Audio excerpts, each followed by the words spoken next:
Golden Age Radio is starting now. Subscribe to get future updates. Buckle in and prepare for a great lineup tonight, starting with The Twilight Zone, 0 Hour, Suspense, Mystery Theater, The Inner Sanctum, Theater 5, Escape, -1, Dimension X, and Space Patrol.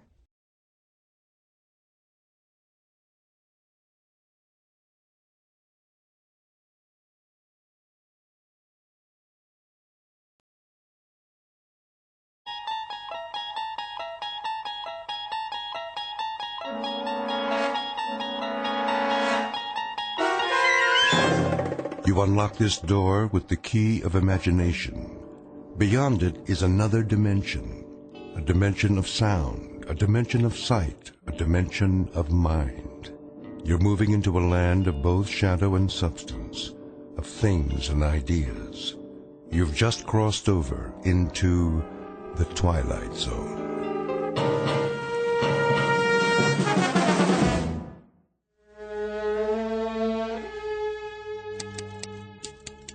Oh, no, not now. What's wrong, boss? This old typewriter. I think it's got a broken key. It's not broken, only jammed. There. All better. Thanks. Think nothing of it. I'll be here all night trying to get this editorial written. Oh, come on. Things aren't that bad. Don't be such a gloom cookie. I am not now, nor have I ever been, a gloom cookie. That's better. Now go back to work. I got the front page all laid out. Great, Andy. Rest of the pages are almost done. Can I, I'd like to talk to you, Mr. Winter. Can't it wait? I can spare a few seconds. What's on your mind?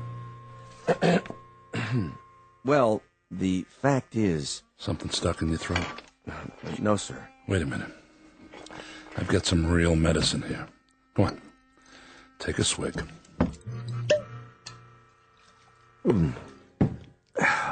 Thanks. Thanks, Mr. Winter. I hate to tell you this, but I'm resigning. You're the best editor a man could work for, but it's 8 weeks since I've been paid, and I know. I don't blame you. Well, I do. Andy Praskins, you ought to be ashamed of yourself. Jackie. The best editor a man could work for, and you repay him by quitting? I told you, I hate to do it. Then why? Because of a little setback? It ain't a little setback, and you know it, Miss Benson. And so does Mr. Winter. This paper was finished the second the Gazette came to town. How you gonna buck a syndicate like that? They can spend $1 million and still not feel it. They got a morning edition, a night edition. So I say, join them. You mean you're going to work for them? Starting tomorrow. And if you're smart... You! Just get out of here! Andy, good luck. Thank you, sir. I still say, you're the best. That's gratitude for you. Jackie. Get mad! Do something! That was our linotype operator who just walked out. Honey, it won't do any good to get mad. Andy's right. We're finished. Don't tell me that, Doug, please. It was your dream. Well, now I'm awake. Miss Benson, I'm afraid you're fired, too. We both are. What are you going to do? See you to the door. Will you be all right? Sure, it's not the end of the world. Just a Danbury Courier. Take a look at tomorrow's headline. Mayor Stinson's daughter wins beauty contest. Pretty exciting, huh? Now look at the Gazette. Extra. Mayor and beauty contest fraud. Which one do you think's going to sell?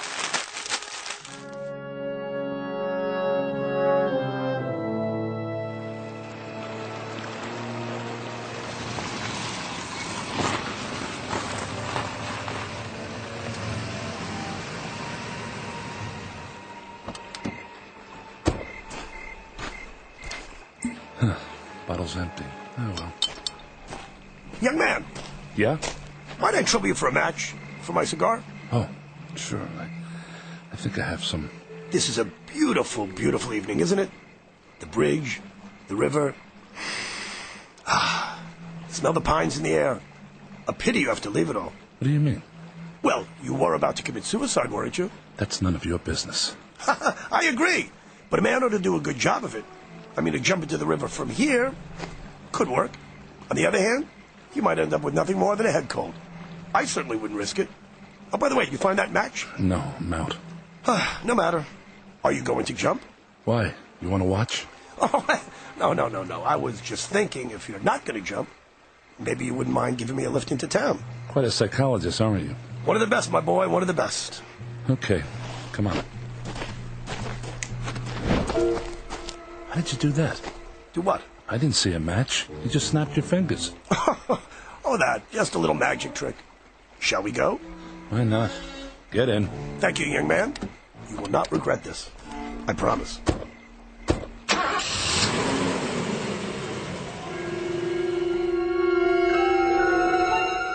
Take away a man's dream, fill him with whiskey and despair, and send him to a lonely bridge late at night.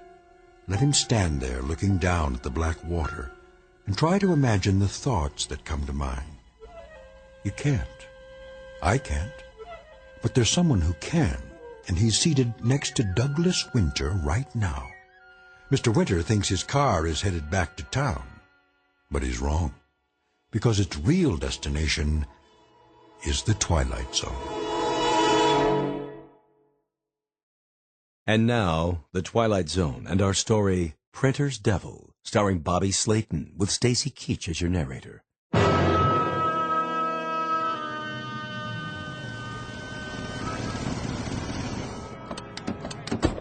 Here we are, beautiful downtown Danburg. Why, thank you. I appreciate the ride. Sure, and thank you. Half Moon Bar and Grill. Excuse me, young man. Yeah, I hope you're not going to drink alone. I was. Care to join me? I'd be delighted.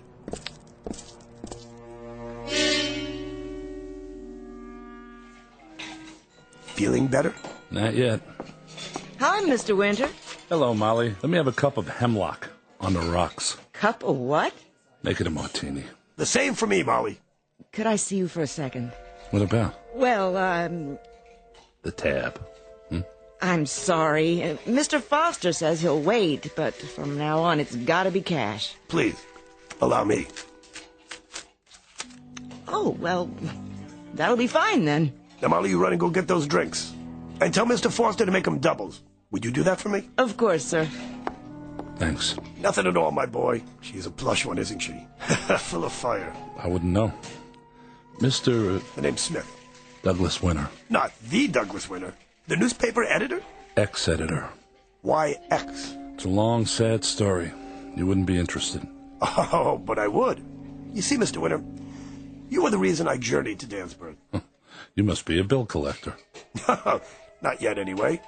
I am, in fact, a newspaper man, and I was kind of hoping to secure a position here with the Courier. I could have saved you a trip. The Courier's dead, Mr. Smith. I don't understand. There isn't much to understand. The Bragg Syndicate decided to start a rival paper, the Gazette. Can't you just fight them? I thought so, at first, but they were big and rich, and I was little and poor. Your drinks, fellas. Keep the change, my dear. In payment for your lovely smile. Thank you, sir. Wow, she moves fast for a big one. So what do you say, Mr. Winter? Do you suppose the Gazette could use a linotype operator? I'm afraid not, though they did just grab my best man. Probably give him something else to do. Not much call for hot lead typesetting anymore. Everyone switched over to computers. Well, it's very disappointing. That was my specialty, along with reporting. It was? In fact, if I may dispense with false modesty, I would have to count myself among the best in both fields. Perhaps the best. I don't know what to say yet. Then I'll say it for you. You put me to work right away, and I think you can save the Courier. How? I can't even pay my bar tab. Very simple. I will waive my salary until you're in the black. Then, of course, I would expect some compensation, you understand. I might never be in the black. Yeah, but then you might. It's a chance you have to take. That's certainly better than what you have now. You sure you know how to operate a linotype? Mr. Winter, that's like asking Paganini if he knows how to play a fiddle. I can make that keyboard do things you would not believe. Show me. Oh, with pleasure.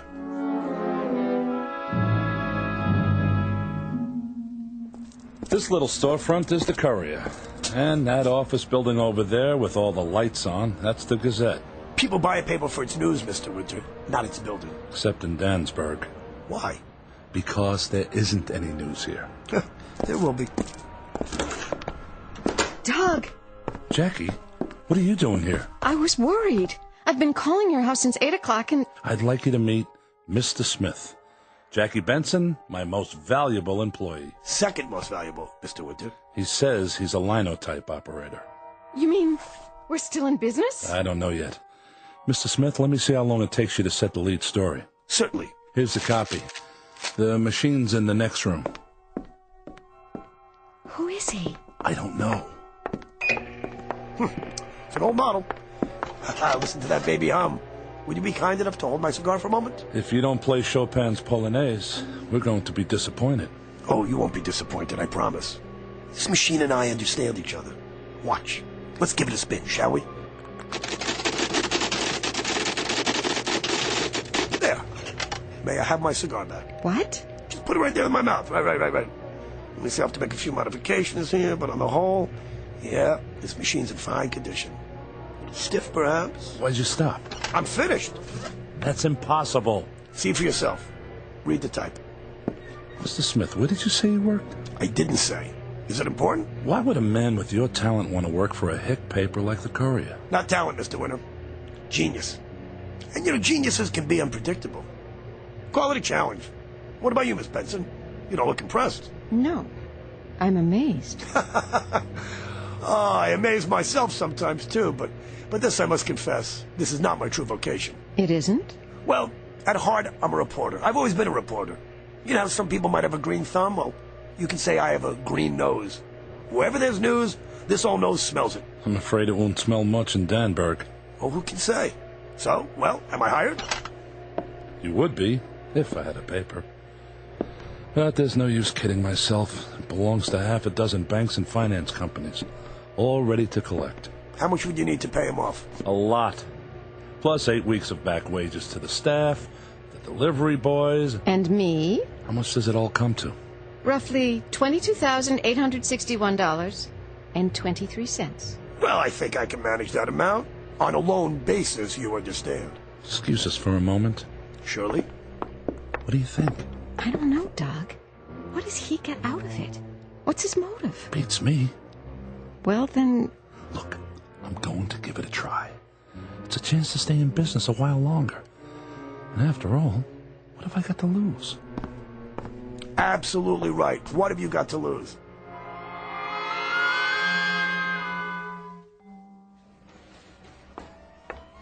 Here are the rest of the checks to sign. Gives you a funny feeling, doesn't it? Paid in full, paid in full. That old rooster's the best thing that ever happened to us. Speak of the devil. Hey, excuse the interruption. I was just wondering, how fast do you think you can actually get an edition on the streets? We're not due till tomorrow morning. I mean, an extra edition. I don't know, a few hours. It'd be a hassle. We'd have to set it, round up the guys. Would it be worth a hassle, Mr. Winter, if we could actually scoop the Gazette? Depends on the scoop. How's this? I ran off a proof. I hope you don't mind. Let's see.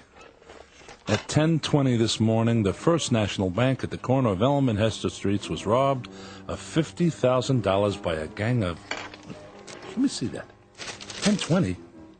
It's only half an hour ago. I told you I had a nose for news. I'll have to check it out. You doubt my veracity? It's standard operating procedure, Mr. Smith. You should know that.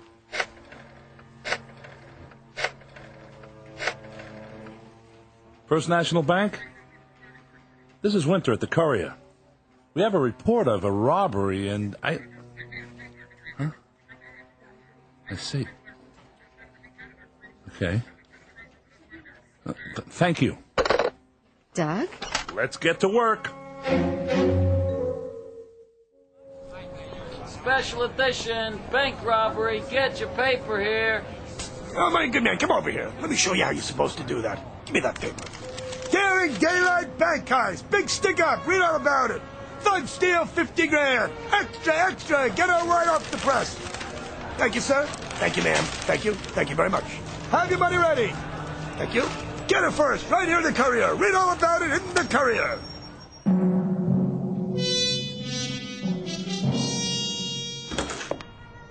What a day. Don't you wish you could have seen Franklin's face? When did the Gazette finally come out? Not till 2:30. Well, the mood has certainly changed, hasn't it? Thanks to you. What have you got there? Oh, just a little story I thought you might be interested in for tomorrow's edition. High school principal exposed as bigamist? Mr. Harold J. Swanson, for 13 years principal of Danburg High School, confessed today that he is married to 2 women. The first Mrs. Swanson... It's not much, but it will sell papers. How did you get this? I keep telling you, I have a nose for news. I'll check it. Hello, yes, I'd like to speak... I don't think Miss Spencer trusts me very much. She's not used to this kind of pace. Well, you like it, don't you? Mr. Smith, there's nothing I like more. Love Nest at high school. Read all about it. Who'd have ever guessed? Why, that old goat. Here's the mail. All subscriptions. Honey, do you realize that in 2 weeks our circulation has doubled? Oh, and Mr. Franklin's here to see you. Here? Winter, I'm not a man to beat around the bush. You've had a few lucky breaks. It can't last, but I'm authorized to make you an offer. If you're smart, you'll take it. An offer on what, Mr. Franklin? Why, the courier. We buy it, you and your staff go to work for us. Well? Sorry, we're not for sale. You actually think you can fight us? We can try. This offer will remain open till 7 tonight. After that, Winter, I'd advise you to find another line of work. Oh, turn up the heat. I already have. Under the Gazette. Come on, let's have some lunch. How much do you think they'd give you? Well, if they're as worried as Franklin looks, a couple of $100,000, maybe more. Why? Honey, what's wrong? I'm not sure. I have a surprise for you. I don't think I can take another one. Oh, you can take this, Miss Benson. It happens to be the biggest scoop of all. I'm almost afraid to look. Let's see. Fire destroys Gazette building. What? Listen.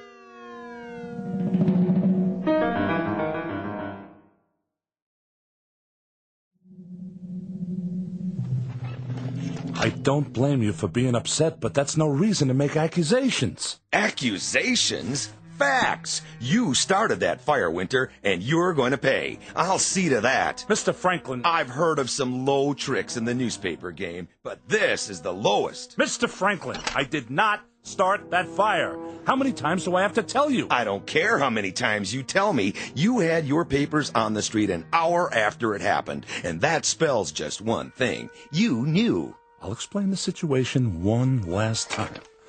Our new man was passing by. He saw the smoke and ran back. And in an hour, he wrote the story, ran off 5,000 copies. Winter, what kind of idiot do you think I am? The loud kind, Mr. Franklin. It so happens I have eyewitnesses to my whereabouts every minute of the day. Oh, we'll see about that. Yes, Chief Brown. Hello? This is Lawrence Franklin. Have you checked out Winter's story yet? Yeah, well, they're lying. They're covering up for him. What about that new man? All right. See that you do. Well? It may take time, Winter, but you'll pay for this. I don't think so, Mr. Franklin. I think your insurance company will pay for it. Who knows? They might even pay for the libel suit. What? The one I'm going to hit you with if you keep shooting your mouth off. Now, get out of here. We got work to do. Doug? Yeah? How did we get on the street so fast? I don't know. Do you believe him? Who? Mr. Smith. Do you believe he just happened to be passing by? Oh, Jackie, I swear, you sound as bad as Franklin. Where are you going? To talk to Mr. Smith. Hello, boss. What can I do for you? Answer a question. Did you start the Gazette fire? I? You. I'm afraid I don't understand. Why not? It's clear enough. Did you start the Gazette fire? It was started by a faulty electrical system. You sure of that? Mr. Winter, I never write up any item I'm not sure about. It's a matter of ethics. The men say you never left this room. They're busy. You can't expect them to notice every little thing. Well, I suppose not. And you can't expect me to get my work done with editors hanging over my shoulder, can you? Oh, by the way, Andy Praskin's called. The linotype operator I told you about. think I'll hire him back and put you on full-time reporting. No, that won't work. That won't work. I've made certain modifications to the machine, and look, I just don't want anybody touching it. They'll mess it up. But you hire him back. Just give him another job. It's twice as much work for you. No, I don't mind. I've got this baby trained.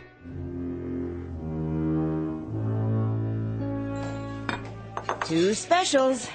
Anything else, folks? Not that I can think of, Molly. Well, just let me know. Doug, tell me about Mr. Smith. Exactly how did you meet him? I told you. I ran into him that night. Where? The end of Pine Trail, the bridge. What were you doing out there? I don't know. Hunting butterflies. You don't have to get defensive about it. Look, we met. I hired him. He put us back in business. What more do you want? Did you check his references? No, I didn't. Do you even know where he stays in town? Why are you so worried about him anyway? Because I smell trouble. That's why. Trouble? 1,500 new subscriptions, a sellout every day, and you call that trouble? Don't you want the Curry to succeed? You know I do. Well, then stop griping. All my life I've dreamed of this, and I'm not going to let you spoil it. What's happening to you? Nothing! You've never yelled at me before. You've never acted like a nagging wife before. I'm not your wife, Doug. And I never will be at this rate. Well, that's okay by me. You can't stand that, can you? You can't stand a man once you know he can take care of himself. Once he's on his way to the top. Doug, please. I'm sorry. Tell Molly to start a new tab. Who are you? Ernie Pinzer. And you? Rich Miller. What are you doing here? Working the printing press. Who hired you? The old guy, Mr. Smith.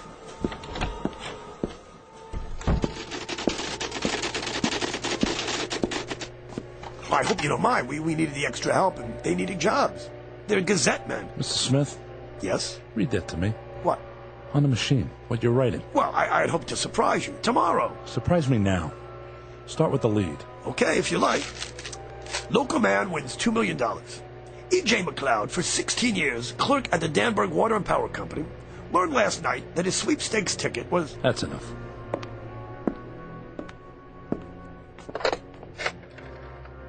Information, give me the number of E.J. McLeod, please. Yes, please, dial it through.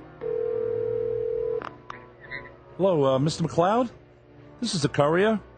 I'm sorry to disturb you, but have you heard any news on your sweepstakes ticket yet? I see. No, I haven't heard a thing either. I was just wondering. Thank you. Good night. Well, you made a mistake this time. McLeod doesn't know anything about it. I never said he knew. I said he won. What are you talking about? How can you win $2 million and not know it? By not bothering to check your mailbox for a telegram? You're bluffing. You know what the odds are of winning those... Courier, Winter here.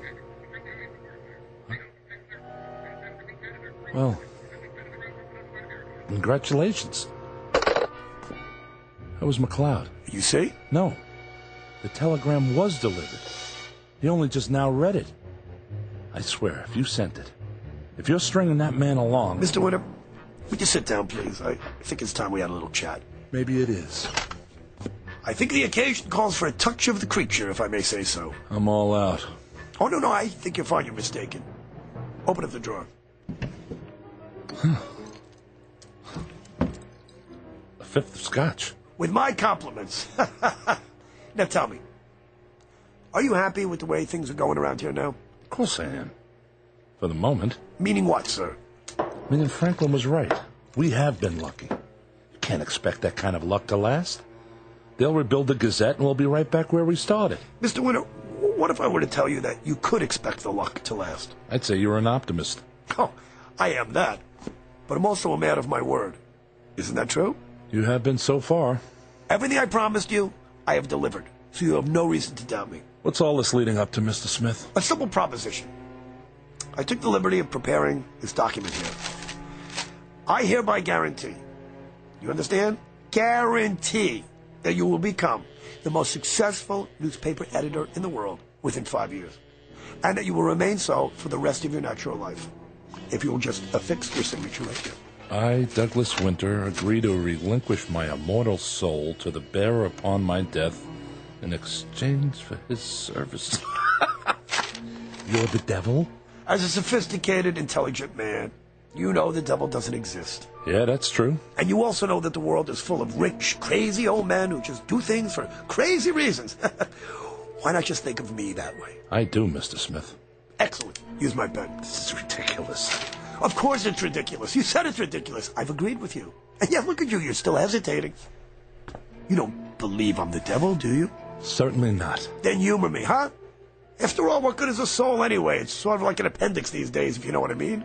Particularly if it doesn't exist in the first place. Just for the sake of argument. Why would you want it? I just say for the sake of argument. I might find a use for it. Let's say, I don't know, I'm a connoisseur and yours is a choice soul. Like wine. A very good year, so to speak. Why not just take it? If you're the devil, you can do anything. Not quite. I am bound to certain rules, and I do have my limitations. You're nuts. I agree. Let's drink to that. Oh, I forgot to add, by the way, that if you don't sign, which is okay, that your somewhat gloomy predictions of the Courier's future will almost certainly come true.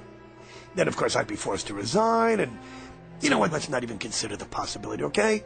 After all, you don't want to go back to that bridge again, do you? No. Then humor an old man. It would mean a lot to me, okay? If you don't, you'll be admitting fear and belief. And you're not afraid, are you? Not in the least. What then? Oh, boy, fancy that. Look at you. A grown-up man who believes in the devil. Oh, give me that stupid pen. Well done. Here. I hope that's the last I hear of this nonsense. I'm sure you do, Mr. Winter. I'm sure you do.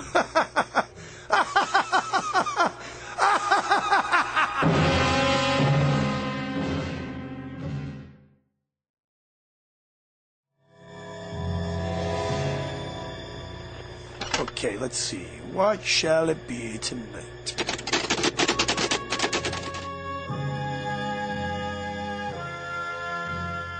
Doug? Doug, wake up. What? It's 8:40 in the morning. Didn't you go home? I guess not. Must have been overtired. Overloaded by the looks of that bottle. Have some coffee.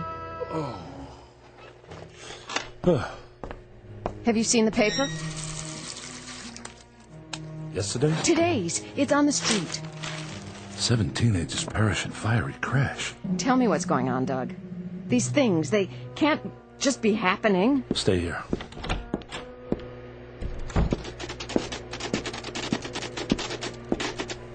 Good morning, boss. What do you know about this? I only know what I read in the papers. Has it happened yet? Well, of course. How else could... You know what I mean. Let's see. Oh, yes. An hour and a half ago. Oh, so awful. Nice young people, wasted lives, so much to live for. But of course they've been drinking, you know. You caused it. Mr. Winter, I was here all night, and so were you. How could I have caused it? I don't know yet. About last night. That was just a gag, wasn't it? Well, it did have its amusing aspects. I mean, you're not... Not what? Nothing. May I go back to work now?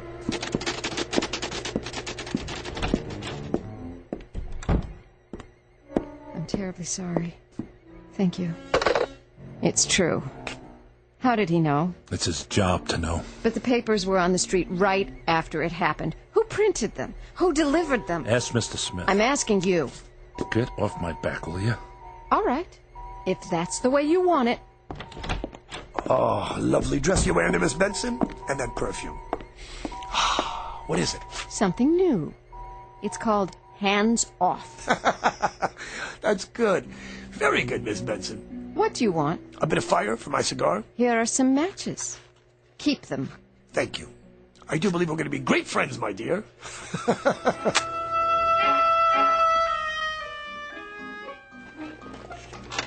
Okay, now then. What next? Let's see. Extra, read all about it. Mayor Stinson strangles his wife. Murder, extra.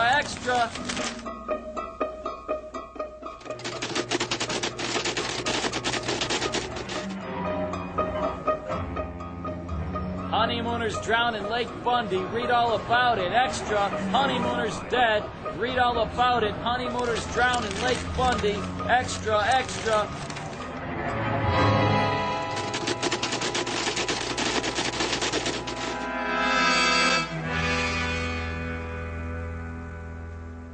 You've got to fire him, Doug. You've paid back the loan. You don't owe him anything. I can't. Why? Just kick him out. Or do you want him around? It isn't a matter of... Then what? He's taken over. He's running the Courier, not you. Him. Well, he isn't doing a bad job of it. We're selling out every edition. You're selling out more than that. A lot more. Goodbye, Doug. Hey, aren't you being a little hasty? Mind your own business. Whoa, whoa, whoa. This is my business. I do have, one might say, a proprietary interest in everything connected with the Courier. Well, I'm not connected with the Courier anymore. I wish you would reconsider. The fact is, I've developed a special fondness for you. Get out of my way. Psst, a word in your ear. Why, of all the... You'll be sorry you did that. Not as sorry as you'll be if you ever say anything like that to me again. Where's Miss Benson going? Ah, love's labor's lost, Mr. Winter. She's left us. It's your fault. I have only done what you asked me to do. That's a lie. Oh, really? You wanted success? You accepted my help of your own free will. And the only thing that makes a paper successful is news. I never said what kind of news. Then you did make those things happen. Every time you sat down at that linotype. You didn't tell me people would be hurt. Hey, you didn't ask. You must pay a price for success, Mr. Winter. Everybody must, okay? Of course, the price does vary. Come on, don't feel too bad, my boy. You're not the first editor I've helped out. I don't want your help. Get out. Sorry, we have a contract. And there's no way out of it. But there is one thing you could do. What? Pay up. But if you are the devil, you can't take my soul until I'm dead. That's right, I can't, can I? Wait, is that another story I smell? I think so. What are you writing? Oh, no. This is awful. At 11:30 tonight, Miss Jacqueline Benson, formerly of the Courier, suffered grave injuries from a head-on collision with another car on Bascom Road. Cancel it. I'm sorry. Then change it. No, I won't do that either. What is written here comes to pass. Look, I told you I made modifications, didn't I? So you see, I didn't lie. I don't make things happen, Mr. Winter. The machine does. But why Jackie? Look, I do have other clients, and I've spent a great deal of time here, Mr. Winter. And I thought this just might be a nice way to wrap things up. Look, it doesn't say she died of her injuries. I mean, I could add a few lines, but that's entirely up to you. Will this help you to decide? What's that? It's a .45 caliber automatic, I believe it's called. I carry one with me just in case. If you should decide to, conclude our contract, and I think you'll find this method a good deal surer than the bridge. A lot quicker, too. Give me that. That leaves 3 bullets in the clip, as I recall. Or is it 5? I fired right at you. How could I miss? You didn't. Then I'll use something else.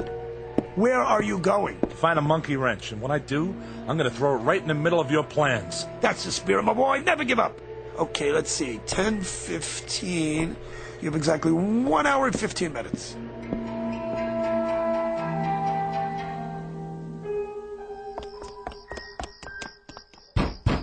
Jackie! Jackie! Hush! You want to wake everybody in the neighborhood? Where's Miss Benson? She ain't in. When did she leave? About 15 minutes ago. Did she say where she was going? That's no concern of mine. Miss Benson? Have you seen Doug? Well, isn't he at his desk? No. The truth is, Mr. Smith, I actually came here to talk to you. Oh, really?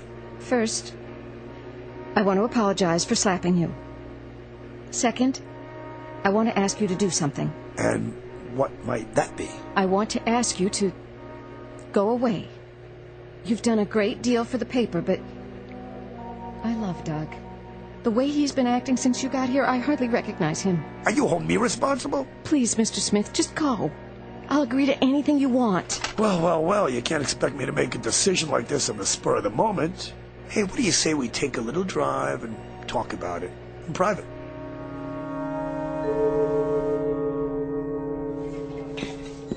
Why, hello, Mr. Winter. Is Jackie here? Miss Benson?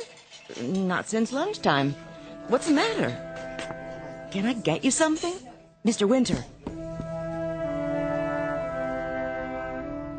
You don't mind my driving, do you? Where are we going? Well, this ought to be a good spot. Why are we stopping here? Well, so we can talk. Then we have an agreement. We might. It depends. On what? On you, Miss Benson, and your powers of persuasion. Go on. Persuade me. I can't. What? It's that cigar. Okay, well, let's take a walk. That is, if you would like to get acquainted. I do. Come on, don't be afraid. Take a little walk into the woods. Jackie? Mr. Smith? It's 11:10 already. He said it happens at 11:30. What am I going to do? Well, there's always this. One bullet is all I need. For myself. My hand doesn't shake too much. Wait. The linotype. Yes, that's it.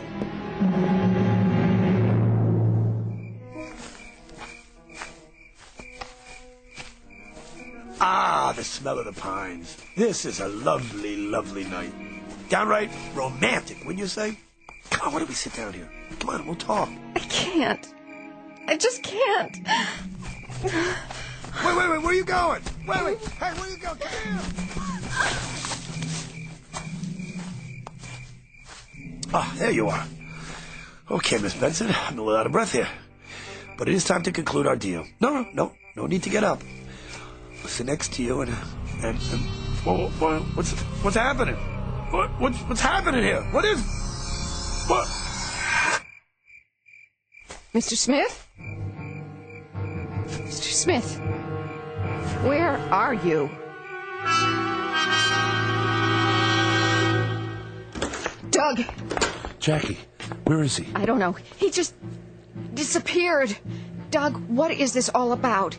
If you don't tell me, I will go out of my mind. If I do tell you, you'll think I'm already out of mine. What's this? Something I wrote. Read it. Mr. Smith, formerly of the Courier, resigned his position and left Danburg at 11:29 this evening.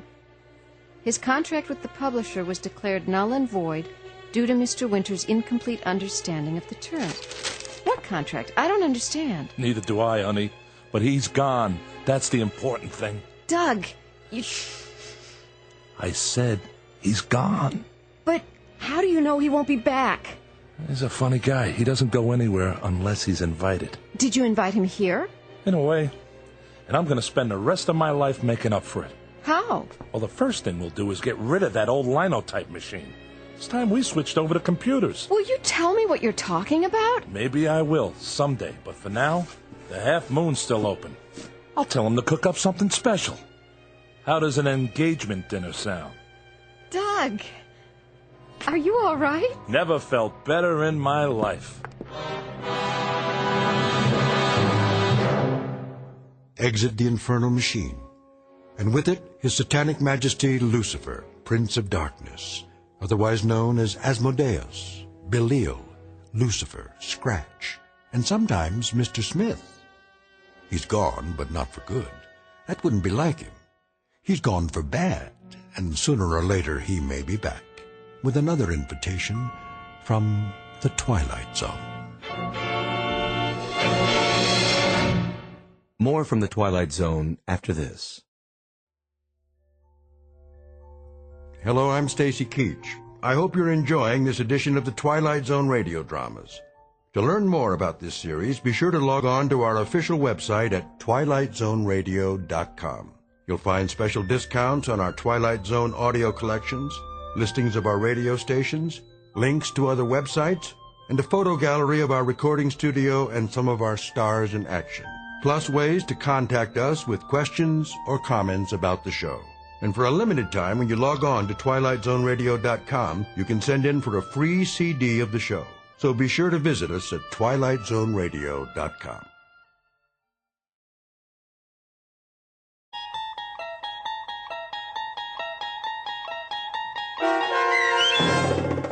Printer's Devil, starring Bobby Slayton, with Stacy Keach as your narrator, was adapted for radio by Dennis Etchison and written for the Twilight Zone by Charles Beaumont.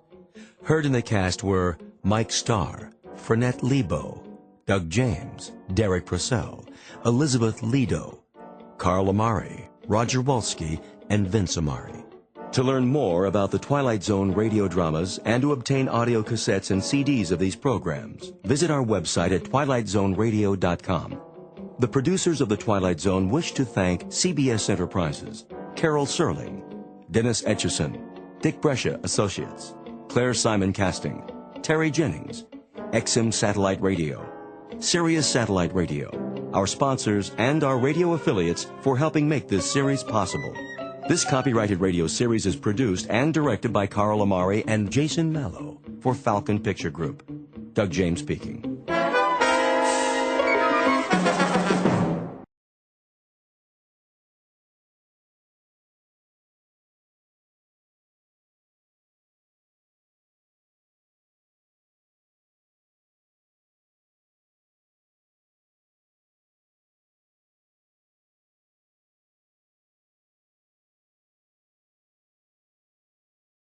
Thank you for visiting Golden Age Radio, rumble.com/C/GAR.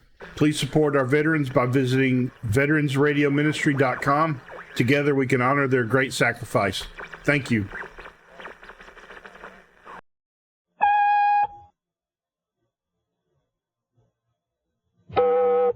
I'm Rod Serling. You're listening to the Zero Hour. Rest your eyes.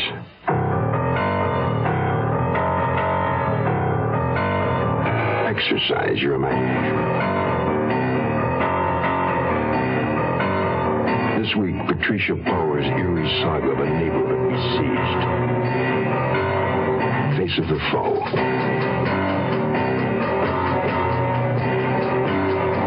Starring Jessica Walter, Joseph Campanella, and Judy Carn.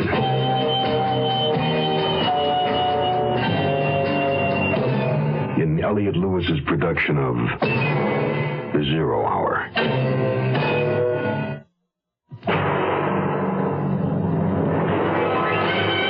The Mutual Broadcasting System presents The Zero Hour. Sponsored in part by Big Red Chewing Tobacco, V8 Vegetable Juice, and State Farm Insurance. This is The Zero Hour on Mutual Radio.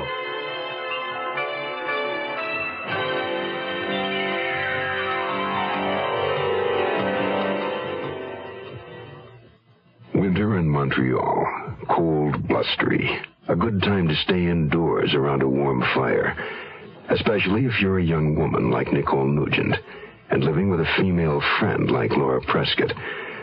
Staying indoors is an especially good idea if two women living just down the street have been murdered within the past week, which they have. Some male companionship, a shoulder to lean on, would perhaps be a comfort.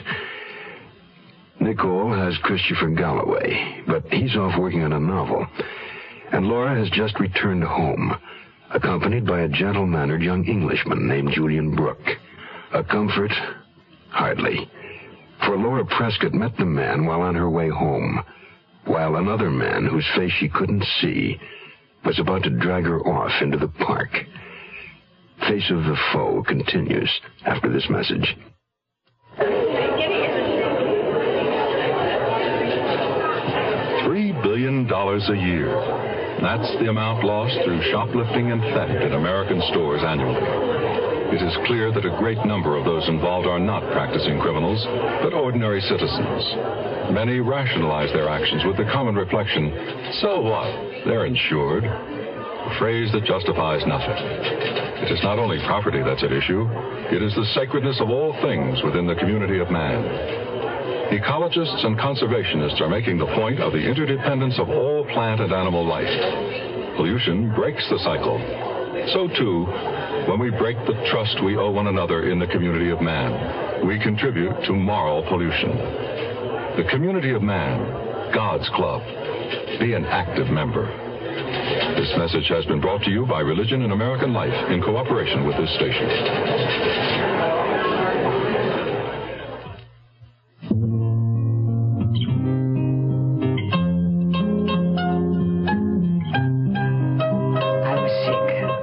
Body ached, my head was throbbing. And then Laura was there, back from her night class. White as a sheet. I got sick all over again. A man attacked her on the street and tried to drag her off into the park. Oh, Laura, how dreadful. Are you all right? Yes, I'm all right. Thanks to Mr. Brooke. You tell her about it, will you, Julian? After I pour you some brandy. Thanks, Nicky. I'm just a bit shaky, that's all. Mr. Brooke? Yes, I could do it this by myself, thank you. Now, tell me. Well, I was driving on Côte Saint-Luc, there along the park, you know, between Godfrey and Winnicott Road, when suddenly I saw this woman on the sidewalk struggling with a man. I braked my car quickly and dashed out to help her. That was a risky thing to do, but thank God you did. By then, the blackguard was trying to drag her off into the park. I shouted a warning, and he let go of her and ran off. Left poor Laura here shaking and sobbing on the grass. Did he hurt you, Laura? No, he just handled me roughly, that's all. She'll have a few bruises, I should imagine. But Lord knows what he would have done if Julian hadn't stopped to help me. It was foolish of me to be walking by it, especially after 2 women have just been murdered in this area. And considering the man who accosted you might possibly have been the murderer, I think we'd better call the police. I was expecting the battered little figure of Lieutenant Detective Philippe to reappear at our door in answer to Julian's call. But instead, a pair of lesser police officers arrived to take notes on the incident and firmly caution Laura and me to do no more walking the streets alone at night. Later in the week, I was especially glad that Julian Brooke had come into Laura's life, because Norman Roxburgh, the obnoxious man in her restaurant administration class, was still giving her trouble. He even grabbed my arm and tried to keep me from getting into the taxi last night after class. I can't reason with him, Nicky. He really hurt me. As if I didn't have enough black and blue marks from that awful little encounter in the park. That is awful, but what can you do about him? I've already done the only thing I can. Switch classes. They're on the same nights, but begin and end an hour earlier. So hopefully I won't have to see anything more of Mr. Roxburgh. But a lot more of Julian Brooke? Laura only smiled, but the look in her sea-green eyes answered my question. It was Friday evening, and we were both dressing for our dates, hers with Julian, mine with Chris and Lisa and Guy Sabrin. Aunt Emily was also coming by to pick up the birthday cake she'd asked Laura to bake. Do you think your Aunt Emily's friend will like it? Oh, he should love it. According to Aunt Emily, Donald Hamill is a nice boy with a lot of soul. Leave it to your Aunt Emily to take in a couple of homeless boys off the street. That worries me, especially from the way she describes the other one. She thinks he may be using drugs. That could be risky. You know Aunt Emily. We should all live life to the fullest while we... That's probably her now. I'll get it. But it was Julian Brooke, looking youthful and attractive, in a narrow-cut royal blue coat that set off his fair skin and dark blonde hair. I ushered him into the living room and told him Laura would be out in a few moments. He settled on the sofa with a cocktail, and as I left the room, I saw him bring out a pad of paper and a pen and start sketching. Laura had told me he was a designer of modern furniture. This time it was Aunt Emily, in a pair of plum velvet knickers, white silk knee socks, and a white silk blouse with ruffles of lace at her throat and wrists. She looked like a transplanted court page. And to my surprise, she had her 2 homeless boys in tow. Boys? This is my niece, Nicole. Nicky, this is Donald Hamill and Tony Bartha. She sat down cross-legged on the floor, as she always did, and Donald settled beside her, cradling his guitar in his lap and stroking it fondly as though it were a baby. Tony Bartha, meanwhile, stayed scowling in a corner apart from the group. Aunt Emily's sparrow-bright eyes darted at once to the sketch Julian Brooke had been doodling. It wasn't furniture design after all, but a skillful line drawing in red ink of a sailing ship, its clouds of canvas billowing in imaginary wind, the figure of an angel blowing a trumpet at its bow. That's a really far-out sketch, Mr. Brooke. Is she a clipper ship? She's the Flying Cloud, a beauty. You a sailing enthusiast, Mrs. Teasdale? Oh, yes. I love beauty in motion. You know, it's funny. I could swear I saw a very similar sketch of a clipper ship recently. Only where? Do you ever pop into the Warwick Tea Room by any chance? Of course, that's it. I go there sometimes after church for Sunday brunch. They have a whole wall of clipper ships, all done in red ink as it happens. Precisely. They're all there. The Cutty-Sark, the Moppelet, the Flying Spurs, Sir Lancelot, Ariel. Oh, ships have such romantic-sounding names. I must think of a magic, exciting name for my motorcycle. What do you think, Nicky? I'm sorry, Aunt Emily. I'm only glad it's winter and you're not riding that thing. Lovely girl, my niece, but so conservative. Aha! Let's hope this is that man of yours. I'll bet you he could think of a name. It was Chris with Guy and Lisa. They made a striking-looking couple. Lisa was a statuesque blonde with a Valkyrian profile, her thick golden hair braided into a coronet, adding a queenly touch to her Earth Mother figure. Guy Sabrin was lean and suave-looking, his dark satyr face set off by a pair of bushy brows that curled upward like the horns of a devil, and a carefully groomed black Van Dyke beard. A devil's beard. What, Aunt Emily? That detective investigating Kathleen Windsor's murder. He's been asking me to describe the man I saw her with in the car that day, and I couldn't for the life of me remember what he looked like. But seeing Mr. Sabrin reminded me. He had a Van Dyke beard like mine? Yes, Mr. Sabrin. The man had a beard like yours. Exactly like yours. Here's tobacco chewing, truck driving Dave Dudley for Big Red Chewing Tobacco. Chauffeur in a big machine rolling all day. How sweet it is with Big Red. On time all the way. How sweet it is with Big Red. You notice it everywhere. More folks chewing Big Red chewing tobacco. Truck stops and the coffee's hot and conversation's fine. Hey Mike, what's things like out Route 59? Then you pass Big Red around and the fellas take a chew. How sweet it is with Big Red. You ought to try Big Red chewing tobacco. It's moister, smoother, more satisfying. Got a taste of his own that keeps on tasting good all chew through. Climb on board. Start chewing Big Red chewing tobacco soon. How sweet it is with Big Red. We'll return to our story in a moment. Hi, I'm Pinocchio, the big nose and all that, you know. But seriously, lots of kids don't know about me. How can kids read if they don't have any books? And millions of kids, black, white, red, yellow, brown, all races, live in homes without any books. Getting books into the hands of these girls and boys is what the national program, RIF, Reading is Fundamental, is all about. Here's what RIF has found out. When kids choose the books they want because the subjects interest them and they own the book, that makes reading fun. And when reading is fun, it's just fundamental. Books widen the kids' world and their abilities and their whole life. Every community needs RIF. Find out what you and RIF can do in your community. Just write RIF, Smithsonian Institution, Washington, D.C., 20560.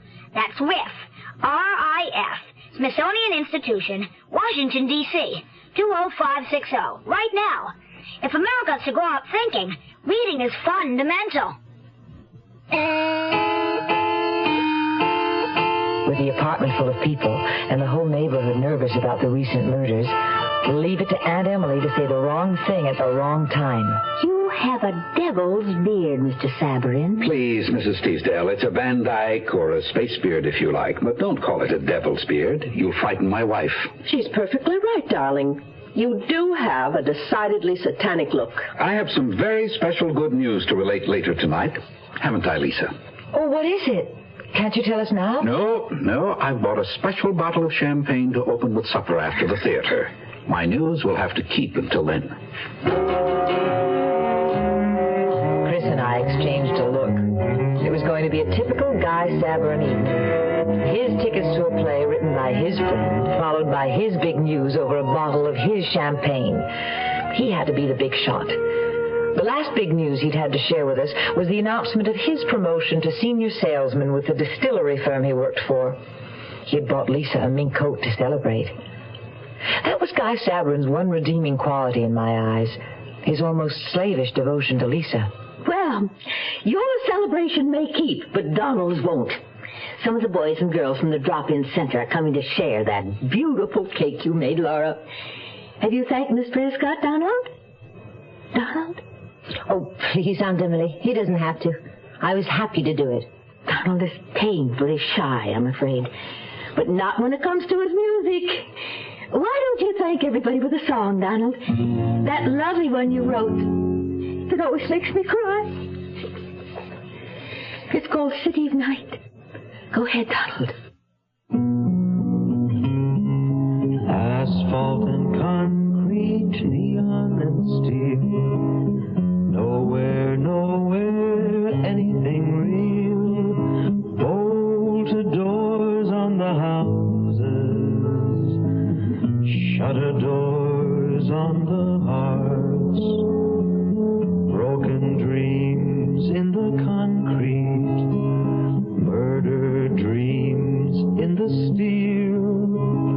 Grief in the darkness, grief and despair. Nowhere, nowhere, someone to care.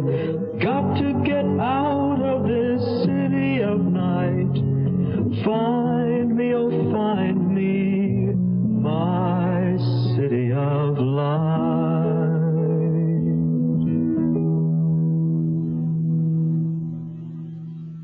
No one spoke for a moment. Aunt Emily was wiping the tears from her eyes, and I felt a lump in my throat. I'd found myself thinking about poor Kathleen Windsor alone in her apartment, the lonely, love-starved prey of a depraved killer. Then I looked at Donald and saw his sensitive mouth begin to tremble and moisture brimming in his own eyes. Donald's not used to people being good to him. My thoughtful Chris moved over to talk to the boy, while Laura put the cake in a hat box for Aunt Emily to carry home. It seemed Aunt Emily was right about Donald Hamill. He was a nice boy with a lot of soul. She was equally right about Tony Bartha, who had done nothing but stand in the corner and look sullen the whole time. I didn't care much for his attitude either.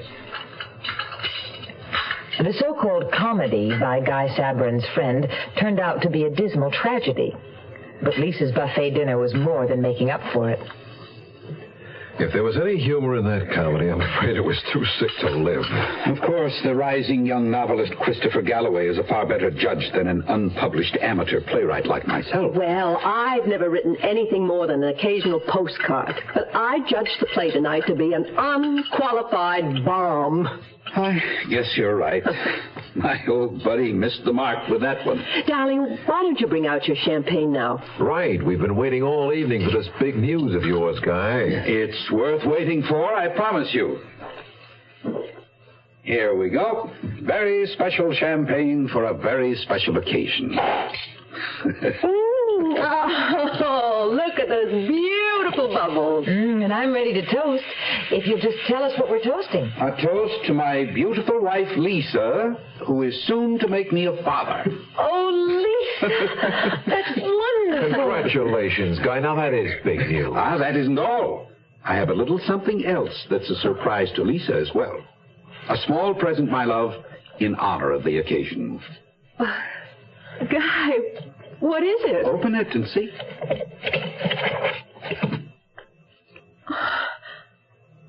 Emeralds.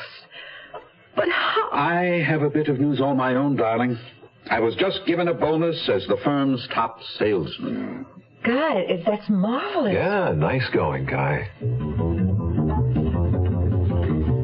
But I noticed Lisa didn't say a word. She stared at the emerald necklace for a long moment, then quietly snapped the case shut and put it away. While Chris humored Guy, I followed Lisa into the bedroom. Oh, Lisa, you're worried about something. It's not the baby, is it? Oh, no. The baby's the most beautiful thing that's happened. Then what is it? It's Guy. He worries me. A mink coat, an emerald necklace. We can't afford such things.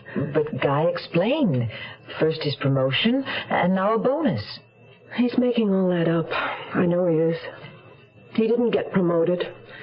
And there hasn't been any bonus. That's what worries me so, Nicky. Where is Guy getting so much money?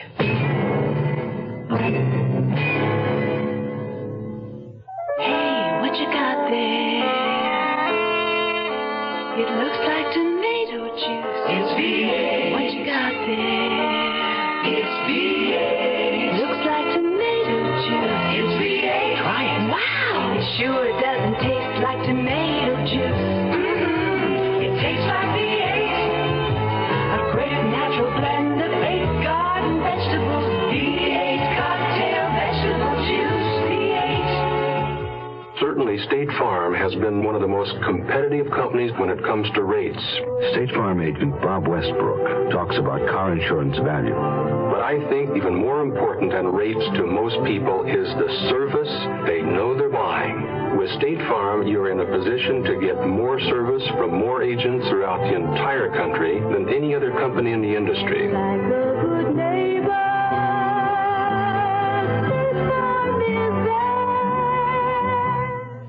The Zero Hour continues after this. Charlotte, I'm home. The supper's not ready, Chester. Should I go back to the office? No, stay. Well, what are we having? Tuna casserole. Sure. We had tuna casserole last week. Hey, it's the same one. There was some left over. I'm not hungry. You said we have to start watching our pennies. I would rather starve than eat tuna casserole again. Well, when we got married, you said you loved tuna casserole. Well, before you get married, you love everything. Oh, I'll put it on a different plate. Maybe it'll taste different. Charlotte, you know I hate tuna casserole. Well, close your eyes and pretend it's steak. Sure. Well, why don't I close my eyes and pretend I'm a retired millionaire and you're the galloping gourmet? Gourmet. Social Security can't help Charlotte's cooking, but it can help Chester's retirement plans. Today, nearly 17 million retired workers and their dependents are getting Social Security retirement benefits. And for nearly everyone 65 or over, Medicare benefits are available to help pay hospital and doctor bills. For more information, call your nearest Social Security office.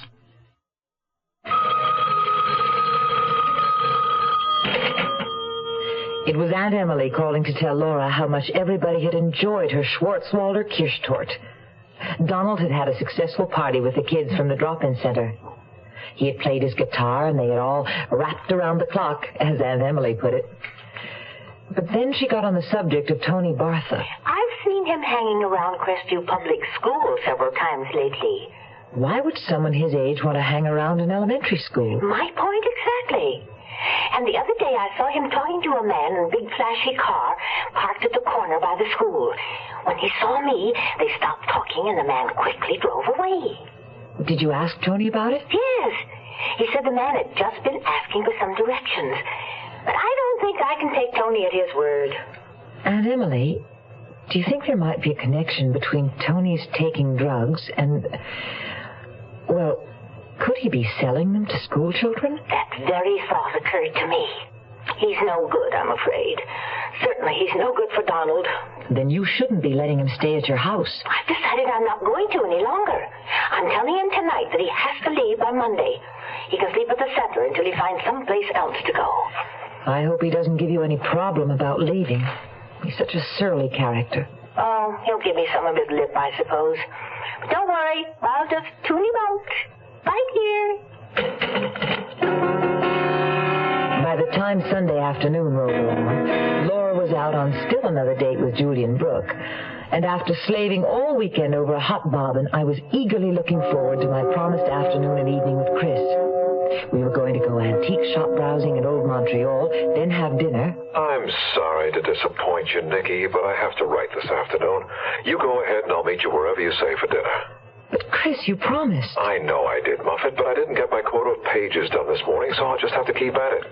But it's only a matter of a few hours. A few hours counts a lot when you're on a deadline. Now, you know how it is when I'm in the middle of a book. I know that the book always seems to be more important than anything else. That's not true, Nicole, but it is my work, and I expect you to understand. I said I'd meet you for dinner now. Isn't that good enough? And what am I supposed to do between the time the shops close at 5 and you meet me at 7? Walk the streets? Go into Notre Dame Cathedral and pray for my soul. I'll be here, Nicole. If you still want to have dinner, call me.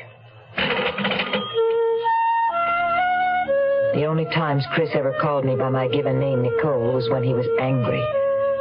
That's the way it would always be with Chris and me. There would always be a book between us. A damned book. Oh, I knew I was being childish, but I was feeling neglected. I looked at the summer frock I had just finished hemming and thought of my trip to Jamaica. Maybe I would meet someone else. Someone who wouldn't put his work ahead of me. One thing I was sure of, I wasn't going to call Chris back. I'd find somebody else to go shopping and have dinner with. And if it couldn't be a man at the moment, well, there was always Aunt Emily. I'm sorry, Nicky, but it appears I've got hold of that flu bug of yours. In fact, as soon as one of the boys come in, I'm going to send him over to borrow a heating pad from you, if you don't mind. Oh, of course, Aunt Emily. And I hope you feel better soon. Oh, I will, dear. You know me. I never stay down for long. And it's just as well about this afternoon. Antiques aren't really my bag. They're too old for me. Oh, you're right, Aunt Emily. They are. Oh, there's the door. Probably one of the boys now. Ciao, dear. So I stayed home, watched TV, and cooked myself a lonely hamburger for dinner. Too stubborn to call Chris and apologize. Neither of the boys had showed up to borrow the heating pad for Aunt Emily, so I decided to take it over to her myself. Perhaps I could cheer her up a little, I thought. But I knew it was far more likely it would be she who cheered me up. Feeling depressed over my quarrel with Chris, I gave no thought to my walking alone to Winnicott Road. Aunt Emily's apartment building was on the corner. The main entrance was on Coast Saint-Luc, but I always used the side door on Winnicott. My aunt's apartment was on the main floor, number 3. I was about to knock when I noticed the door wasn't quite closed. The boys probably hadn't closed it on their way in. I'd tell Aunt Emily to caution them not to be so careless. I pushed the door open and walked in, calling out so that Aunt Emily wouldn't be startled.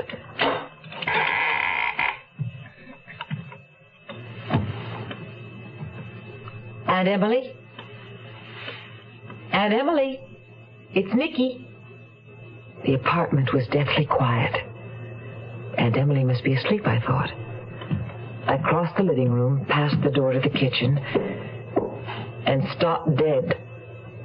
I saw her lying there on the cold linoleum, lying stiffly on her back with her bluish-tinged, fear-contorted face staring up at me.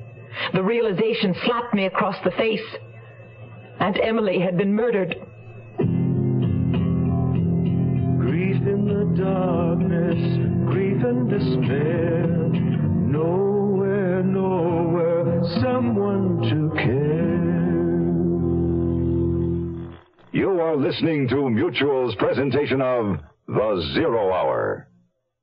Now, here are the bunkers, Gene Stapleton and Carol O'Connor. The house we liked the best wasn't the one we ended up buying.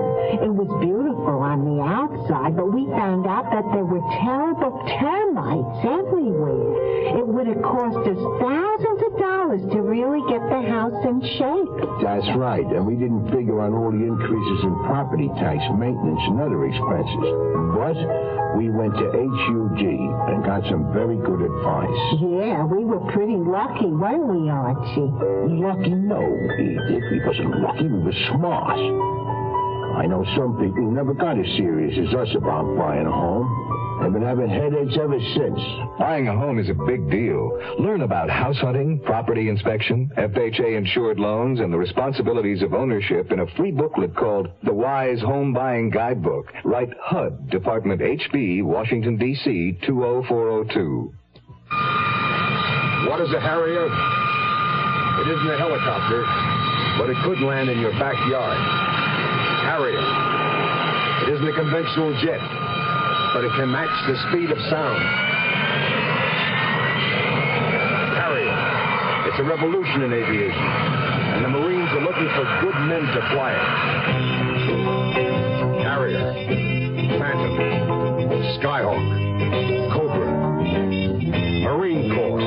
If you're a college man thinking of aviation, think Marine Corps and talk to the Marine officer who visits your school.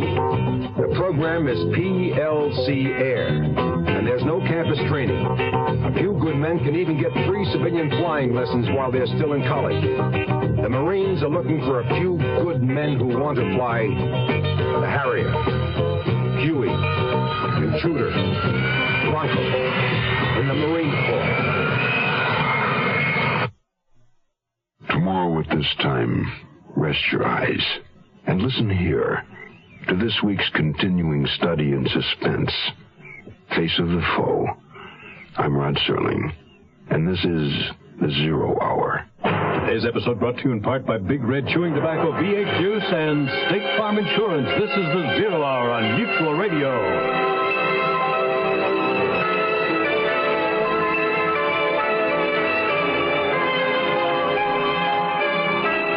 have been listening to The Zero Hour, a presentation of the Mutual Broadcasting System in association with Hollywood Radio Theater, heard every weekday at this time. Rod Serling is your host. Zero Hour is produced and directed by Elliott Lewis. The Hollywood Radio Theater theme was played by Ferranti and Teicher and is now available on United Artists Records and Tapes. Hugh Douglas speaking. Tune in tomorrow, and once again, Rest your eyes and listen here to The Zero Hour.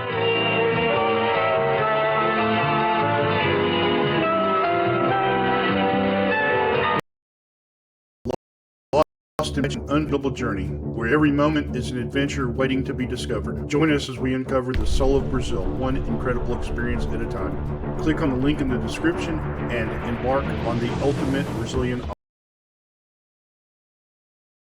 Now, the Roma Wine Company of Fresno, California presents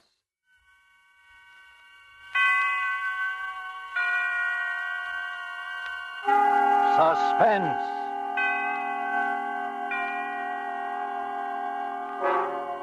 Tonight, Roma Wines bring you the remarkable young actress whose performance you have admired in the Warner Brothers production, The Corn is Green.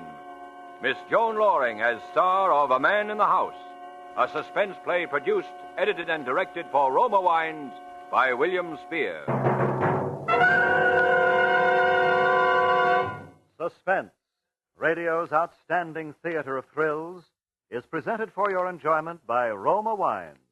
That's R-O-M-A. Roma Wines, those excellent California wines that can add so much pleasantness to the way you live, to your happiness in entertaining guests, to your enjoyment of everyday meals.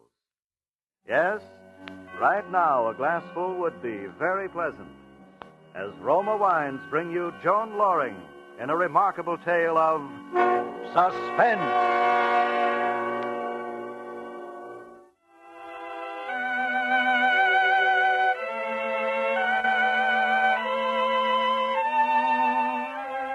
When I was 17, they called me that pretty little Barrett girl. I never imagined then that 5 years later I'd be working in the public library day after day and 2 evenings a week.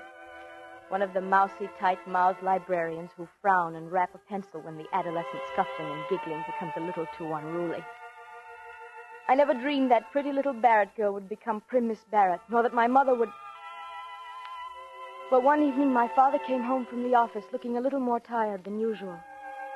He barely touched his dinner and said he thought he'd lie down on the sofa for a nap. 3 hours later, he was dead.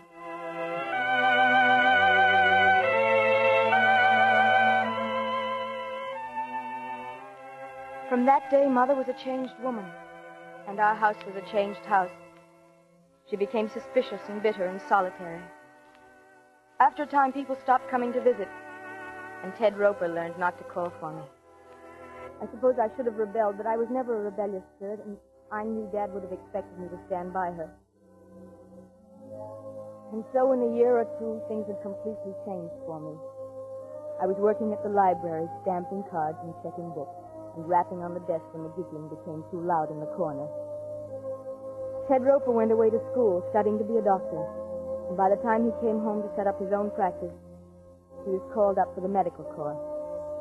I'd get postcards from him from time to time, and meanwhile I worked at the library and came home and cared for Mother, because her health had grown progressively worse. Now she was in a wheelchair and always in pain, although she'd never consent to see a doctor.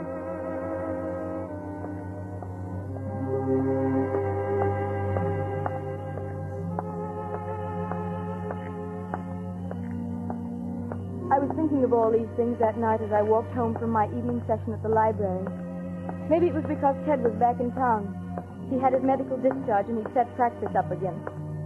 He'd come to the house once, and I knew he wouldn't want to come back again. And so I walked home alone in the dark, thinking how once they had said... There goes that pretty little Barrett girl. But now they said... What Emily Barrett and her mother need is a man in the house. I looked up at our house. It was shabby and run down. And the vacant lots on either side of it and across the street were wild with unkempt weeds and grass. A single light was burning in Mother's room. The rest of the house was dark. I opened the gate, and then I stumbled a little. Something soft and yet unyielding was at my feet. And somehow my blood went cold as I reached down and my hand touched something still and lifeless. It was my little wire-haired terrier. He was dead.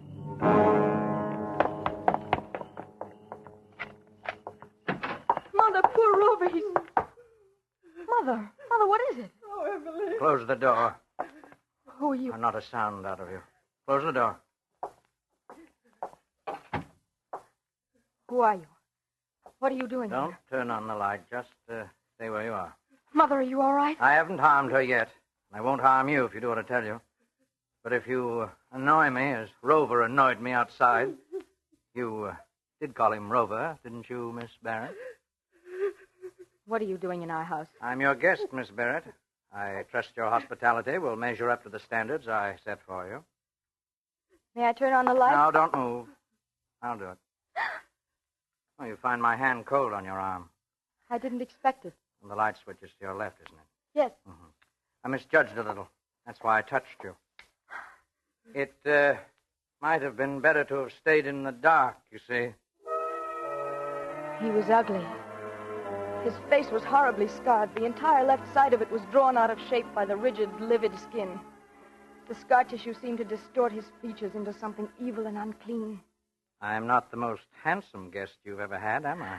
Emily. Oh, Mother, don't cry. I'm here now. Don't cry. Oh, I'm frightened. I'm so frightened. You'll only work yourself up by crying. Try not to, It dear. would be advisable for her to stop whining.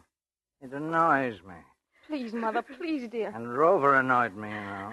What are we going to do, Emily? Why has he come here? I'm your guest, madam. If it's money you want, we I've don't told have... you I'm your guest. I seek food and shelter as befits a guest. And you mustn't make one feel unwelcome. He's mad, Emily. He's a You madman. mustn't say that, madam. He killed the dog, and then he sneaked into the house. He's been through every room. He has your father's revolver, and he wouldn't turn on the lights except the one in my room. Mother. He made me wait here in the dark for you. Oh, Emily, I feel sick. Oh, stop that whining. It annoys me. Don't you hurt me. Don't you dare. Mother, please, dear. You annoy me, madam. I suggest you retire for the night. Emily, no, I couldn't. I couldn't sleep. Will you be good enough to take your mother into her bedroom, Miss Barrett? What are you going to do? I've told you. I'm your guest. Well, Miss Barrett. Come along, Mother. Let me wheel you into your room. Oh, I don't want to, Emily. I don't want Mother. to. Your conveyance needs oiling, madam. Don't speak to me. Don't talk to me. Oh, by the way, Miss Barrett. Yes? Don't trouble to close the door. And don't attempt to talk secretly with one another. I find it a very annoying habit. Emily, he's mad. He's insane. I don't know what I've ever done if this should happen to me. Try to be calm, Mother. Let me help now. Lie down on the bed, why don't you, dear? Try to relax. Oh, I couldn't. But if you could get some rest, you'd feel so much better. I'm not getting out of this wheelchair. If you could let yourself sleep, Mother. No, I tell you I can't, Emily. If you just take your pills... What was that? What did you say? Answer me. My mother ordinarily takes sleeping pills for her insomnia. Not tonight, Emily. I won't take them tonight. I couldn't. I think you will, madam. No, I won't. You can't make me. Is that her bottle on the bedside table there? Yes. Mm-hmm. I'm not going to take How them. many does she take? 2. I won't do it. Here. Go on, give them to her. Emily, no, don't make me. What will you do if she sleeps? Wait and rest. Wait under the shelter of your roof. No. You promise I'll be at her side when she wakes in the morning? Yes, I promise. I'll give her the tablets. No, I won't take them. Very well. Take them now, Mother.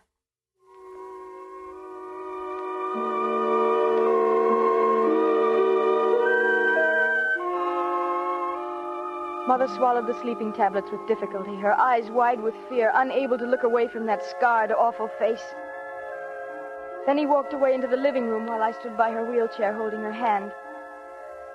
After eternities, her eyelids drooped and closed over the frightened eyes.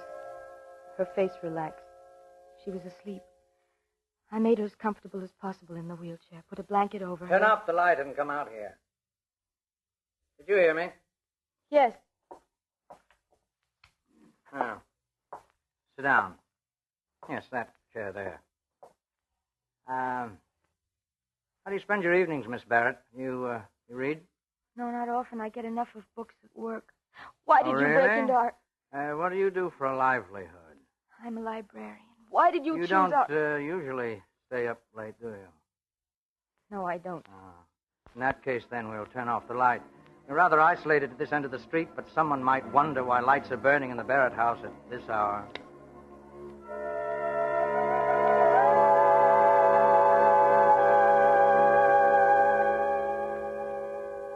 Why sit so uncomfortably, Miss Barrett? Go on, lean back, be at ease. Why don't you leave us in peace? We won't give you... I need rest.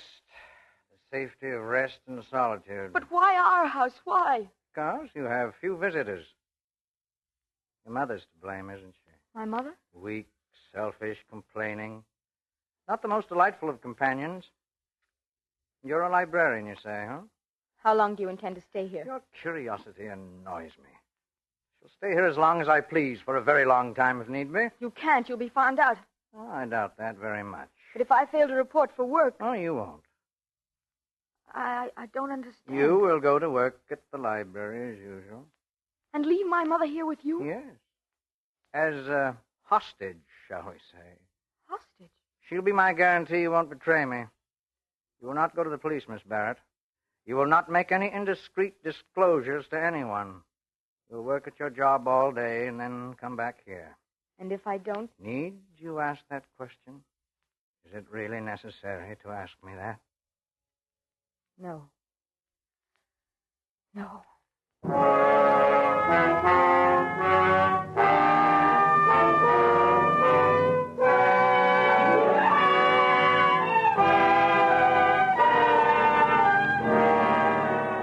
For Suspense, Roma Wines are bringing you as star Miss Joan Loring in A Man in the House by Leslie Edgley.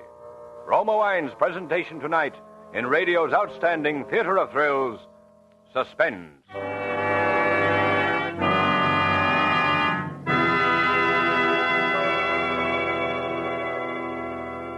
Between the acts of Suspense, this is Ted Myers for Roma Wines. Elsa Maxwell is famous not only as a hostess, but also for her helpful suggestions on how to entertain more graciously. Recently, she said, "Next time you have friends for dinner, add to their enjoyment of the food and give the occasion a gracious festive touch by serving distinguished Roma California Burgundy. Even when ration points are low, your simple menus take on added glamour, added flavor goodness with Roma Burgundy. Serve cool." Yes, Elsa Maxwell's suggestion is one that lends enchantment to dining. You'll enjoy Roma Burgundy. Its tart piquancy, its fruity, robust taste, the happy result of selecting and gently pressing luscious grapes from California's choicest vineyards. Guided to flavor perfection, unhurriedly, by Roma's ancient wine skill. Good Roma wines never vary, are always enjoyable, yet cost only pennies a glass. Remember, because of uniformly fine quality at reasonable cost, more Americans enjoy Roma than any other wine. R-O-M-A. Roma Wines. And now, Roma Wines bring back to our Hollywood soundstage Joan Loring as Emily Barrett with Joseph Kearns as the man in the house, in a radio play well calculated to keep you in suspense.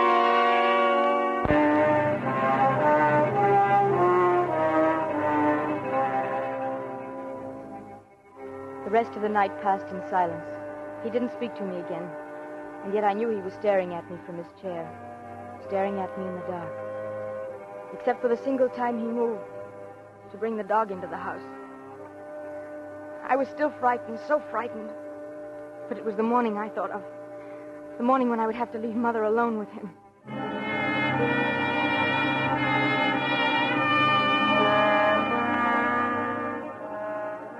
We ate breakfast together, the three of us silent at the table. His face was uglier than ever in the morning light. He had watched me prepare breakfast with wary eyes. Now he wolfed his food down as though he hadn't eaten in some time.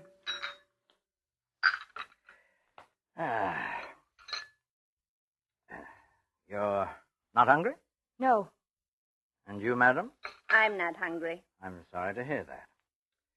Is it time for you to leave, Miss Barrett? Leave?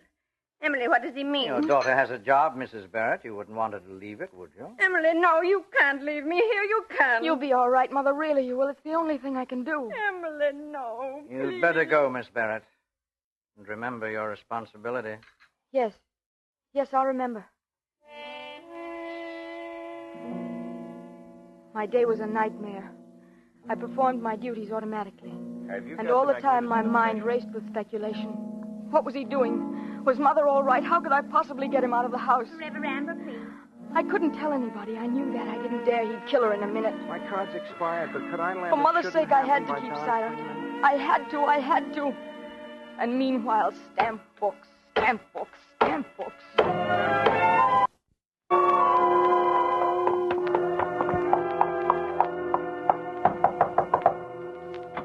Ah, good evening. Where's Miss my Barrett. mother?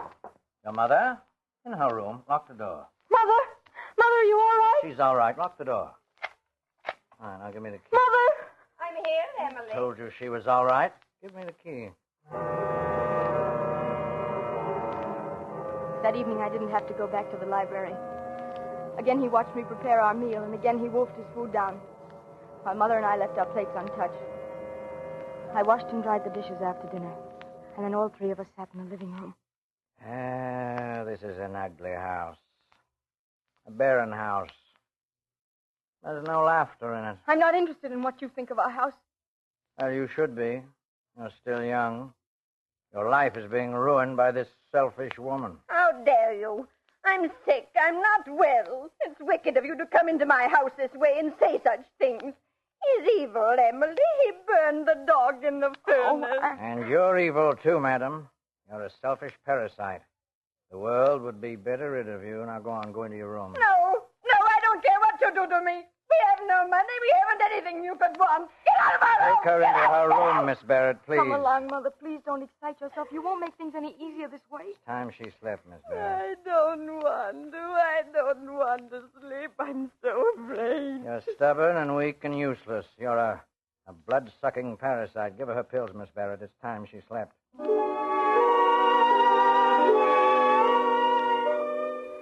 Mother refused to leave her wheelchair again, but I persuaded her to take her sleeping tablet. And after she'd fallen asleep, I returned to the living room. He sat in a chair where he could watch the door and windows. One side of his face was twitching, a nervous tic he couldn't control. You have permitted your mother to ruin your life. That isn't true. Of course it's true, I know. I've seen it happen before. I know all about it. I've been trapped just as you're trapped now by your mother. I won't stand for you talking like that. I know about women, domineering women. There was one. Well, she'll never bother me again. You killed someone. Did I? That's why you're hiding here. Is it? Did you kill someone? Well, I'm not sure. Maybe someone annoyed me. I'll kill if anyone annoys me. Don't annoy me, Miss Barrett. Tell your mother not to annoy me.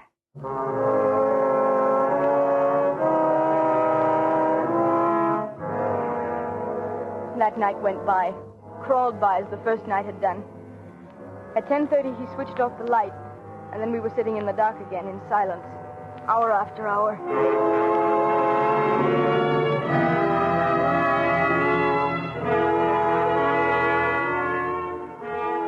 When morning came, I was wretched and haggard, but I knew I had to do as he said, leave the house again. I had no other choice. I had to leave Mother with him. I'd have to go about my duties as usual. For a moment, I thought of going for help. But I knew what he'd do to her if someone even approached the house. And then as I came down the front steps, my heart almost stopped. For Ted Roper was coming up the front path. Morning, Emily. Hello? I'd heard your mother wasn't too well, and I thought I'd drop in a minute and see her. Well, no, I don't think you'd better. She's asleep. Well, that's too bad. I wish I'd stopped in last night. I was in the neighborhood, and I was just on the verge of knocking on your door, and I noticed your lights were out. Oh, yes, we retired early. Is there something wrong, Emily? No, there isn't. You look worn out. Getting plenty of sleep? Yes, I am. You've got to get a lot of sleep. And as he stood there chattering on about my mother and my health, I could see the curtain in the living room move. He was watching us. He could probably hear every word that was being said. Emily, you're not listening. Are you well? Of course I'm well. Will you leave me alone, Ted? Of course, if that's the way you feel. I'm sorry, Ted, but I have a headache. I'd appreciate it if you'd go on. Certainly. And as Ted disappeared down the street, I turned and looked into the window.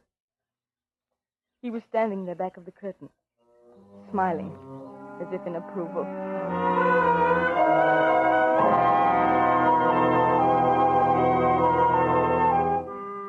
I don't know how I managed to get through that afternoon, but I did. And then I went home again, and they were there. When I'd seen that Mother was all right, I cooked dinner, and he tried to keep up a conversation. We had visitors today, didn't we, Mrs. Barrett? Milkman, mailman. No letters, however, just a magazine. And we had an interesting talk, didn't we, Mrs. Barrett? About mothers and daughters, you know. I looked at Mother across the table. The panic in her eyes had given way to another emotion. One hard to name at first. And then I realized it was resignation. As though she were resigned to her fear. Her face was peaceful, strangely serene, and she looked more beautiful than I'd ever remembered seeing her.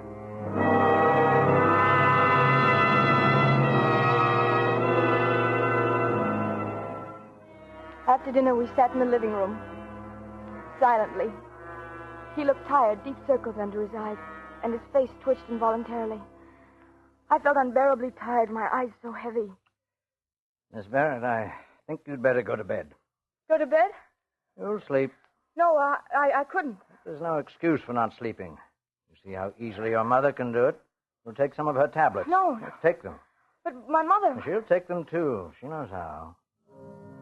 And then I knew why he wanted me to take the pills. He needed sleep for himself. All right, here, Miss Barrett. All at once, I had no resistance left in me. I took the water from him. He was leaning over me in the chair. And then I swallowed the tablets. Sleep couldn't have come immediately, and yet somehow it was like a swift black curtain shrouding my mind.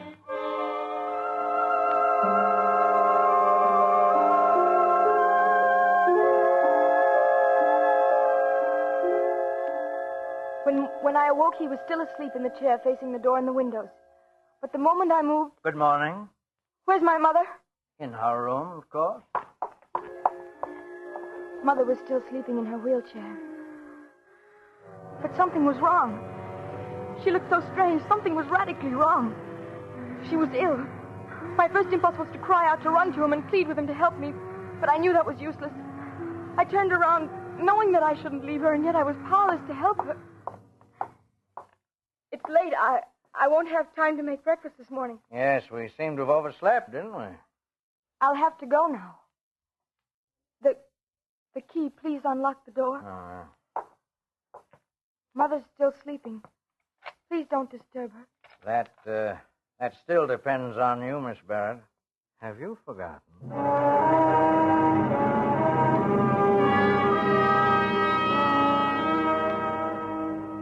I left the house desperate with fear. Mother had to have medical attention immediately, and yet I didn't dare call anyone in. I didn't dare do anything that would endanger her life. I didn't know what to do. I walked blindly and rapidly along the sidewalk, almost running, not knowing where I was going. And then I saw Ted. Hello, Emily. Headache better? Oh, Ted. What's wrong? What is it, Emily? Ted, you've got to help me. You've got to. Oh, Ted. Here's my car, Emily. Sit down now. Tell me what's wrong. And then I told him the whole story. And when I'd finished, he said... I'd better go to your house at once. But you can't, Ted. I can't let you in the house. You won't have to. I'm not letting you go back there. But I must. I can't leave Mother with him. All right, then. Go back to the house. Tell him you went for a doctor. Oh, I couldn't. Tell him that, Emily. Tell him you saw your mother was ill when you woke up. Tell him you called a doctor and you said nothing about him being in the house. But he won't believe me. I know he won't. We've got to gamble he will. I'll drive you back to the corner. Give you time to walk to the house and explain things to him. Then I'll make my call. And then what, Ted? What will we do then? I don't know, honey. But do as I say. It's all we can do just now.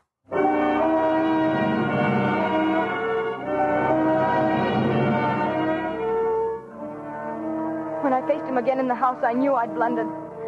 I should never have taken the chance. I shouldn't have left Mother in the first place. What are you doing back here? Why aren't you at the library? I didn't go to the library. Huh? My mother's sick. I called for a doctor. What? I phoned for a doctor. He'll be here soon. You told him about me? Oh, no, I didn't. You're lying.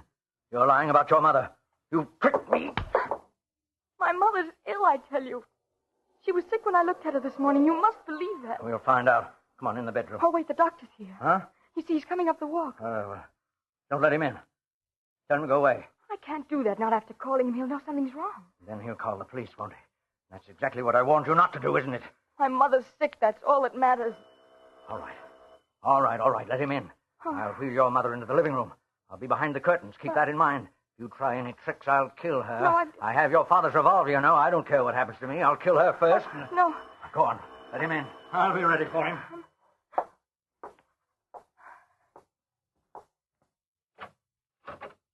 Hello, Emily. Hello, Doctor. I'm so glad you've come. Where's our patient? In the living room. Well, let's look at her, shall we?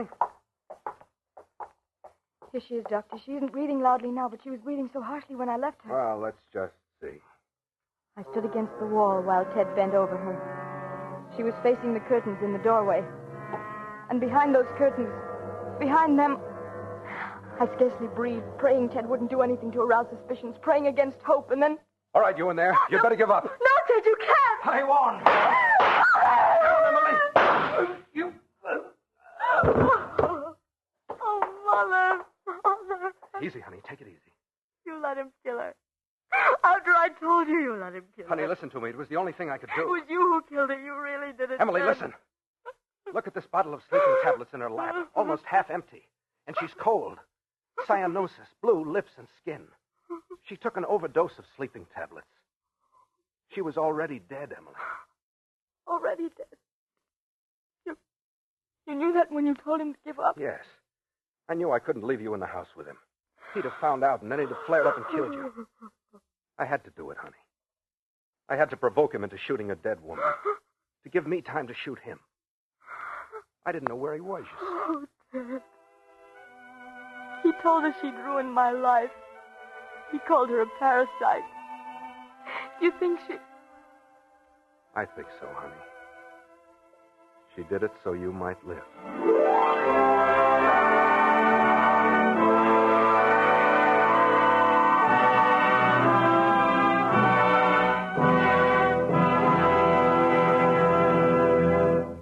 Roma Wines have brought you A Man in the House, starring Joan Loring as Emily and Joseph Kearns as the man, in tonight's study in Suspense. Before Miss Loring returns to the microphone, Ted Myers with a word for Roma Wines, the sponsor of Suspense. Warm weather and iced drinks just naturally go together. And as famed hostess Elsa Maxwell recently remarked, for a gay and colorful warm weather drink, I recommend Roma Wine and Soda, a delightful, frosty, cold thirst quencher that's as delicious as it is refreshing. Yes, and Roma Wine and Soda, made with distinguished Roma California Burgundy or Sauterne, is quick and easy to make. Half fill the tall glasses with good Roma Burgundy or Sauterne. Add ice cubes, sparkling water, and a bit of sugar. And for a decorative touch, garnish with cherries or fruit. And for a delightful aperitif, sip delicious Roma sweet vermouth, well chilled. Zestful, full-flavored Roma vermouth is blended and developed with all the traditional wine-making skill of Roma wineries. Is made and bottled in the heart of California's famous vineyards, yet surprisingly low-priced. Try Roma vermouth soon, won't you? This is Joan Loring with a message from our government. America's war production program calls for the retention of millions of war workers in their jobs until the Pacific War is won. Stay on the war job until released. Keep buying more and more war bonds and hold on to them. And keep supporting all home front activities and observing all wartime regulations. Price controls, rationing, volunteer service, and salvage drives. Thank you. Next Thursday, you will hear Lloyd Nolan as star of Suspense, radio's outstanding theater of thrills. Presented by Roma Wines, R-O-M-A, made in California for enjoyment throughout the world.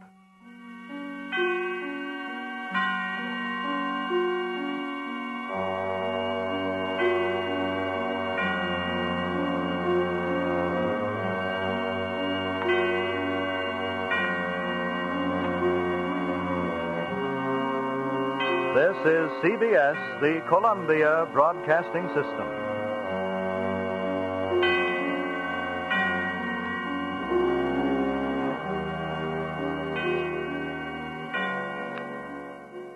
Thank you for visiting Golden Age Radio, rumble.com/C/GAR. Please support our veterans by visiting veteransradioministry.com. Together we can honor their great sacrifice. Thank you.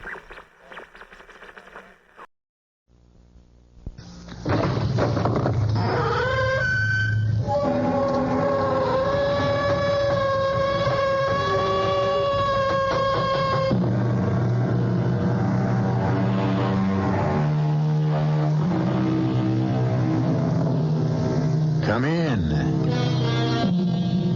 Welcome. I'm E.G. Marshall. I'm sure you will agree that almost every religion holds that the soul is immortal and recognizes a life after death.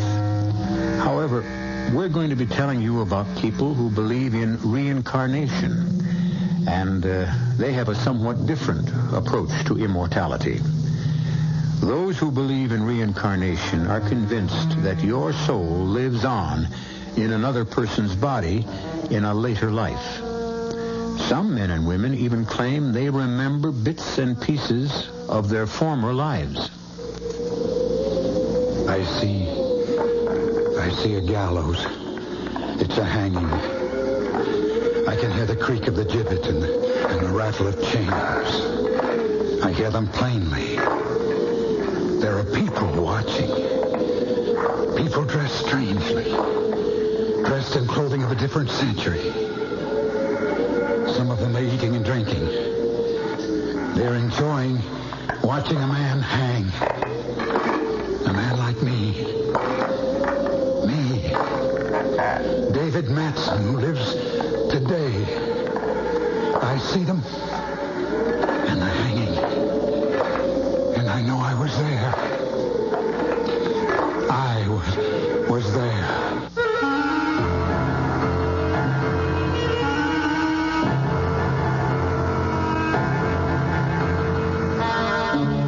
Our mystery drama, Terror on the Heath, was written especially for the Mystery Theater by Murray Burnett and stars Shepard Strudwick.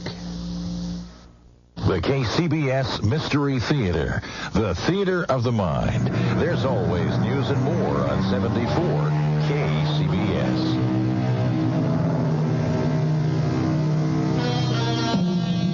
Are you a browser? I mean a browser in a bookstore? If you are, you'll readily acknowledge that bookstores are sectioned off with books in various classifications. One of the largest sections has become the how-to books. On those shelves, the reader can find a book that will tell him how to do almost anything, from painting or sewing to making a harpsichord. Everything, that is, except a book telling a man how to explain to his wife that he's leaving her. David, darling, I didn't know this was serious. Very serious. But whatever it is, we'll weather it. We've had quite a few ups and downs in 10 years of marriage. We'll handle it together. That's just it. This is something that you'll have to handle alone. I don't understand. Look, Jan, I don't know any other way of saying this. I'm going to leave you. You mean that, don't you? Yes, I'm sorry. All right, David. Why? I can't tell you. You can't tell me. David, look at me. I'm the woman you loved. At least I think you loved me for 10 years. You're not going to... I still love you, Jan, I swear. Then why are you leaving? Because I have to. Have to?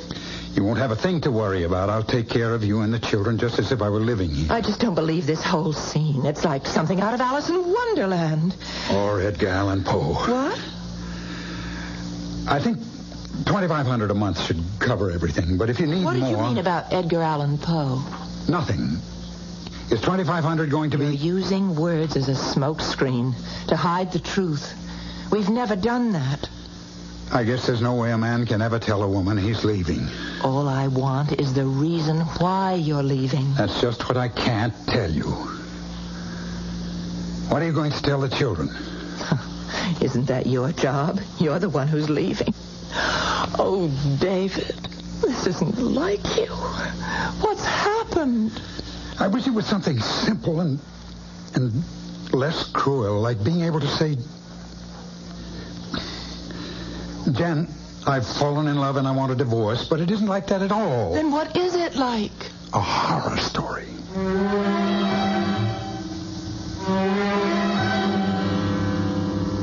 No secretary's going to tell me that Dave Matson's not into me. He'll see me and he's going to... It's all right, Miss Manners. I'll see Mr. Hampson. Come in, Lon. Oh, thanks. Now, what's this business about your leaving Jan all about? I suppose this couldn't be avoided. Why would you want to avoid me, your best friend? What is all this stuff about horror stories and Edgar Allan Poe? Oh, it's just a figure of speech. Oh, sure. Just enough to make you walk away from what I know was a good marriage. Thanks, Lon. And you're going to tell me why you're doing it. But only if you give me your solemn promise that you won't tell Jan or Cecily. But that's exactly... I know. That's exactly why you came. To find out and try to help. To tell Jan. But that's the one thing you can't do. Okay. You have my word. I'd like you to look at these photostatic copies of English newspapers of the 1850s. Are you kidding? Read them. Hampstead Heath, terror strikes again. Vicious killer claims 8th victim. 9-year-old girl stabbed to death. Look, David, I don't see what these... Go on. Well, but these are just more of the same. Police baffled by Heath knifings. Inspector Gregory of Scotland Yard brands slasher as sadist. That's enough to give you the general idea. Yes, it's also enough to confuse me thoroughly. What the devil? The devil, that's a good word. Ever hear of reincarnation, Lon? Oh, no. Now, wait a minute. You're not going to try to make me believe that you... are the 20th century reincarnation of this madman. And that should make it obvious why I must leave Jan and cannot tell her why. And you believe this on the basis of these newspaper clippings? Not quite, Lon. There's more, much more. It was incredible to me at first. When was first? About 6 months ago. I read a book by Robert Ripple, a book that was a factual account of the lives of 3 notorious criminals of the 19th century. I was impressed by the writing and by the author, an assistant curator of the 19th century wing of the Museum of English History. There was one criminal in particular that fascinated me. I somehow felt I knew him. This Hampstead Heath knifer? Right. And that was when I had the first dream. Dream? Yes. I had a few drinks with Bob Ripple before coming home, and we talked about some changes. And I dreamed I saw Hampstead Heath quite clearly. It's really a forest, you know. And then along a walk outside the forest, I saw a woman's figure. I ran after her, and she turned to face me with her hands outstretched. Not to welcome me, Lon, to ward me off. And when I saw her face, it was streaming blood. Blood from knife slashes. And then I woke up. All right. So you had a nightmare. That doesn't prove... That was only the first. They began to come more and more frequently, and in greater and more monstrous detail, with women and young girls, and blood, and... I don't want to open it up. Well, all right. I'll grant you it's pretty rough, David, but still... Okay, come on around behind my desk. What do you see in the drawer? A knife. Not just any knife, Lon. That's a switchblade with a spring. Lethal and illegal. Okay, when did you get it and why? I don't remember buying it, and I have no idea of how it got there. But I distinctly remember the first time I saw it there. It was the day after I had my face slapped by a girl I'd never seen in my life and been called a murderer. What? I was coming back from a lunch with Bob Ripple, the author of the book that opened the floodgates. A rather attractive girl in her early 20s approached us. I don't know exactly how it happened. But suddenly we found ourselves face to face and started to indulge in that ridiculous waltz of both stepping the same way to get out of each other's way. Oh, I know. Suddenly she looked full at me and hissed, "Murderer." and fainted right there on the sidewalk. Well, she was sick. That was what Bob Ripple kept telling me as he hustled me away.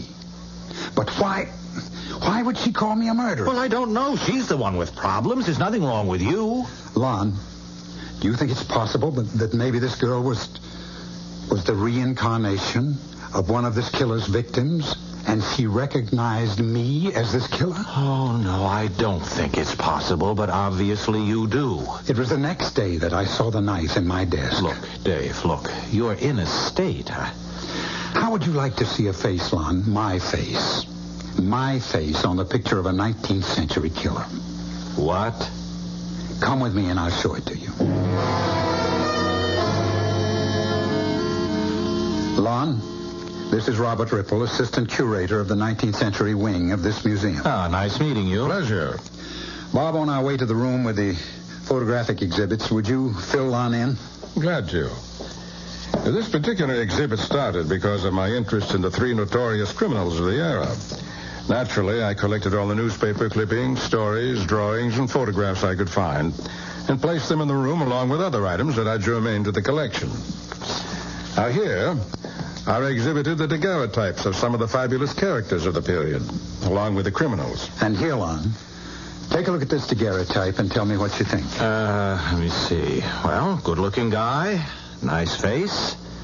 And if you want me to say he looks like you, I'll say it. There's a great resemblance. All right, who is he? You tell him, Bob. That man is Charles Mason, otherwise known as the Terror of Hampstead Heath, the killer who was hanged at Tyburn. December 9th, 1841. I can remember. I can almost hear. David. Let him go back. Let him remember. You can hurt him if you try to bring him back now. I can hear the wind and the creak of the gibbet and the chains and the people shading their eyes against the cold sun, looking up to see what kind of monster was suspended in air, paying with his life the slashed and bleeding bodies of the women he had mutilated. Good Lord, have you seen him like this before, Ripple? Only once. So what do we do? Nothing. If it follows the pattern of the other time, he'll come out of it soon.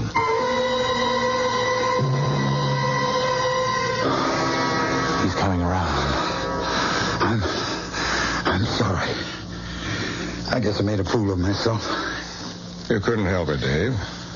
Well, Lon, what do you think? Well, self-hypnosis.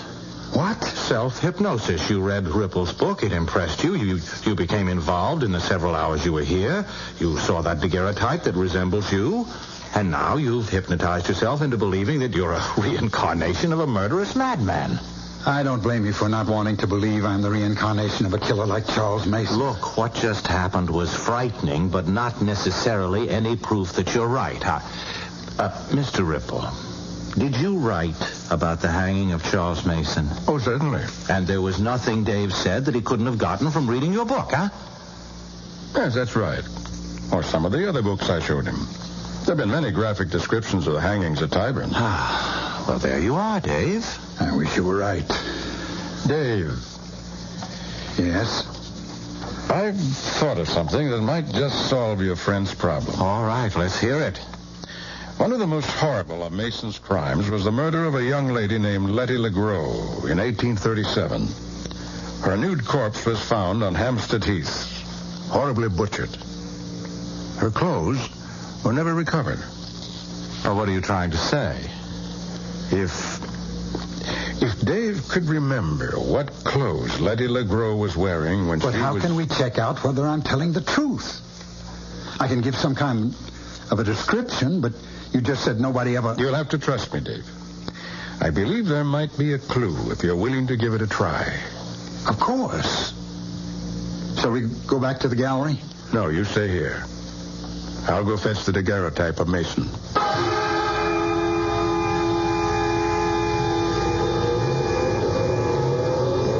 It's hard to see because there's a storm brewing. I see the leaves blowing and the trees bending. There's something else.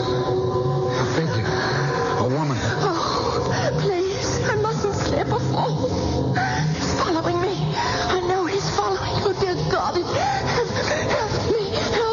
I see something glowing. A dress, yes. It's a dress, a long dress. The girl is holding it up as she's running. I have to catch it. He's gaining. He's closer. I can see the gleam of the knife. The dress. What color is the dress, David? Can you see? She's gone now. Gone. The color of the dress. Was it white? No, not white. It was yellow. A yellow dress with a pale matching scarf and a lace handkerchief. The handkerchief is white, but the dress is yellow.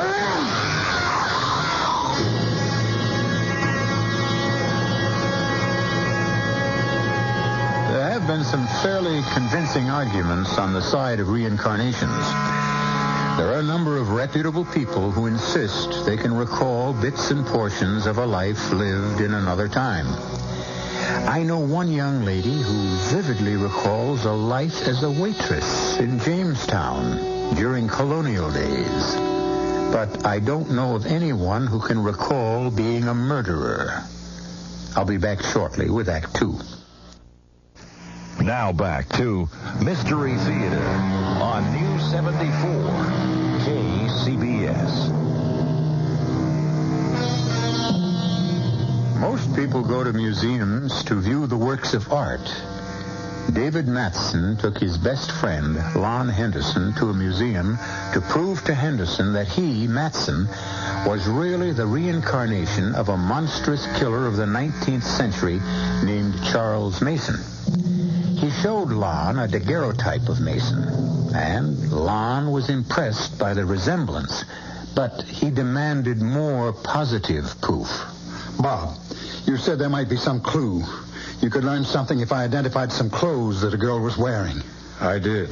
Did you find the clue? I'm afraid we did, Dave. Afraid? That means you believe that Dave is the reincarnation of Charles Mason? I told you the clothes that Letty LeGros wore when she was slashed to death have never been found. What I didn't tell you was that some 6 or 7 years after her murder, a fine piece of white cambric that had obviously been a lady's handkerchief was found on the heath together with some yellow material. Some historians were convinced that the handkerchief had been Letty LeGros and that the yellow material was part of a dress she'd been wearing. But no one could prove it. Until now. Until now. Until you just described a yellow dress and a white handkerchief.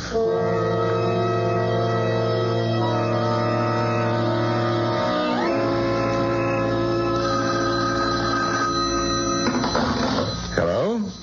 Mr. Robert Ripple? Speaking. Oh, this is Mrs. David Matson. You don't know me, but... The wife of the publisher? Yes, that's right. I'd like to come and see you. What about? My husband. And the reason he left me. My dear Mrs. Matson, I find this conversation most strange. You, a perfect stranger, calling me to discuss your marital problems? Why in the world would you believe that I would be... I was told to call you. By whom? Lon Henderson. Well, I can't understand why Mr. Henderson referred you to me. Well, because he's our best friend. And I badgered him into distraction. He finally gave me your name as the one... He also has the information I have. That's all I want. Tell Mr. Henderson I find his putting you on to me cowardly. Oh, Mr. Ripple, please. I have no intention, Mrs. Matson, of seeing you or discussing your husband and his actions at any time, now or in the future.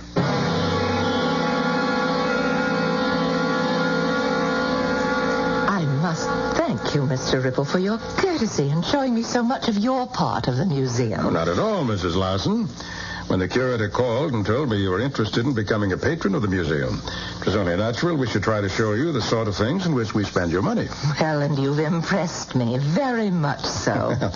If you don't think me impertinent, Mrs. Larson, how much so? Did you have any specific sum for a contribution in mind? Not precisely. I really need more information. Now, I must return to Boston later today, so... Well, I just want to thank you for making time for me in your busy schedule. Pleasure. Oh, wait. This picture... daguerreotype, Mrs. Larson. Well, whatever. Now, this man, he looks so familiar. Who is he? A notorious killer. A man named Charles Mason who was hanged in 1841. Now, if we could move on. Just a moment. Now, this may seem a somewhat strange request, but I would like this daguerreotype. I beg your pardon. I'd like to purchase, or let me say, I would make a substantial bequest to the museum if I could have this picture. And why would you want that particular picture, Mrs. Larson? I take it no other will do? Well, surely I don't have to explain. Oh, but you do. Guard. What? Guard. What are you doing? What? Calling a guard to escort you out of the building, Mrs. Matson. Why are you... And I'd advise you not to make a fuss. Because if you so much as utter another syllable, I'll call the police and have you arrested for impersonating a donor when you had no such intention. Now get out of here.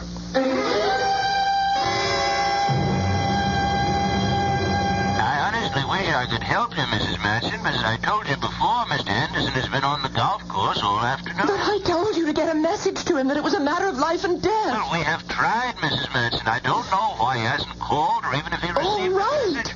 Now, listen, tell him I'm coming out to see him, and he should wait there for me no matter what happens.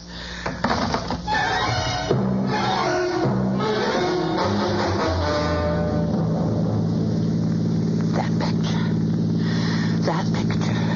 It was exactly the face of David. I've got to find Lon. He's trying to avoid me. It's too dark now for him to be out on the golf course. Oh, ouch. Oh, there's gravel. I should have remembered to change my shoes. I think I'll walk on the grass. Who's that? Is there anyone there? I know you're behind that bush, and I'm not in the mood to play any stupid games. Go on me! I forgot the knife! Oh, help!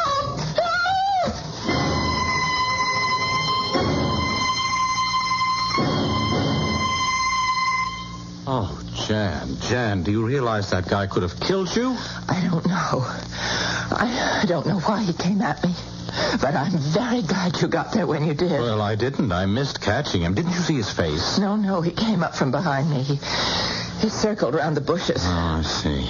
Do you think you should stay in this house alone? Well, why not? It's my own home. But, Jan, you're not completely recovered.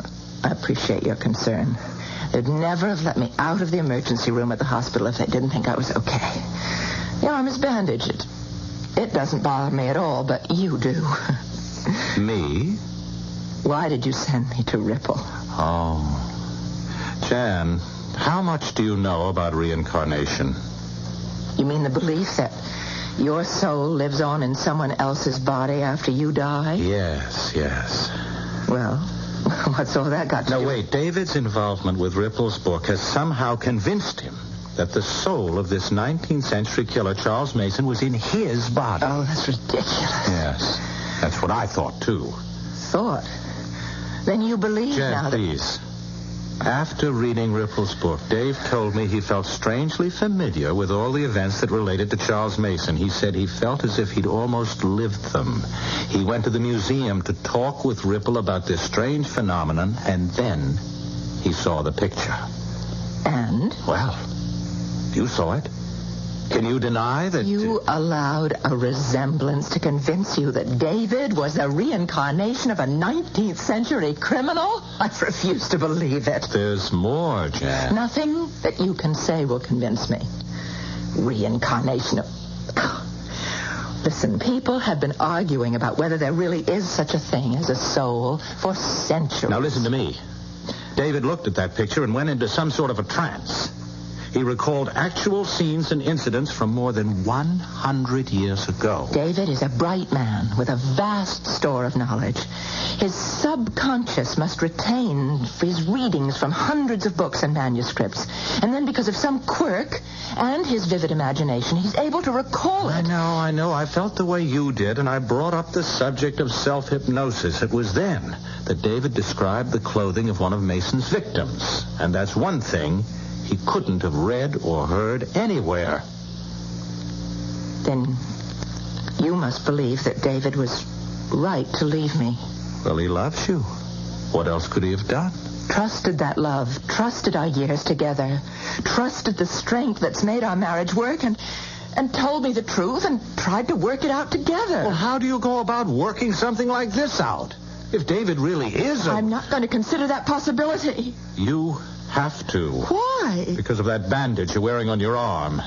Bandage? What's that? Somebody went after you with a knife. I know. And why would anyone want to slash you? I don't know. We live in a violent world. No, Jan. No, this happened at the club. This was no ordinary mugging. What are you trying to say?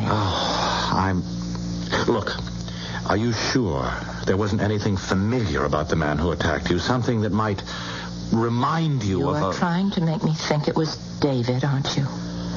You are trying to make me say it was David. You think it was David, don't you? Jan, look, please, we have to... Get out of my house. Well, please be reasonable and... I said get out, Lon, and I meant it.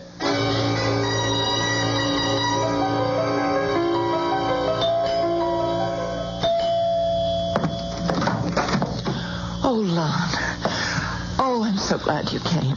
Now, I apologize for my behavior the other night. There was no excuse. No. I forgive you, Jan. I understand. But what do you want from me now? To go with me to see Jason Beckwith and tell him everything you know about this strange delusion of David's. Jason Beckwith? He's a professor of Romance languages at the university. And he's also a highly regarded student of the occult. I shouldn't say student. He's an acknowledged authority. Jan, have you seen today's paper? No. Then you haven't read the story about the woman who was killed in the park last night? Lon, I promised I wouldn't lose my temper, no matter how many ridiculous things Now, hold it. said. It's not ridiculous. A woman was slashed to death in Hudson Park early this morning by a man with a knife. Now, that's a newspaper and story. I suppose that you don't have a sneaking suspicion that man with a knife might have been David. You bet I have. David is not a killer. All right. Why don't you call him and ask him where he was last night? He couldn't kill anyone. Are you afraid to call him?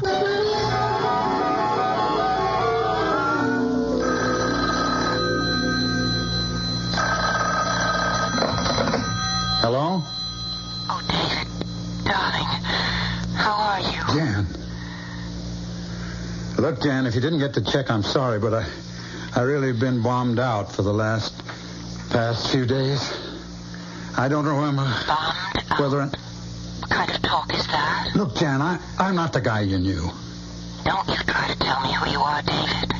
You're talking to the girl who married you. You just don't know what you're up against. But I do. I do know. You know? I know exactly what you believe, and I also know it's a lot of nonsense. Oh, darling, I want you to come home. Lon should never have told you. He betrayed me and did you no good. I can't face you now, ever. David, listen. Well? He hung up on me. Mm-hmm. And what about last night? He couldn't remember. Well, I guess he must have been drinking. Bombed out was the phrase he used. Which amounts to admitting that he doesn't have an alibi for last night. He doesn't need an alibi. David is not a criminal. He thinks he is? Well, he's getting a lot of support from some of his best friends. Jan, please believe I fought it. You weren't at the museum. You didn't see and hear what I said. And you haven't lived with David for 10 years. You think you can ever know David as I do? Oh, well, how can I answer that? Oh, don't try. Just come along with me and keep the appointment with Professor Beckwith.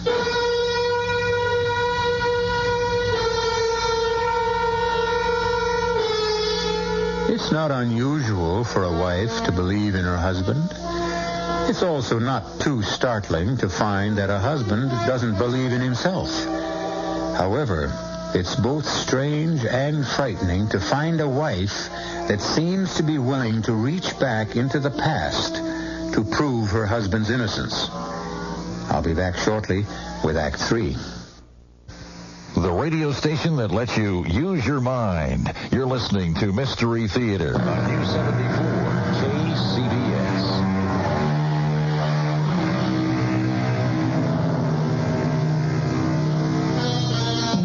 The power of love against the power of death. The power of good against evil. Most of us like to believe that good will triumph, but very few of us are ever asked to put our beliefs to the acid test. Janice is doing just that. She refuses to believe the evidence that her husband David is the reincarnation of a 19th century killer. And she and her husband's best friend have come to an appointment with an expert on reincarnation and the occult. Remarkable. Most interesting. In fact, one of the most remarkable stories I've ever heard. Professor, you can take my word for it. I saw just what I told you. Nothing came from my imagination. My dear Henderson, do stop calling me professor, and do stop being so defensive. I know you told me the truth. You don't mean you believe David is a reincarnation of that killer? My dear Mrs. Matson. Jan. My dear Jan, before I can answer that question and before you panic, you have to understand more about the whole theory of reincarnation. That's why we're here. Now, reincarnation is part of some, but not all, Oriental religions. The belief that the soul needs to be reborn. And final liberation and release from this need is the highest possible achievement. But why is there a need to be reborn? Because of impurities in the soul. Oh, or sin, Professor? I'm sorry, Mr. Beckwith. The final liberation of the soul, Henderson, is possible only for a human being who has attained purity of thought. And if one doesn't have this purity of thought? Then a new life is generated from an old, just as a new candle is lighted from an old one. A new life, you said? That's right. Completely new and completely different? Trying perhaps to rid yourself of impurities? Possibly. Well, then, how do you account for the almost total recall that Dave had for the events and crimes connected with Charles Mason? One explanation would be that he remembers them. But if David was striving for a new life... I didn't say there wouldn't be traces and memories of another life. And I believe David has surfaced these memories. But that doesn't necessarily prove David Matson is the reincarnation of Charles Mason. Well, how else could Dave have known about it? He could have experienced the things he recalled as a spectator. Oh, no way, Beckwith. I was in the museum and you weren't. I saw and heard a deep emotional involvement on Dave's part. He was no spectator. Henderson, you've just put your finger on the single most significant bits of evidence in this whole strange history. In fact, it's the cornerstone of a theory I'm beginning to form.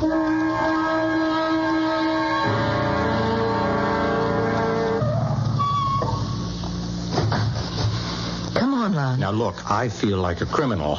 Now, don't be silly. But I'm setting David up. He thinks he's going to see me, and wait till you see the look he gives me when you walk into his office. Come on. Where are you going? We're going in the back way. Oh. If I pass the desk, the receptionist will phone David. Oh. You know, Jan, you're really something else. I just hope that just David... let me worry about David, Lon. All right, Dave, I'm sorry we used the back door, but... It was my idea. Jan. Why didn't you call to tell? David, you look awful. You look so tired. You know, you could use a vacation up at the lodge. We could... Jan, how I wish I could... That it was as simple as that. I'd love to go away with you for a while, just the two of us. Well, we can't. What? I thought... I mean, we've got some work to do first. Work? Yes, on your head. Now, listen. Lon, what is this? She's your wife, and she's great. And she has met with Professor Jason Beckwith, and he's agreed to work out an experiment. What kind of an experiment? Well, I think Jan had better explain it, since she's also going to be part of it.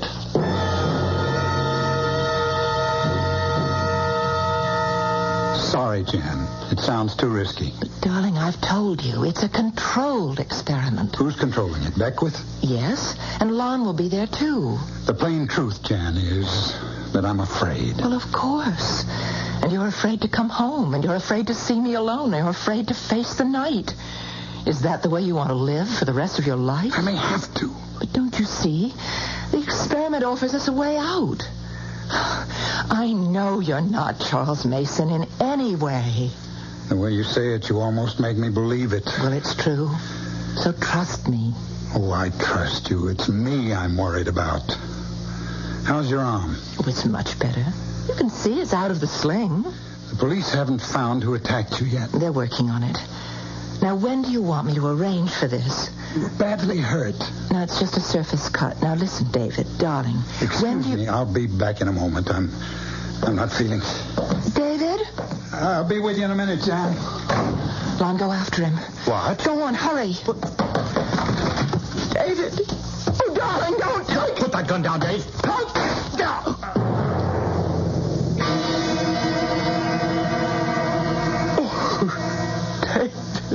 David. Why did you grab my hand, Lon? Why didn't you let me kill myself? Because that's no answer. You asked about the alternative, and this is the one that takes care of everything. Are you sure about that? What?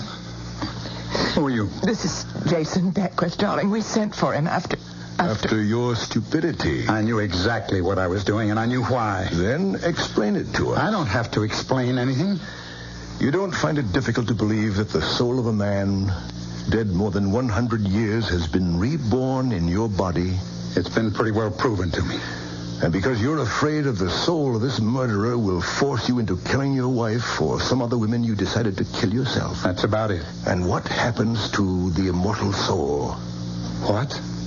I asked, what do you think will happen to that soul that didn't die on the gallows at Tyburn in 1841? What happens when David Matson blows his brains out? What happens to that soul? I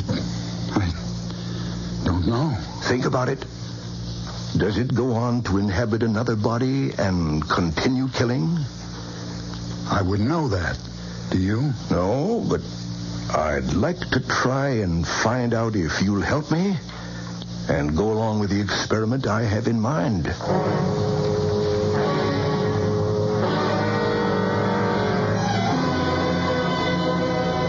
You want to go ahead with this, Dave? Yes. Okay. But I'm under orders to inform you that this will be the last experiment into the past conducted on these premises. And the professor's briefed you on what we hope to accomplish here tonight? No, not completely. I assume it's a continuation of your trips into the past. With some additions, Mr. Ripple. Those marbles you have in that bag? Right. Interesting. I assume they're going to play some part in the proposed experiment. Oh, they are. As will the clothing I have in this box. Is that a knife? It is. With a sharp blade? As sharp as I could get it. Don't you think that... I believe that on the top floor of this museum, there's a long, narrow corridor which runs the length of the building. Correct. Connects two rarely used storerooms. I must warn you, it's probably very stuffy up there. Is there a window we can open? Well, yes, but... Good. With the exception of Jan, I suggest we all get up there quickly.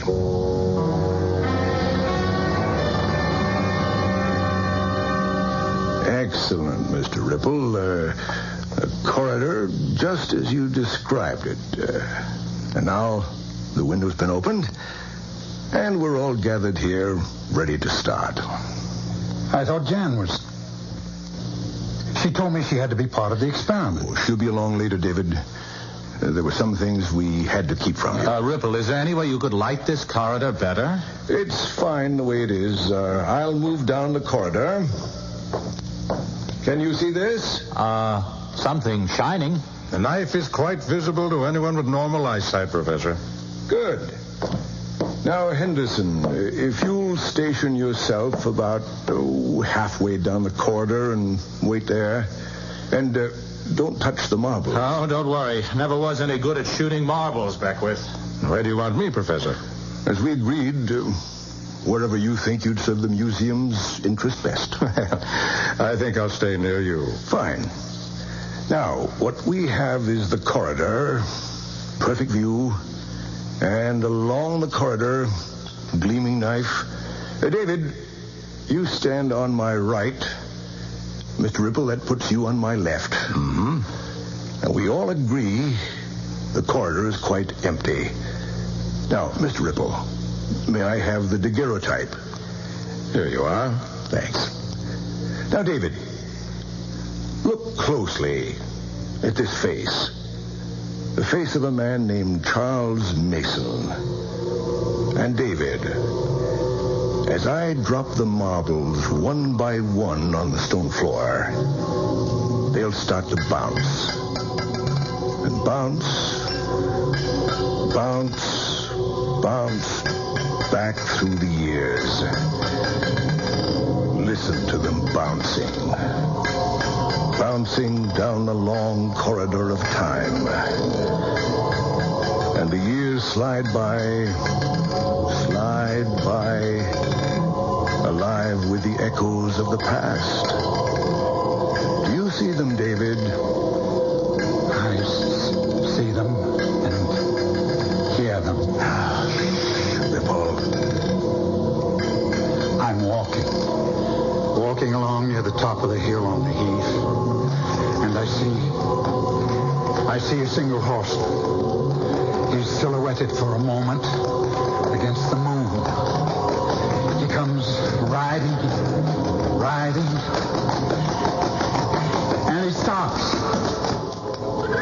He dismounts, and he hides so carefully in the bushes. Beckwith, for heaven's sake, what's happening? That's Ripple. He's under two. He thinks he's there. They stand stone still, the man and the horse. The bushes hide them. A lady. She's walking. She has a cape with a hood. I can't see her face. Jan, be careful. Pretty lace and pretty face. I know help against sharp steel. No, it's Ripple. He's got the knife. He's down the corridor. Jan, look out! I got him. You're not going to touch him. The window, Dave. Watch the window. Dave, there's the knife! Help! Hold me!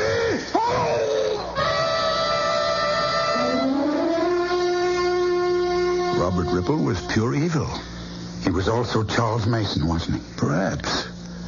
Perhaps he just saw an opportunity to destroy a good man when he discovered that daguerreotype and realized the man in it looked exactly like you.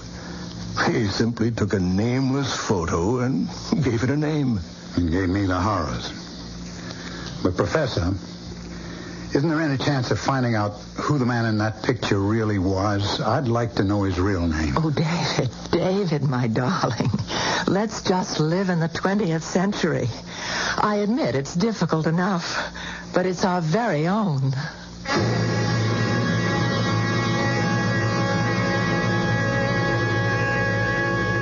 Here we are in the 20th century, and I have a little parlor game for you to play. Imagine yourself as some famous character in history whom you know and admire. Okay? Now, close your eyes and think hard and imagine yourself alive back in those days. And as you think, you may see some pictures in your mind that you've never seen before. Try it. I'll be back shortly.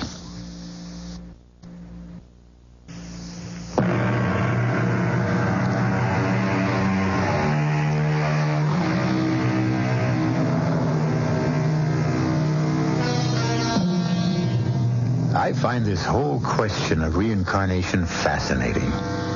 But there's an area that's not very well covered in the books and essays that have been written. And that is the question of animals and their souls. Do they possess souls? And indeed, do they return in some form as some other animal? Or, which I don't like to believe, are those of us who sin greatly reduced to becoming animals before we can stop trying to be reborn? Our cast included Shepard Strudwick, Marion Seldes, William Redfield, Alon Clark, and Chris Gampel. The entire production was under the direction of Hyman Brown. This is E.G. Marshall inviting you to return to our Mystery Theater for another adventure in the macabre.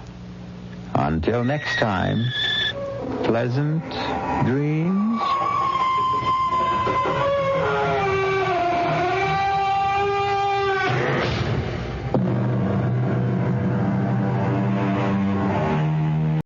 Lost in Brazil invites you on an unforgettable journey, where every moment is an adventure waiting to be discovered. Join us as we uncover the soul of Brazil, one incredible experience at a time. Click on the link in the description and embark on the ultimate Brazilian odyssey.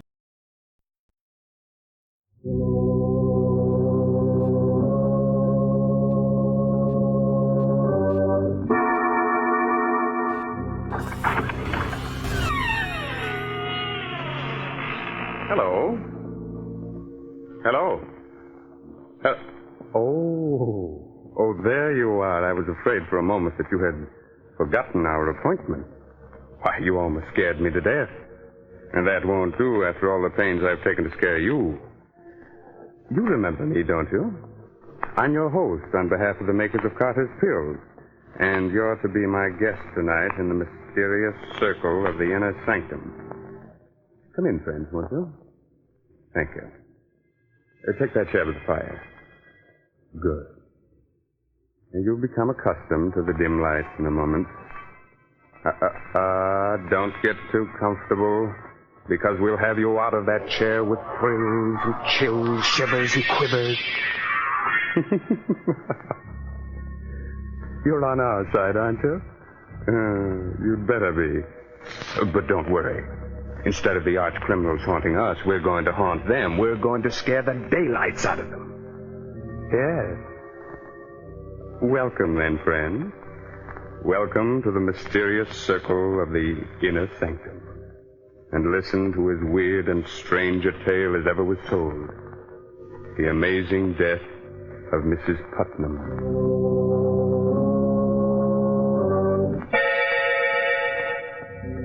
The night is dismal.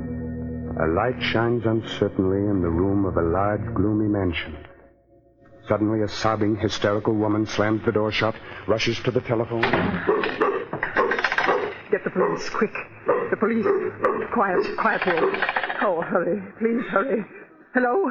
Hello? Police department? This is Mrs. Putnam. You've got to save me from them. They'll kill me. Put that telephone down. Help, they're going to kill me. I'm being murdered. Where are you? Oh, they're killing me.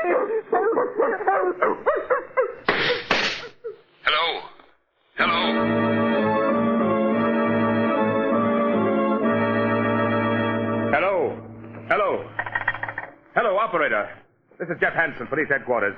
Trace the call that just came through to us. Hurry. That's funny, Jeff. You hear what I heard, Porky? I sure did, unless we're both having the same dream. Hold it, Porky. Yes? Yes, operator. Hansen, Jeff Hansen. You have? That's swell. Write this down, Porky. Yes, sure. Yes? The Putnam House, Maple Street. Thank you very much. The Putnam House? Yeah. Hey, that's the first time in centuries we've heard that name in the police department. Come on, Porky. Someone in that house is in great danger. We've got to get there, and quickly.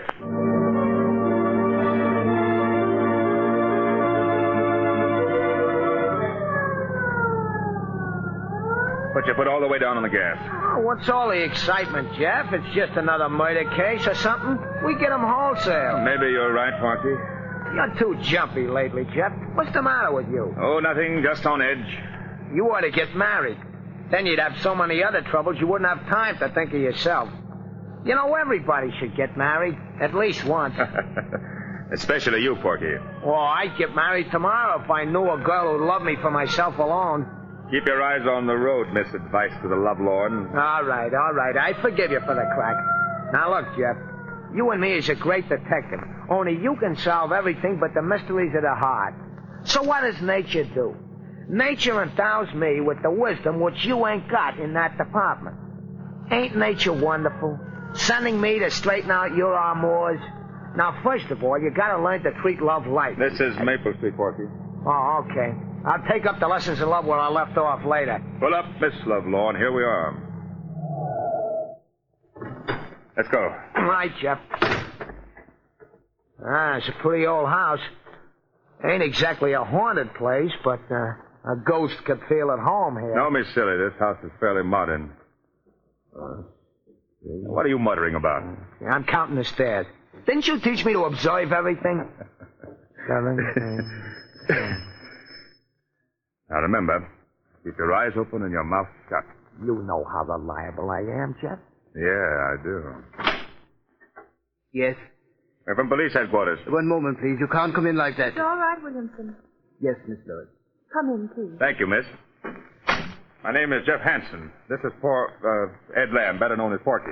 I'm Lois Putnam. Hi, Thomas Putnam. Did you say you were from police headquarters? Yes? That's odd. How did you find out so soon? We had a telephone call. From whom? It was a woman. I believe she said her name was Putnam. What? Oh, no. When did you get this call? Only a few minutes ago. The woman screamed that she was being murdered. She cried out for help. Oh, no. What in heaven's name are you talking about? My aunt is dead. Dead? Yes. She died 2 hours ago. Her name was Mrs. Putnam? Yes, Martha Putnam. You say your aunt died 2 hours ago? Yes. But we received a phone call for help only 20 minutes ago. That's impossible. Are you sure the call came from here? It was traced to your number. Besides, I believe the woman said her name was Mrs. Putnam. Isn't that right, Porky? It sounded like it. This is some idiot's idea of humor. The poor woman has been dead more than 2 hours. Lois, you should rest. You haven't closed your eyes. I will, Doctor. These men are from police headquarters. Oh? This is Dr. Holloway. Doctor? Detective Hansen, did you say? Jeff Hansen. This is Ed Lamb. Hi, Doc. Were the police informed of your aunt's death, Lois? They traced a strange phone call back to this house, Doctor. Somebody screamed for help. From this house? Yes. Then why didn't we hear it? Perhaps we made a mistake. However, we're forced to sort of look around. Please forgive us, Miss Putnam. Do whatever you like. Thank you. Well, perhaps you'd better lie down, Lois. I'll be all right. Porgy, I want you to make a thorough search of the house and don't let anything go unnoticed. You betcha. Oh, Doctor. Yes. Be back in a moment, Lois. What is it? If you don't mind, Doctor, Do you wish to ask me questions? Please. Quite all right. What caused Mrs. Putnam's death? The causes of her death were quite natural. A blood clot lodged itself in the veins of her heart. You may have heard it called coronary thrombosis. How many members are there in the family? Well, there's Lois and Mrs. Putnam's brother. He's very ill, and his sight is failing. Is there anyone else? Yes, there's Joel Adams, the gardener. He lives in the back of the garden. He and the butler have been with Mrs. Putnam for years. Would you mind, Doctor, if I looked at Mrs. Putnam? If you wish, just follow me.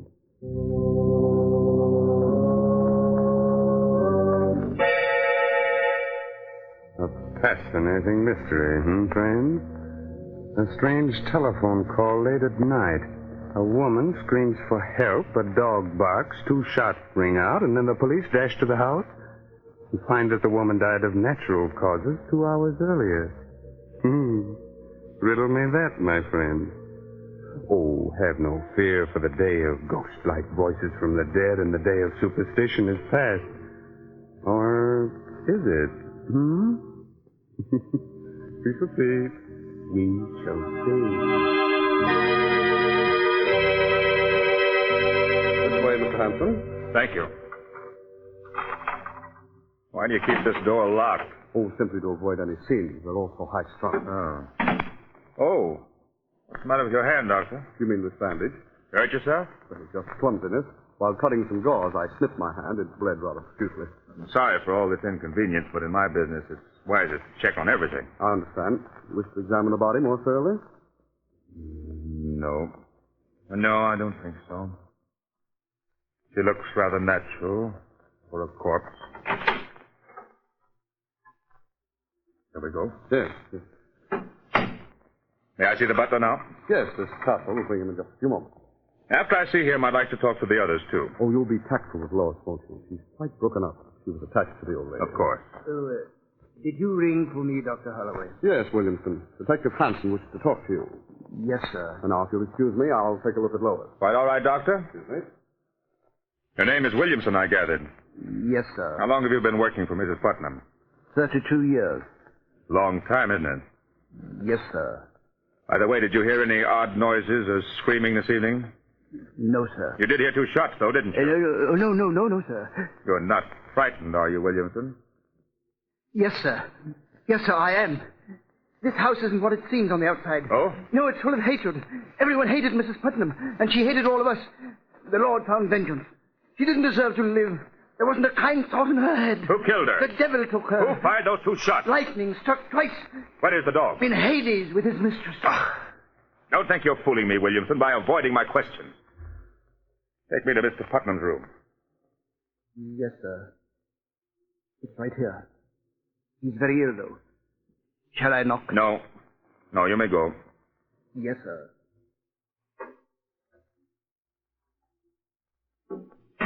Who is it? I'm sorry to intrude. Are you Mr. Putnam? Who are you? Detective Hanson, police headquarters. Oh, the police, eh? What are you doing in my house? I thought the house belonged to your sister. It belongs to me now. What business is it of yours? Who else would she leave everything to? Mr. Putnam, did anything unusual happen to your sister earlier this evening? I mean, has she been ill? Cat was never ill in her life. Would there be any reason for anyone murdering her? Murder? I don't know. Maybe. She's hurt each and every one of us. She ruined Lois' life by sending her fiancé away many years ago.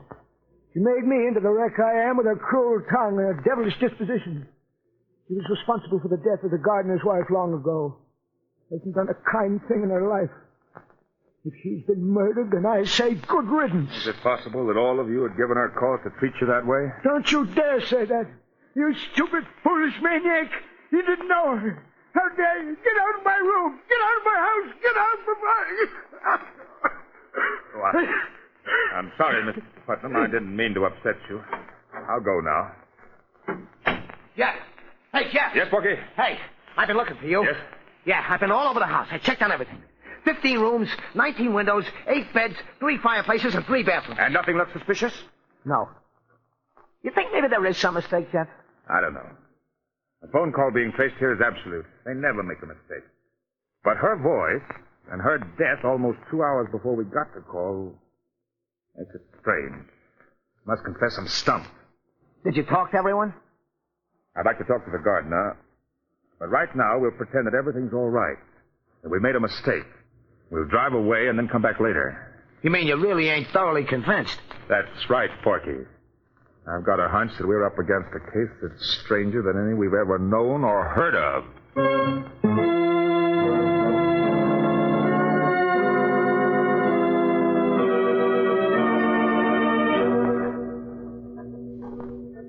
Get in the car, Porky, and don't look back. Right, Jeff. I don't want them to think that we're even slightly suspicious. They may be watching us from the window. Throw on your lights and get the car started. Yep. Porky. What, Jeff? Don't move. Just look over there.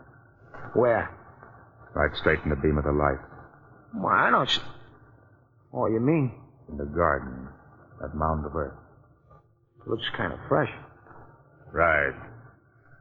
Holy Mazuma. You think maybe somebody's buried under there? We'll soon find out. Drive the car down a few blocks. We'll come back on foot and very quietly. Jumping catfish, Jeff.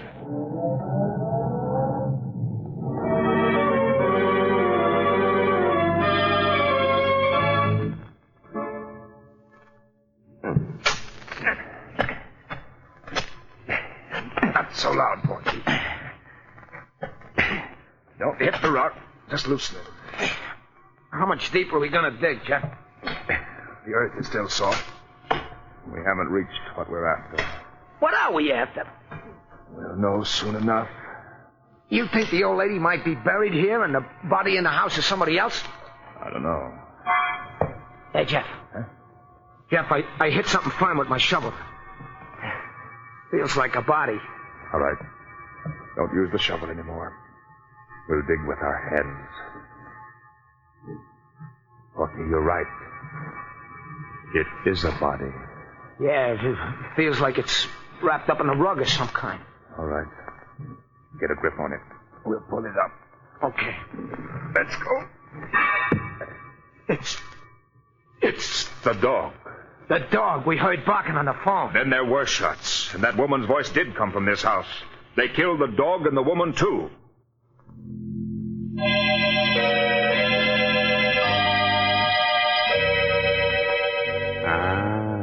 Are you completely mystified? Wondering about the strange death of Mrs. Putnam? And what will happen next? Well, there's no need to be frightened. We know how old-fashioned it is to stop like this suddenly and leave you in midair wondering about the outcome of the story. Oh, are you in midair? Good. But we assure you everything will come out all right. We won't let you down.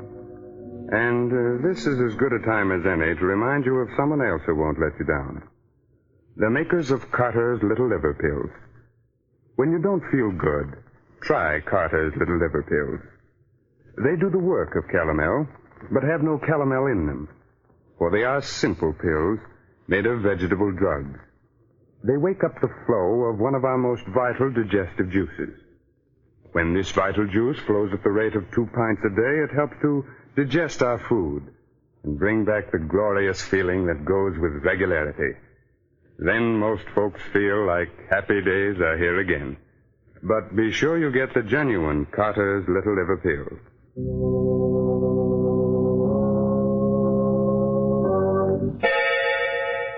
Now let's solve tonight's inner sanctum mystery. Where were we? Oh, yes. Jeff and Porky had just unearthed the body of a dog. The dog we heard barking on the phone. Then there were shots, and that woman's voice did come from this house. They killed the dog and the woman, too. Oh, I just swallowed a lump that had nails on it, Jeff. Porky, down. What's the idea? Throw me right into... Shh.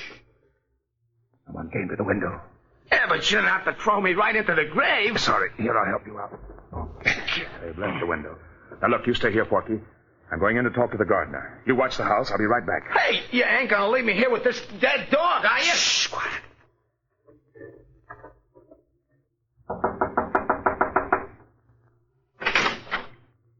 What do you want? I'm from police headquarters. You better let me in. What do you want? I want some information about that dog that was buried in your garden. You're crazy. Who buried it there? There's no dog in my garden. Was there a dog in the house? I don't know. You'd better answer my questions, Mr. Adams, unless you prefer going to jail. I don't know anything. Who killed Mrs. Putnam? Everybody. Everybody hated her. What do you mean by that? Everyone in that house wanted her to die.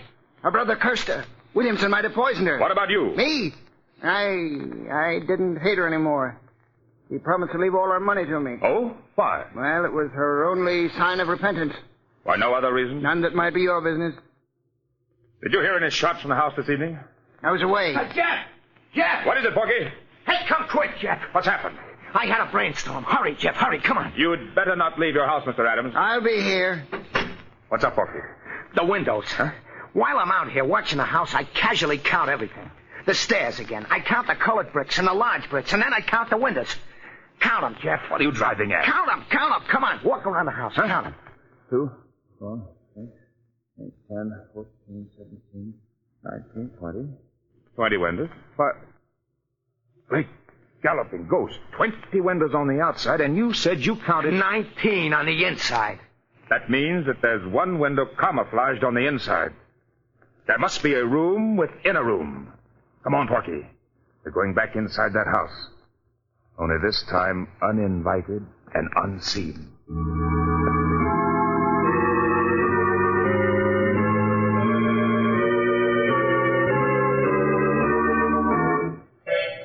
You think maybe the room is up around here, Jeff? Just keep trying, Porky. Run your fingers over every inch of wall and furniture. Yeah. You got something? Heart failure. I get a splinter in my finger. Why did I ever... Shh, quiet, Porky. I think I've got it. No kidding? Sit over here. Have your gun ready? There's a little knob here in back of the bookcase. I think it will swing the bookcase open and lead us into another room. Here goes. Look out, Porky. Oh, you've come to kill me, but I'll kill you first. I'll kill you if you come near me. We haven't come to kill anyone. Who are you? I'm Mrs. Putnam. What? Mrs. Putnam? Jeff, there's the ghost we needed to top off everything. Light a match, Porky. Oh, there's a candle over there, Jeff. All right, light it and bring it over here. Okay. How do we know that you're telling the truth, that you are Mrs. Putnam? Heaven knows I am. But I wish I were someone else. I've gone through so much. If you are Mrs. Putnam, then who is the dead woman downstairs? The dead woman? Yes. She's my cook. She took suddenly ill and died earlier this evening. Your cook? I can prove to you that I'm Mrs. Putnam. How? My signature. I signed a new will tonight. They forced me to will everything to them. Oh, you must believe me. We'll check on that. Was there any shooting in the house this evening? Yes, they shot my dog while the poor creature was trying to protect me. I called the police to help me. I thought they meant to kill me, but instead they brought me up here to face the living dead. We're the police. If you are Mrs. Putnam, then we're here to help you. Thank heaven you don't know how they tortured me to make me write a new will. You say the new will leaves everything to them? Yes. In that event, it will be a simple matter to trap them and for you to prove yourself. Have you got the old will? No, they destroyed it. Well, it doesn't matter. You'll tell me the contents of the old will. They'll give themselves away when they hear it read. And now, Mrs. Putnam, about those who tortured you. Who are they?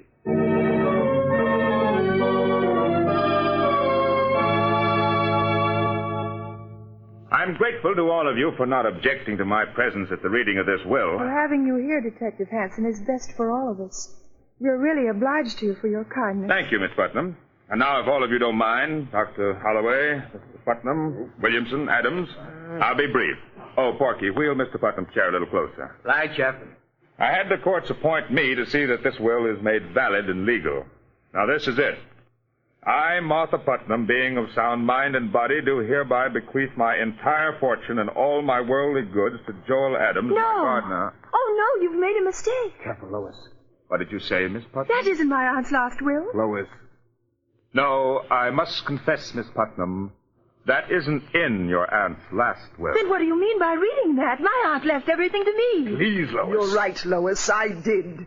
In the will you forced me to sign. Mrs. Putnam! Don't move, Doctor. Yes, Lois. I signed a will leaving everything to you. That's true.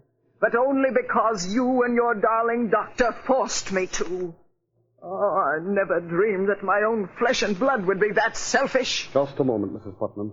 The conspiracy to spirit you away and bury the cook in your place was entirely my idea. Don't blame Lois. It was a clever plot, my friends, and it might have worked, but fortunately you made mistakes. By the way, Doctor, does that bandage on your hand cover a nasty bite you got while doing away with the dog? Yes, it does.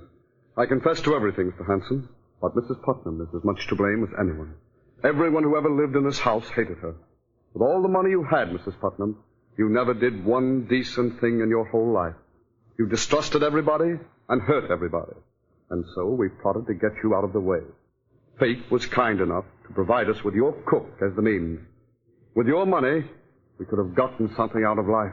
You'll get life now, all right, without her money.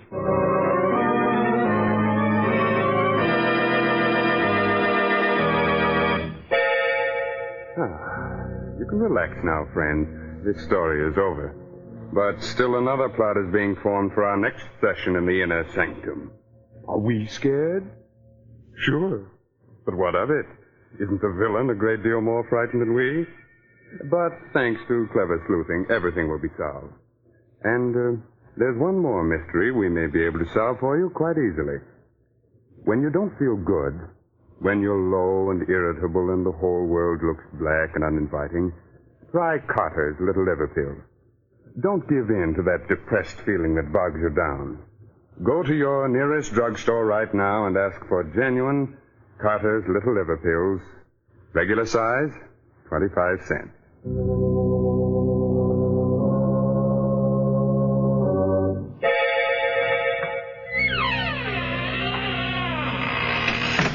There now. We've closed the door to the inner sanctum for another week. Time to go. But spread the news to all arch criminals that we shall ride again in their pursuit next week. This is no laughing matter for them, my friends, so take your tongue out of your cheek. That's better. Remember, we'll expect you next week at this same time in the mysterious circle of the inner sanctum. Oh, by the way, you like good mystery stories, so be sure to read this month's Inner Sanctum mystery, The Case of the Solid Key, by Anthony Boucher. Good night.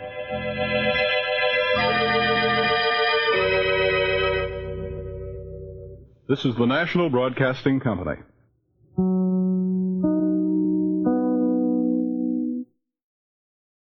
We'll rest. There, look. There's nothing on the other side of it. We've made it. We're at the top. But we can't be there.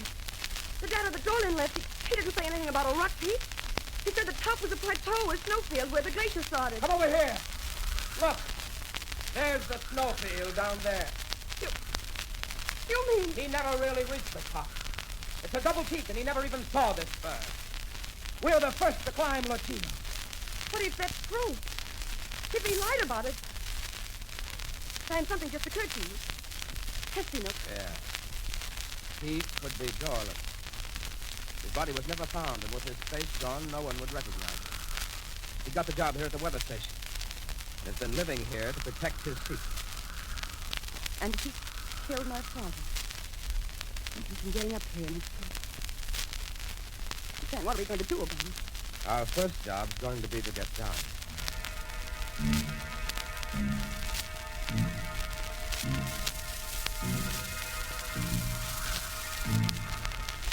The last leg, darling. Here's the west wall. I'll just make this rope fast. But Scott. There. Look there. A man. Frozen in the ice. Look at that beard. The skins he's wearing. The stone-tipped spear in his hand. There's the god whom the natives tell legends about. A prehistoric hunter that was frozen in the glacier 100,000 years ago. Van, if we can get him out, get him back to civilization. We will. We'll come up here tomorrow with Ferguson. But now start down the rope. Wait for me on that ledge just below there. Yes, Van. All right. Come on down. Coming. Stand clear. Van, this isn't a ledge. It's the mouth of a cave.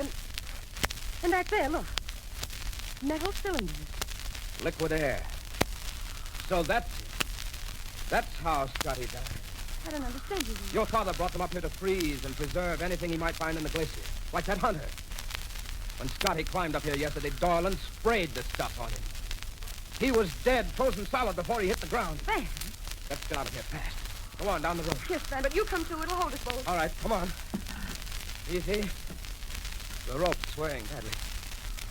Seems to be slipping. You're not slipping. I'm untrying it. Van, it's Testinook. He's up on top of the cliff. Dorland! Dorland, don't stop! Oh, you know who I am, eh? Then you probably guessed the rest. That I lied. That I didn't go to the top. That I killed Blair and Scotty to keep them from discovering it. Just as I'm going to kill you. Dorland, for heaven's sake! It's my mountain. Mine. While I live, the world will go on thinking that I was the only one that ever climbed it. And this last one knocked, and you'll die. One down, 3,000 feet. An avalanche. It's shouting like that started it. It's going up. It's coming down the snowfield. Hold tight and pray that it clears us.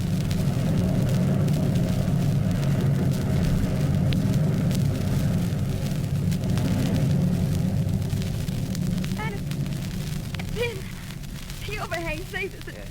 It went up past us. Van, what happened to Dorland? Swept him over the edge.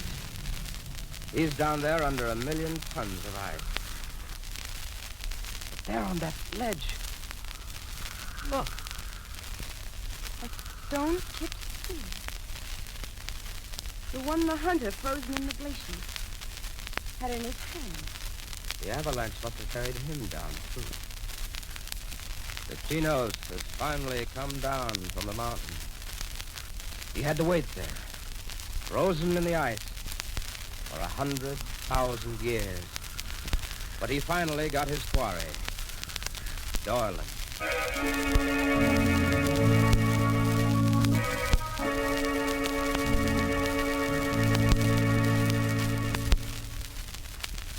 And that was the tale of the hunter from beyond.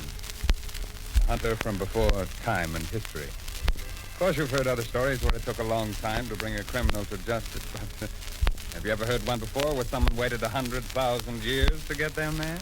Patience may be a virtue in some things, Raymond, but certainly... Thank you for visiting Golden Age Radio, rumble.com/C/GAR. Please support our veterans by visiting veteransradioministry.com. Together we can honor their great sacrifice. Thank you. I suppose all of us have heard or even used the expression, I'd give a year of my life if I could have such and such a thing, or if such and such a thing would happen. But what if you suddenly felt the years of your life being taken away from you? It happened to one man, me. The man you'll hear about in the story World Enough and Time on Theater 5.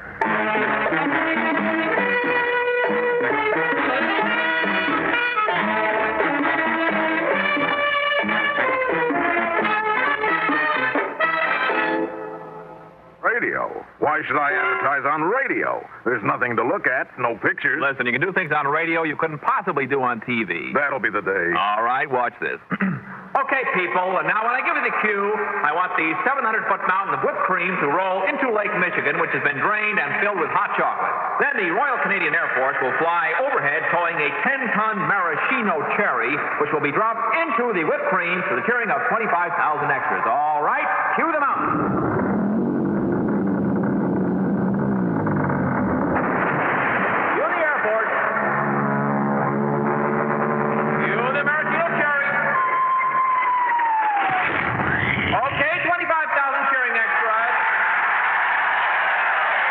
Now, you want to try that on television? Well... You see, radio is a very special medium because it stretches the imagination. Doesn't television stretch the imagination? Up to 21 inches, yeah.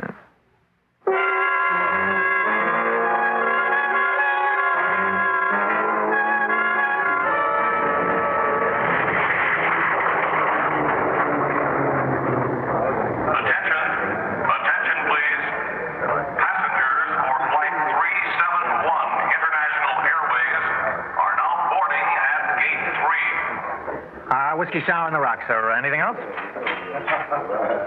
Well, hello, Mr. Dean. Hello, George. You're looking well. Haven't seen you for a while. Stopping at some other airports lately? No, just very busy. Out of the country lot. Hey, Sid, who's the sharp-looking guy who just walked in? Him? That's Matt Dean. That's a swinger for you. Rich, plenty of dough, but regular. You know how some of these guys with a few bucks are? Well, not Dean, a real prince. I never seen him in a place before. He seems to know everybody here. What's he do? I don't know exactly. Manufactures airplanes or something. I think he's in a lot of businesses, you know, different things. Boy, he sure is a snappy dresser. I've known him for maybe 20, 25 years. Huh? Yeah, true. As long as I'm tending bar here, I know him. He's always dressed to kill, too. Come on, are you kidding me? That guy ain't old enough for you to know him all them years. He's only about, 30 years old? That's what you think. He looks the same for all the time I know him. Never changes. Never gets old. You know, he might be pushing 60 or better. What, are you kidding me? Now, look, why should I kid you? He's about 60, I'm telling you. I'm 62, and when I started here about 25 years ago, Dean and I were about the same age. You'd never think it now, just looking at the both of us. Oh, I mean, I look broken down like what I am, but Dean, he flies around, makes money, stays young, I guess. Some guys just got it, and some guys ain't. Well, Sid, how are you, Hi, Mr. Dean. Haven't seen you in ages. How you been? Well, how do I look? Great, just great. Well, that's how I feel. Oh, brandy, please.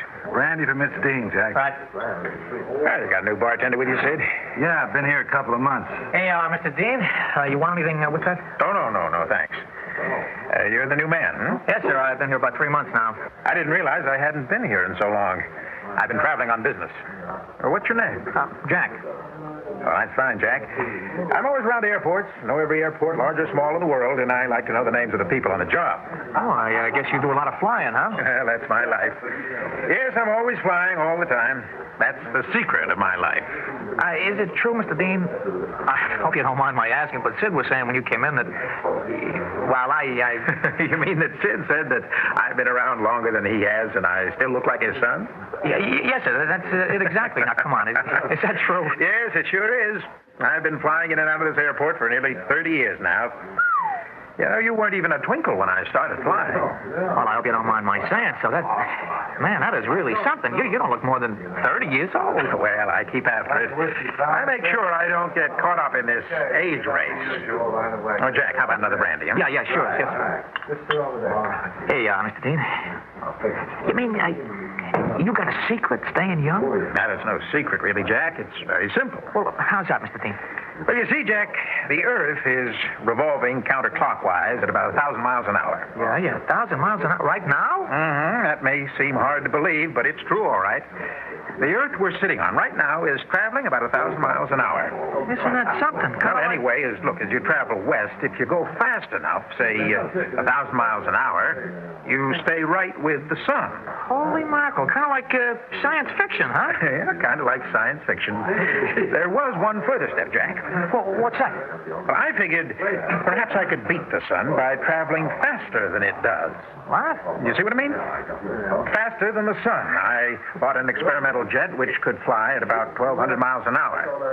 Now, of course, my plane, an FY-630, can do about 2,100. Wow, that's really moving. Yep. And one morning I took off at dawn from this very airstrip. When I got to California, I knew that I had time beaten forever.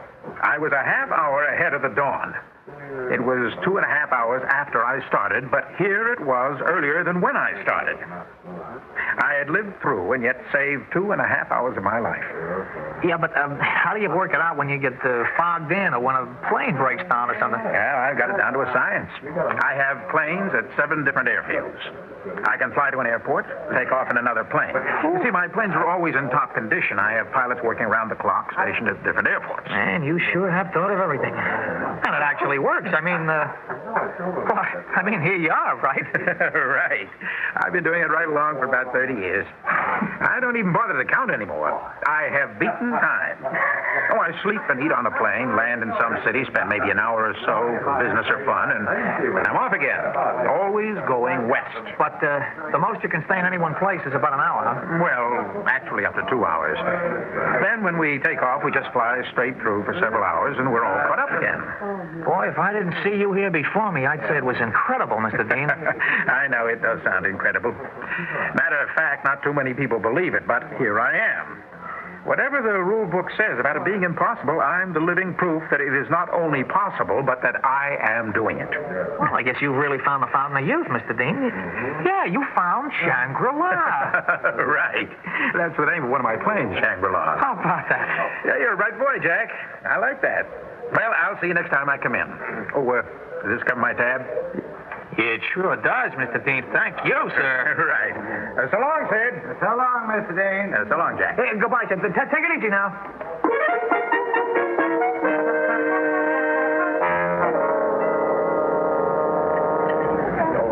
All right, now, Stuart, this contract with Rollington is to be ignored. Let them think that we have absolutely no use for their company. Yes, sir. Then when they come to us wondering why we haven't answered them, we'll be in a better position to dictate our terms. Well, fine, Mr. Dean. You're really convinced that they'll come to us and be concerned about our salary? Oh, yes. I'm sure of it. $1 million account, and they're not going to follow up. I don't care how big they are. They'll come around, and then... Pardon me, Mr. Dean? Oh, yes. You wanted me to remind you, sir, when it was 1:45, sir. Oh, thank you. Good man. Thanks. All right, gentlemen, I think that's it. My chauffeur's waiting outside. I've cut my time a little close today so that we complete our discussions on this contract. Now I have to get back to the airport. Good day, gentlemen. Good day. All right, Louis. Let's make a beeline to the airport. Yes, sir. Hey, watch out! Hey, that crazy guy in the car ran right into the rear of that limousine. Hey, mister, you all right? Hey, looks pretty bad. Look at his head. Come on. He's all cut. Help me up. Oh, please. Louis, help me up. Hey, wait a minute. You want to stay till the doctor sees you. Hey, look at his head. Look, I haven't the time. Louis, help me up. We've got to get back to the airport. Quickly, Louis. All right. Let me through. Stand back. Give them the air.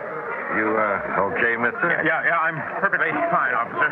If you just help me into my car, I'll be even better. I've got to get to the airport. Oh, no. Now, wait a minute, mister. Your head. You may have a concussion. No. You better stay where you are. Now, let me help you. Look, officer, I'm sure that there's a doctor at the airport. Yes. I can take care of it. Here, please just help me into my car, if you will. No, here comes the ambulance. Now, you better go to a hospital and have this thing taken care of. Now, look, officer, I can't go to the hospital. I've got to get to the airport. Look, I must take off right away. I haven't time for the hospital. I must keep up with my schedule. Now, I must leave. But listen. Louis, tell them. Now, help me. I must get to the plane before it's too late. Look, call Stewart and tell him what's happened.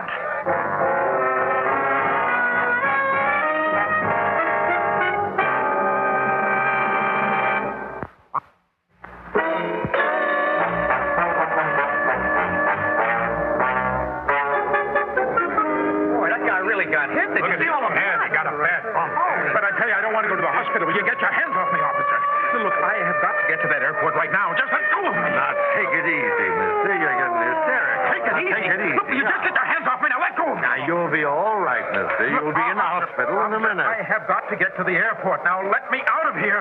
Let go of me, I tell you. Once you get to the hospital, you'll be okay. Will you let go of me? Let go of me. Hold him, somebody. All right. It's delirious. Here you are. Bring the stretcher.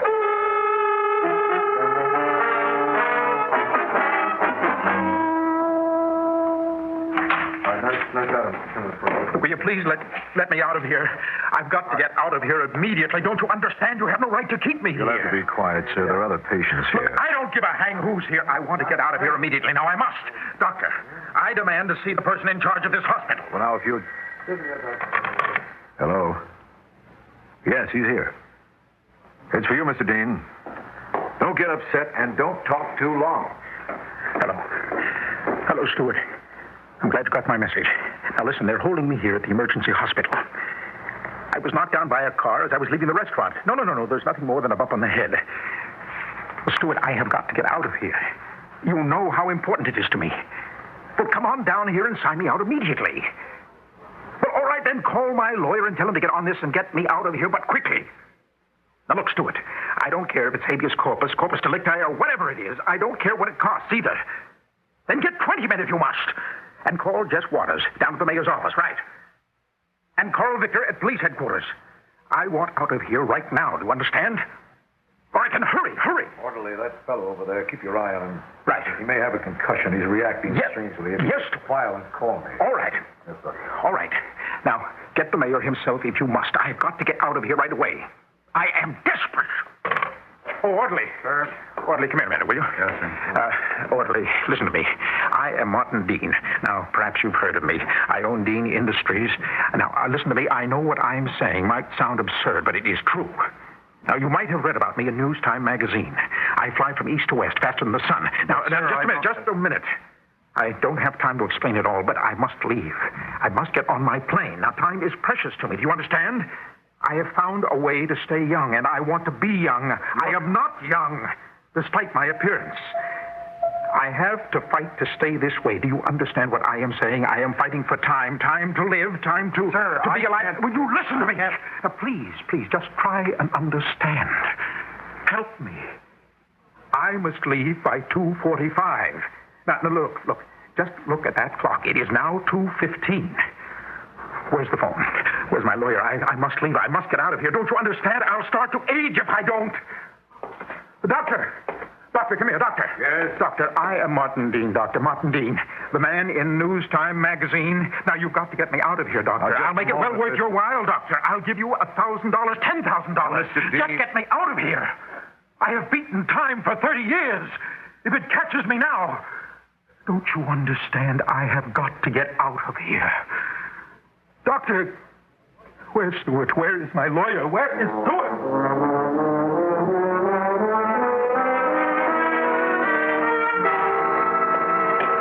I've got to take off by 2:45. I've got to get away. I'll never be able to make up the time if I don't. Stewart, come here. Here I am. Quickly. Stewart, get me out of here. Mr. Dean, I rushed right over as fast as I could. Now, look, Stewart, just tell them who I am, pay them anything they want. Just get me out of here. Right away, Mr. Dean. Just be calm, Mr. Dean. Be calm? How can I be calm when these fools have kept me here 45 minutes already? Get going, man, get going. I have got to get out of here. Right away, Mr. Dean, right away.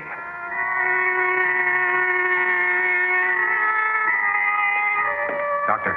Yes. Doctor, my name is Roger Stewart. I'm Executive Vice President of Dean Industries. Mr. Stewart, is this fellow really Martin Dean? Certainly. Now, I don't know what happened, but I've got to get him out of here immediately. Well, what's all this nonsense about beating time and time catching up and all that? Oh, I admit it sounds incredible, but this man has seemingly beaten time. At least he's not grown old in 30 years. What? Mr. Dean is 62 years old. 62? Well, I haven't given him a thorough physical, but from what I've seen, Mr. Dean has the constitution of a 30-year-old man. Doctor, here are his papers, identifications, passports. He is actually 62, you see. It's incredible. Just incredible. How does he do it? Well, Doctor, we have no time to discuss it now. I must get him out of here immediately, or don't you understand? Time will start catching up to him. Oh, not you, too. That's what he's babbling about. Stuart, what's going on here, man? Stuart, are we going to get out of here now, or aren't we? I can't stay here any longer. Now get me out of here, and quickly. All right, be calm. Be calm. Be calm. Please, Stuart. Mr. Dean, we'll be ready in a second. Have you gone daft, man? How can I be calm? Look at that clock on the wall. Now get me out of here right now. I demand it right now. Quick. Mr. Dean, I am making the arrangements, sir. Now, please, just another moment. I don't have another moment. Do you understand? I want action now. Doctor, please, can Mr. Dean be released? Well, look, it is most urgent. I assure you. I am only keeping Mr. Dean here to protect him from any residual effects of apparent shock. Look, I will take the responsibility. Doctor, I have a car outside. I have a doctor waiting for him at the airport. Don't you understand? All right, Mr. Stewart, if you want to take him out of the hospital now, I'll release him. Good. Well, you'll have to sign some papers. Nurse, would you please get me a release? A release? A release? Are you crazy, Doctor? Do you take me for a fool, Doctor? Now, look, now listen to me. Here you're told I have to take off from the airport in 15 minutes. 15 minutes, Doctor, 15! I'll never be able to make it, even if we walk out this instant. Do you understand? And do you want me to sign papers, Doctor? Papers? Just a what formality. papers? This is my life that's slipping past. It's time. Time. Look at the time, you fool. Look at that time. It's too late. You've done it. Now, Mr. You've got too late. It's too late, I tell you. I ought to kill you. Be careful. Be careful. Put that straight jacket on him. Quick, what are you doing to me? I've got it here. I got this. All right. Just hold on to him. Hold those arms. I've got it. Fools. Get this thing off me. Stuart, what are you standing there for? Get this thing off me. Get them away. Get away. Stay away. Let me get my hands free. Look at the time. Look. It's after 2:45. It's too late. You've made me lose. I can feel time. It's caught up with me. Look at me. I'm getting old. I can feel it. I can. You've done this to me. All of you. I'll not forget. I'll kill you all. I'll kill you. All of you. Martin Dean never forgets. I'll kill you. All of you. Mr. Stewart, I imagine you can see for yourself. Well, Mr. Dean has had a psychic breakdown. I think it's been induced by shock and fright. What are you going to do? I'm going to have him hospitalized. It may be at least 6 months before he can leave. 6 months? Well, he'll never stand for that. I'm afraid he'll have to. He doesn't have any choice. I can't release a maniac into the street. Mr. Dean, you can't leave right now. No. I've got to leave. Yes. I'll kill you. all. You're jealous. You're just jealous of me. You're robbing me of my own. Dean, come. Orderly. Yes, sir. Take him to the security room. Yes, sir, right away. Let me go with him, Doctor. Maybe I can calm him. No, he wouldn't recognize you. His mind is snapped, poor fellow. The idea of growing old was too much for him. I doubt if he'll ever recover from his shock. Probably he'll never know who he is or where he is, much less how old he is.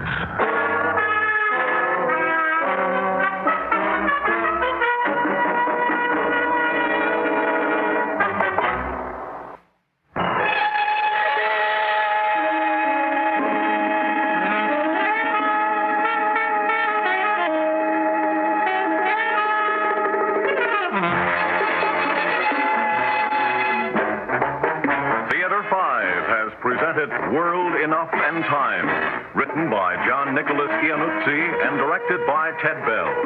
In the cast, Donald Buca, George Petrie. Lost in Brazil invites you on an unforgettable journey where every moment is an adventure waiting to be discovered. Join us as we uncover the soul of Brazil, one incredible experience at a time. Click on the link in the description and embark on the ultimate Brazilian odyssey. Tired of the everyday grind? Ever dream of a life of romantic adventure? Want to get away from it all? We offer you Escape.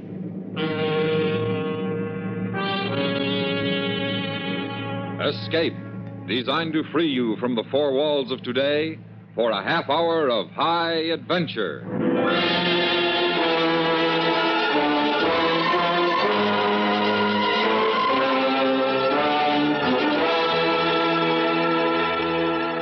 You are on a barren island off the west coast of Mexico.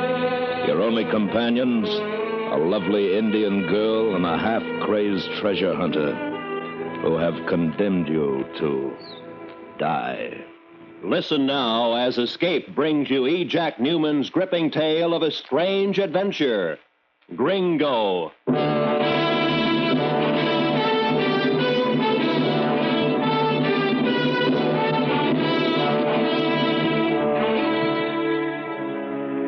It was afternoon. The dust and the heat and the smell of Salina Cruz were at their best when I walked into the cantina. I ordered bizcocho and coffee and settled down to watching the flies and listening to the noises. I hadn't been like that 2 minutes before the guy in the dirty white suit, the one who'd been standing at the end of the bar, walked over, pulled up a chair. American, huh? Yeah, that's right. Me too. I guess we're the only ones in town. This is an out-of-the-way place even for Mexico, isn't it? It seems to be. Marshall Rhodes is the name. I'm from Minneapolis. I saw you bring that schooner in this morning. I didn't get your name. Jim Canavan. You don't mind if I sit here with you? All right, what's the pitch? No? How could you see me bring in my schooner? There's no window in back of that bar over there. Yeah, I guess I have been hitting it up a little bit lately. Happens sometimes when you get stuck in these places, you know. Yeah, sure, I know all about it. You came here to get away from your wife, study the customs, write a book, and to love the ladies, huh? The party's over now and your dough's run out. The local government won't let you work and you're broke. Am I right? Mr. Canavan, I know we just met, but you're an American, too, and you know this is no place to be broke. All right, mister, we've had our conversation. Huh? Goodbye. Well, you won't give a fellow American a... Sorry I bothered you. You didn't bother me. Why, you can't... Here, buy yourself a drink and be somebody. I've met your kind, too, Mr. Canavan. Someday, someplace, you'll get chopped down to the size you really are. Are you going to do it, Rummy? Be careful in here, Mr. Canavan. You're just new. I've got friends. He is right. What? Buenas tardes, Senor Rhodes. Who are you? Ramon Chavez.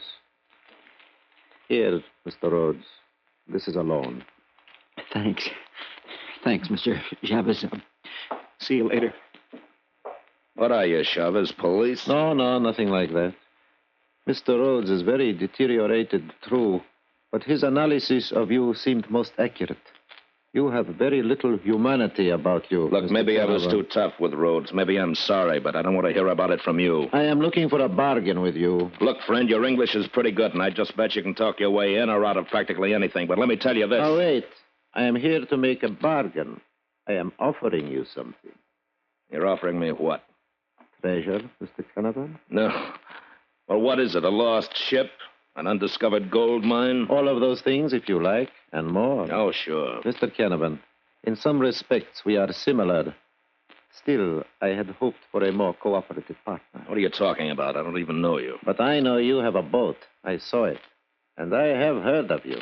During your stop in my country, you have accumulated a reputation for bluntness. And you know I mean what I say, and I'm saying that you... I mean what I say. Now, be smart and listen. 40,000 American dollars. 40,000 American dollars. So long, Chavez. Two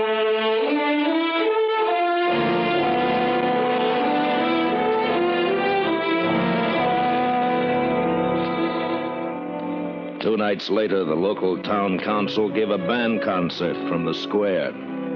I could see part of it and hear most of it from the deck of the Argus.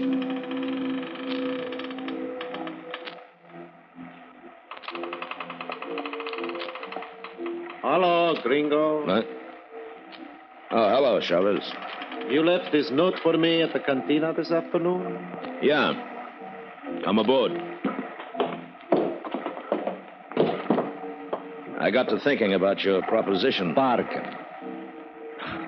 About your bargain. I thought you would think about it, Gringo. Knock off that gringo stuff, huh? I've been around a while. They will always call you Gringo. Okay, mister, let's have it. What's the story? You know Canimba? I've seen it on a map, yeah. South of here. It is my home. I thought this was. I have only been here a little while. Mm-hmm. I am a fisherman. One day, when we were far out to sea, beyond all of the other boats, I heard a plane droning overhead. Then suddenly, it was hedging over the water out of control. It crashed on one of the small islands considerably offshore, barren places for the most part, rocks and sand. When we returned to Canimba, we learned that a Salazar Mining Company plane had been lost at sea. It carried a $40,000 cash payroll. You mean it's still there on that island? Untouched. How do you know it didn't explode and burn? We saw it crash.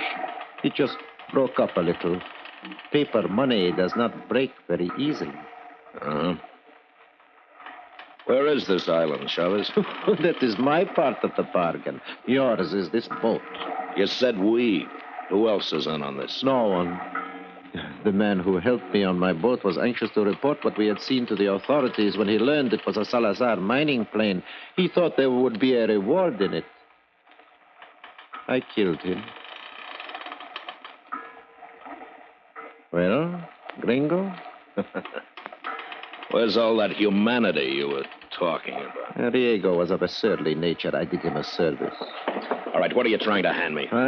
You're trying to get me to take my boat out and pick up some Chinese you got waiting on one of those islands, ready to push in the back door of the United States? Let go of me. I wasn't born yesterday. You can make any one of those islands in a fishing jig. A baby could do it. A baby with a powerboat? Let go. I take this from you, Gringo. Just for now. What about a powerboat? I attempted it. At first, I thought I was a bad seaman because I could not get within a mile of the island. There is a peculiar current there, most unnatural, too strong for a small jig. And the depth is too shallow for a large boat. There is no way to get to that island without a powerboat like this one. Anything else? The English. You didn't learn it in Canimba. I spent some time in the United States once. And you want to go back, is that it? Where else would I spend that good American money? Can you shove off tonight? 8 o'clock? Yeah.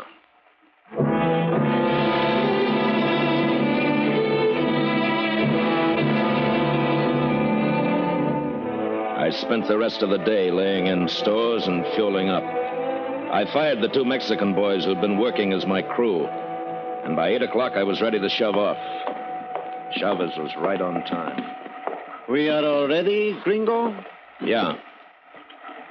Your wife? Almost. This is Maria. She's saying goodbye? I am saying hello, senor. I'm going with you. I thought no one else knew about this. What is it, a 3-way split? I will pay Maria from my share. She is a good sailor. We can use 3 hands. I didn't figure on a woman being aboard. Well, then, figure on it, Gringo. Come on. Want to get those lines? Sure.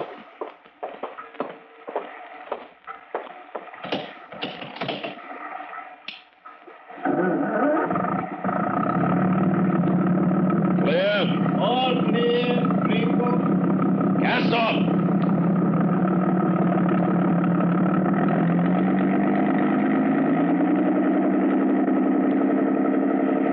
I can take it. You sure? My father owned one of these in Acapulco. Okay. Bear to that point till we get clear. See, I know. You been to the States, too? No. I study my English at home. I like very much what I see of United States. Huh? Oh, in the books and magazines I read. I meet many Americanos in Acapulco. I see how they live. I like to live like that. Very much. I'm not happy here. Oh, it's fine for some people. For me, not for me, no. Here was an Indian girl done up in one of those outfits with 80 different colors in them. But it was easy to imagine her in New York, walking out of Saks Fifth Avenue wearing plenty of class. It was plenty easy. She was the reason Chavez had to take me in my boat. He had a sure thing with that wrecked plane sitting on the island. It could wait. But he didn't have a sure thing with her. She wasn't the type who would wait for anybody. Jim? What? Why you look? Pretty nice. The English? You. You glad I come? Baby, I wouldn't have had you miss this trip for the world. Everything okay, gringo? Yeah, sure. Everything's fine. Good. But remember, gringo, Maria is not part of our bargain.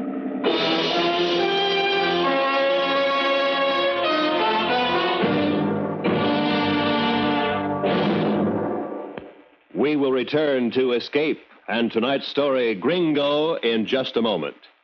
How would you feel if you found yourself a lone survivor after an atom bombing, with the possibility of death lurking in everything you touched? Hear Richard Widmark in just such a situation on Suspense. That's tomorrow night in most of these same CBS radio stations. Richard Widmark in How Long is the Night on Suspense. And now, back to Escape.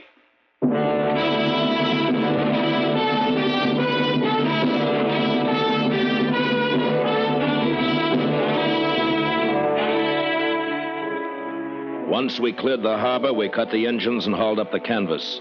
And we used sail most of the trip to save fuel. That's why it took us 3 days to get to those islands. But we were lucky. The weather was good, and the sea was calm. Both Maria and Chavez knew their way around the schooner, so we took turns standing watch. I liked it best when Chavez was at the wheel. You are very funny, Jim. Sure. Look, Maria, when this is all over with, what happens, huh? Oh, Ramon and I be married, go to live in United States. Well, you may have to wait a long time. I know some people who've waited around those border towns 7, 8 years. That's a long time, baby. I tell you once, I want to live in United States. I will. And he's going to have $20,000 pretty soon. Is that it? No, live like a peasant in United States. Fine clothes, a place to live, like in the book. Uh-huh. Suppose I took you. You? Yeah, sure, me. Once this is over, I can get you in right away, Maria. No waiting. You mean this? Sure, baby. Come here. No. No. Come here. Now, how about it? You don't like me that way, Jim. It's because you hate him. I can see this. I suppose he went around. What do you mean? What do you think I mean? We have all the money, eh? Why, you little... You've been thinking about it all this time, haven't you? Gringo! Maria! We are here! There it is! What? Come on, Maria. Yeah. There! Over there, beyond that point. Here, let me have those glasses. The middle one. See it? Yeah. Yeah, I can make it out okay. Hey. What? The plane, it's right there. 200 yards off the beach. Nothing around it. What? I tell you, Gringo is there waiting for us. Hey! It sure is. It sure is. Get those engines going.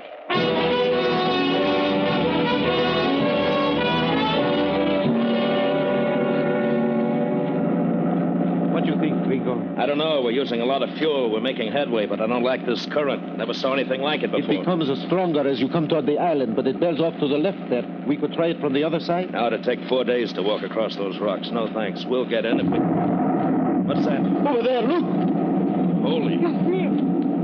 What is it? The world going crazy? No. Something under the water is trying to get up. A volcano? Yeah. I saw one down in Tahiti once, just breaking through. No wonder there's a current here. How long does it take, Gringo? 20,000 years. Or 20 minutes. Can we get to the island? We can't if we don't get blown up.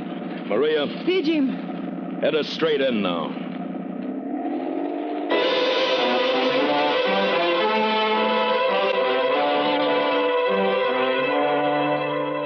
By 4 in the afternoon, whatever was going on under the water seemed to slack off a little bit. At least there weren't any more explosions. We were 100 yards offshore when we dropped anchor in about 15 feet of water. We lowered the dinghy and a few minutes later beached it through the surf. Come on, Gringo, we are here. Yeah.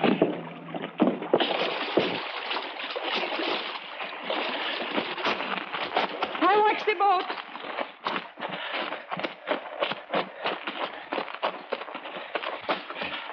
There she is.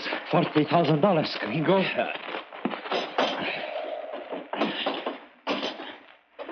Must be in the compartment. Sure. Give me a hand, will you? Here. Okay? Yeah. That's stuck. Can you get your fingers under the bottom from there? I try. See. All right, I'll pry from here. Harder. Harder.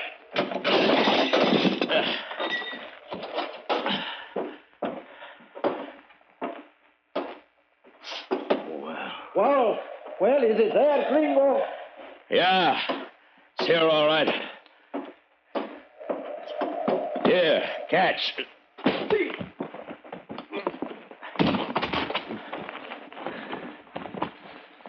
Locked. Yeah, wait a minute. Here's my knife. Good.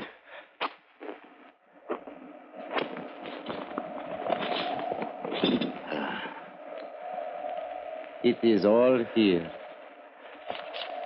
I told you it was a treasure. Yeah. Yeah, we better get out of this place. Looks like it might blow up. It is. And you are going to be with it.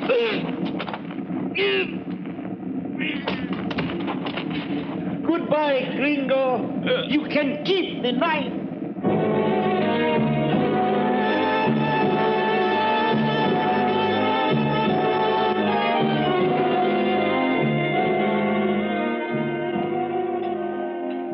You are hurt bad, Jim.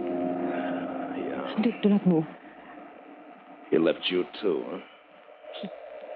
He hit me down. And he took the dinghy and went out to the Argus. It's gone. He tells me we enjoy each other better if we're alone. That isn't going to help. You died, Jim? Not if I can help it. There must be a first aid kit in that plane somewhere. The cabin of the freight compartment. It'll have a red cross on it. See, I understand. We'll go get it. And let's get this thing out of me.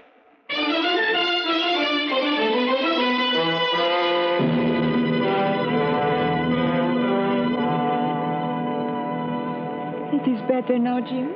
Yeah. That knife must have bounced off a rib. Or I'd be dead now. What happened to us now, Jim? Yeah, we gotta get help. Make flares, signals. Maybe we... radio. That plane must have a radio in it. Here, help me up, will you? Jim, you walk? I walk or I lie here and die. Come on. Come on. Oh, be careful. The stitch you're making is not too good. Now, get me over to that plane. Yeah! Look! What? Over there! He must have been trying the same thing we want to do.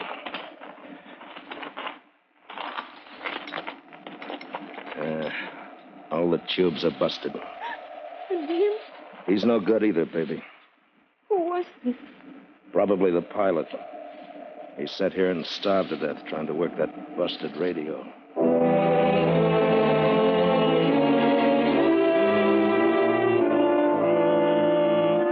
After that, we didn't talk much. We both knew we were going to wind up just like that pilot.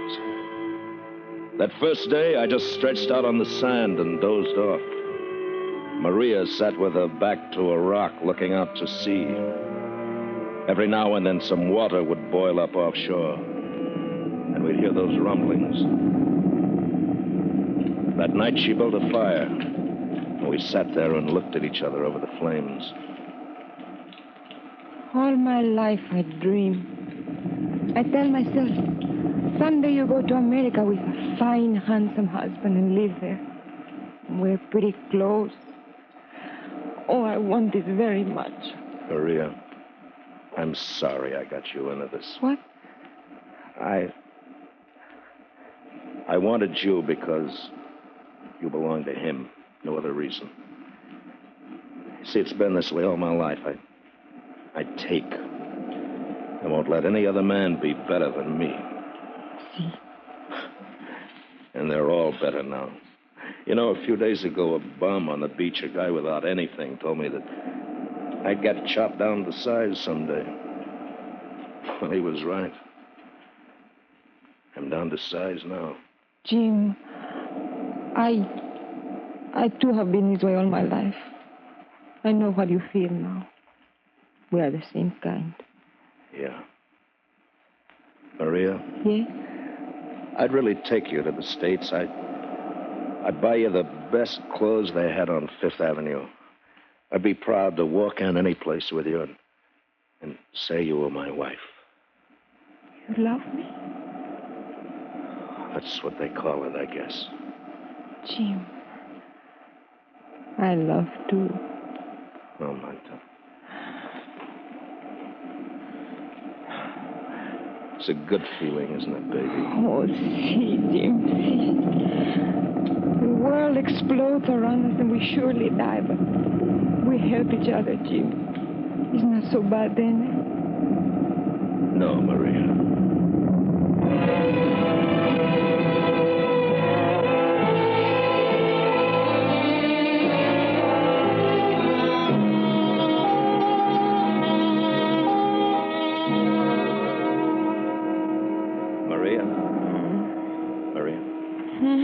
Maria. Oh. I thought I'd better wake you. The sun's getting hot. Oh, see, very hot. The noise. What? The noise is a stop. Hey, you're right. Maybe that old volcano decided to stay under the water after it. Maria, look. It's the Argus. Jim! She's stuck in the sand right off the beach. Chavez came back for us, Maria. The current, how could she? Oh, who knows? The volcano's quiet, the sea's calm. Come on. You know, I may walk you up Fifth Avenue yet.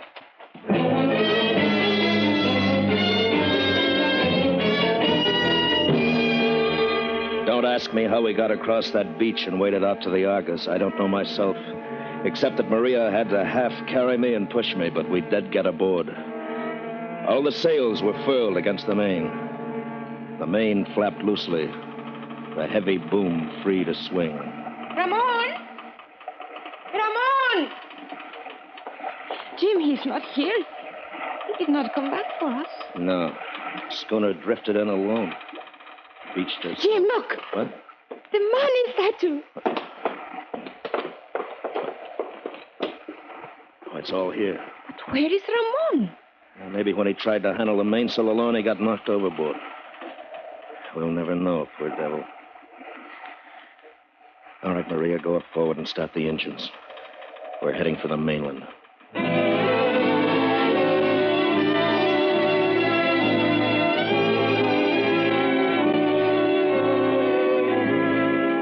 By the time we anchored the Argus in the bay at Salina Cruz, Maria was more like her old self.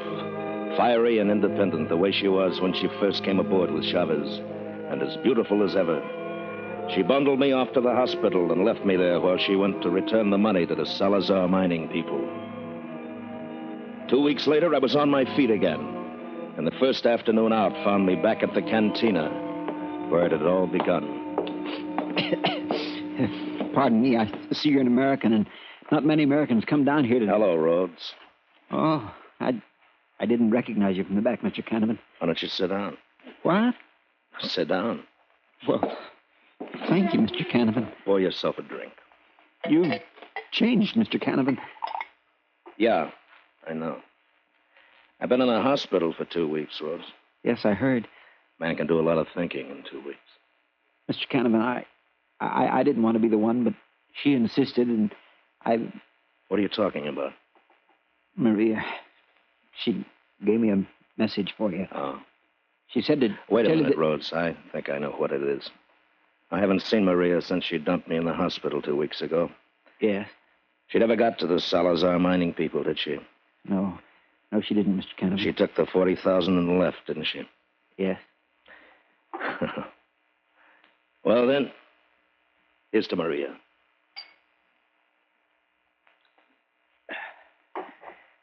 And you know something, Rhodes? I'll bet she looks great walking down Fifth Avenue alone. What? What do you mean? Never mind, Rhodes. It's just that Maria hasn't changed a bit. She'll never change. Oh. But I have. You see, I've been cut down to size, Rhodes. You remember? It's your bottle. Finish it. Good luck to you. Where are you going, Mr. Canavan? Oh, on south, maybe. But I'm traveling light, Rhodes, real light. And you know what? I think I'm going to like it.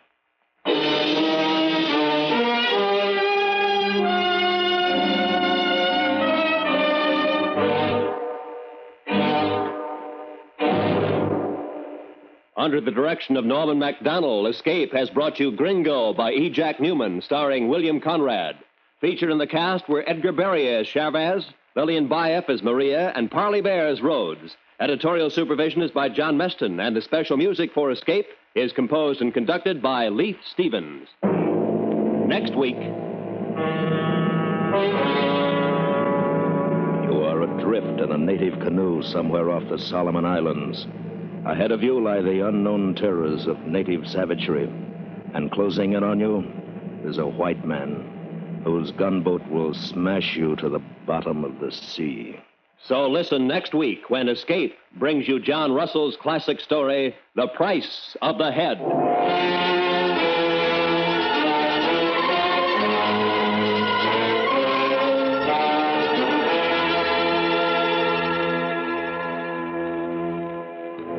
Remember, only once during the year, the United Red Feather Campaigns of America appeal to the public for support. Red Feather dollars fight illness, fight delinquency, fight unhappiness, fight human need.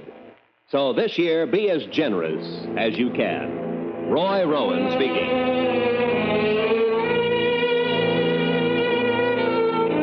This is the CBS Radio Network.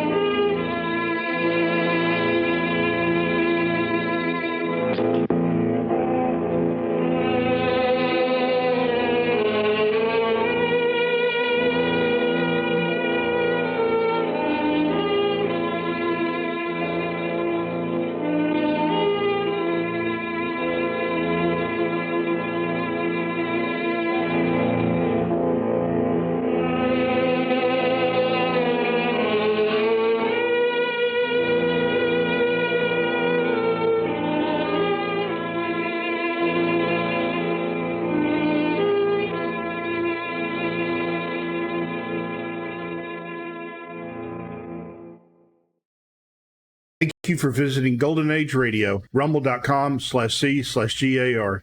Please support our veterans by visiting veteransradioministry.com. Together we can honor their great sacrifice. Thank you. In just a moment, X-1. But first... There it is again. Say it with music. Your invitation to 2 full hours of the best live music weekday mornings on NBC Bandstand. This week, Ralph Flanagan's group, plus Russ Morgan and his orchestra, bring you mellow and relaxing tunes. But don't get too relaxed, because the 4 lads are back again as Messrs. Music. And Bert Parks, your bandstand MC, keeps you smiling between numbers. It's a great show live all this week on NBC Bandstand.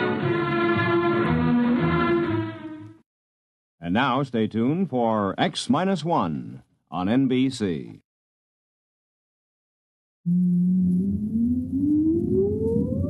Countdown for blast off. X-5, 4, 3, 2, X-1, fire.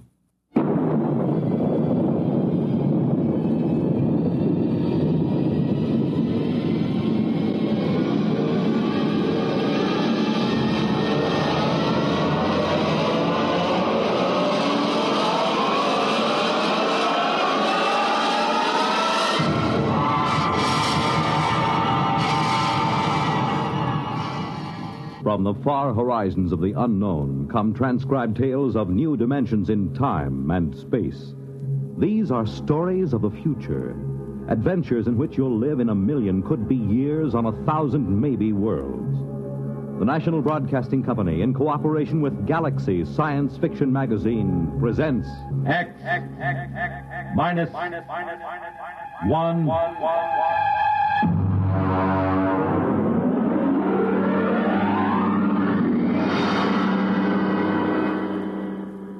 Tonight, a story by Frederick Pohl, Tunnel Under the World.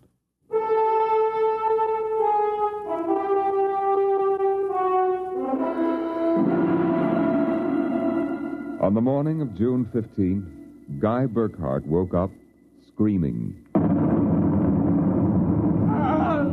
It was more real than any dream he'd ever had in his life.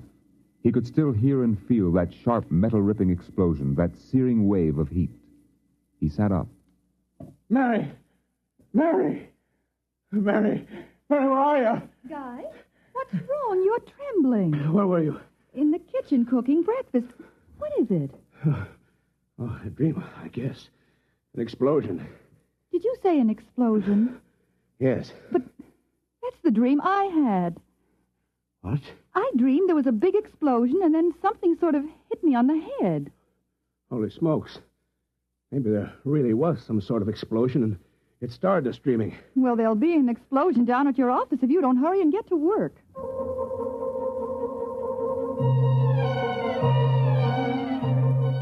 Coming in on the bus, Burkhart watched to see if there was any evidence of an explosion. There wasn't. If anything, the town looked better than ever. The only thing that seemed strange to him was the fact that none of the usual crowd was on the bus. He was a little relieved when he did see his old pal, Henry Swanson. Excuse me. Henry. You pardon me, sir, please. Henry, what's the matter with you? It's me, Guy Burkhart. Burkhart? Sorry, I don't believe we've met. What? Henry, for Pete's sake, it's me. If you'll excuse me, this is my stop. Well, how do you like that?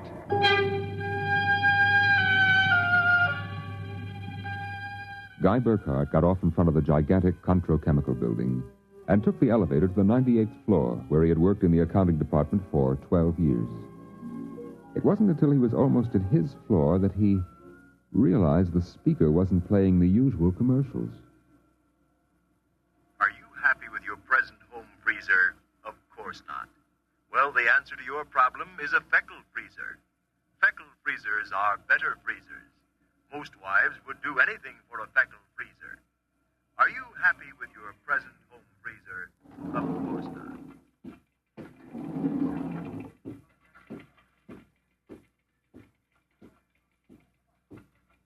Good morning, Miss Horn. Good morning, Mr. Burkhart. A new hairdo, I see. Well, yes. Do you like it? Makes a lot of difference in your appearance. Is Mr. Barth in? Why, no, sir. He had an appointment with Mr. Dorchin at the advertising agency. Today? But today's the 15th of June. He has to sign the quarterly statement. He said he wouldn't be in. That's mighty peculiar. Yes, sir. Oh, by the way, Miss Horn, what the devil is a Feckle freezer? A Feckle freezer? There's some new copy on the elevator commercial. Dorchin must have landed another account. Feckle freezers. I really don't know, Mr. Burkhart. It's a funny day. Can't quite put my finger on it. There's something strange going on. He couldn't shake the thought out of his mind. It persisted all through the day and through dinner. He was still brooding as he and Mary got ready for bed. I guess I'll get a good night's sleep. Coming? I think I'll sit up and read for a while. All right, dear. Good night. Good night, dear.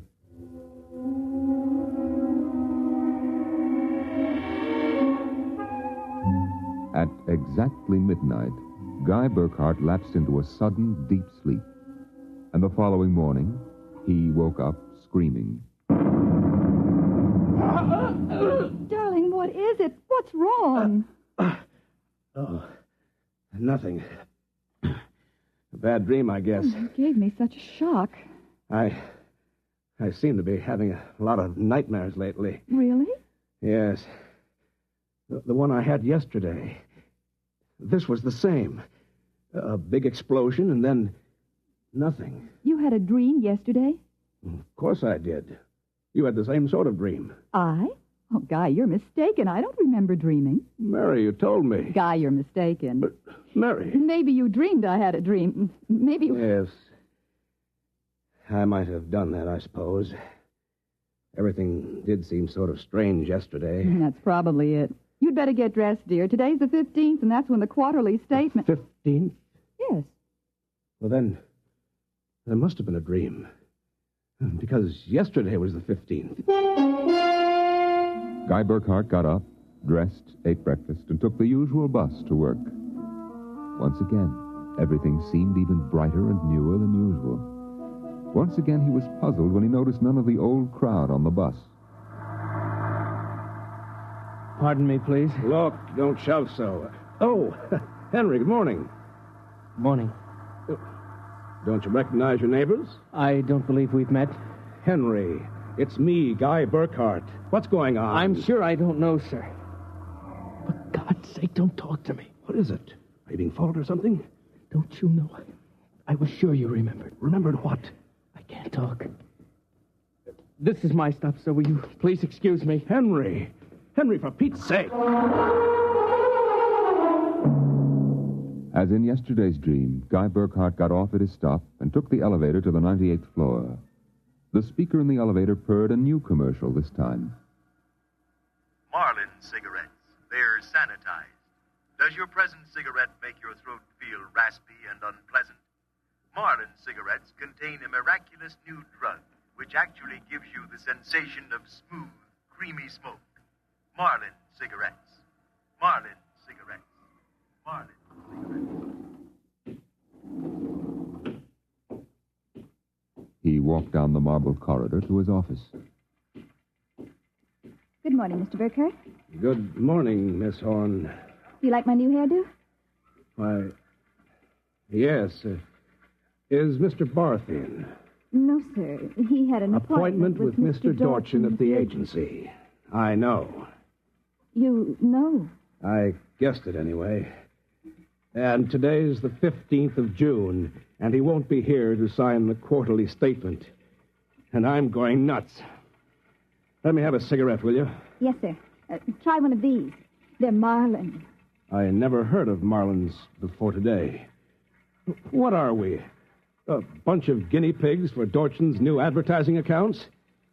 Is something wrong, Mr. Burkhart? Wrong? Perish the thought, Miss Horn. Perish the thought. Hello? This is Swanson. Henry Swanson. What is it? Do you remember? Remember what? Just remember. Listen, Henry, let's stop playing games. Yesterday, either I was dreaming or you snubbed me on the bus. Today, the same thing happens. You do remember, thank heavens. I thought so when I saw you, but I couldn't be sure. What is it you want? Listen, tomorrow morning, when I get off the bus, you get off with me. But be casual.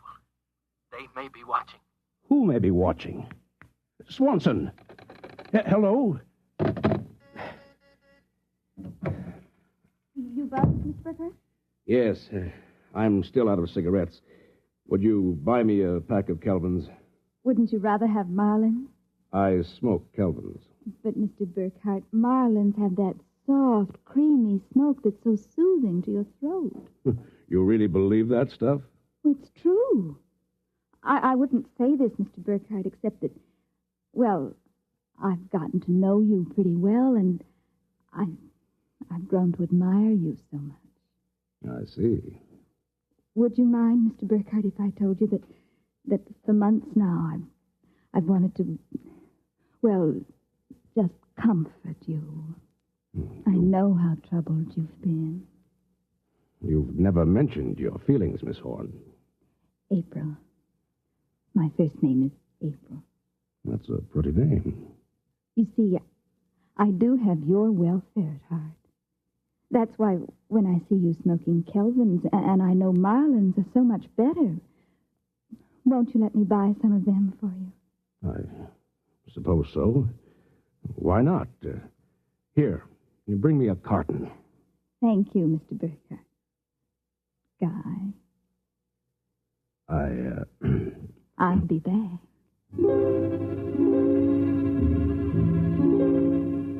There was something wrong, something definitely peculiar about what was happening. The call from Henry Swanson, the strange behavior of this secretary, Miss Horn, these new products, the dream. Guy Burkhardt went home that night feeling like a man in a nightmare. That you, dear? Yes, me. Have a good day. Fair. Oh, before you sit down, would you go down the cellar and put in a new fuse? The switch in the hall closet blew out, and I shut it off. Okay. Supper will be ready in a minute, so don't start fooling around with that old boat hull you've been building. I won't.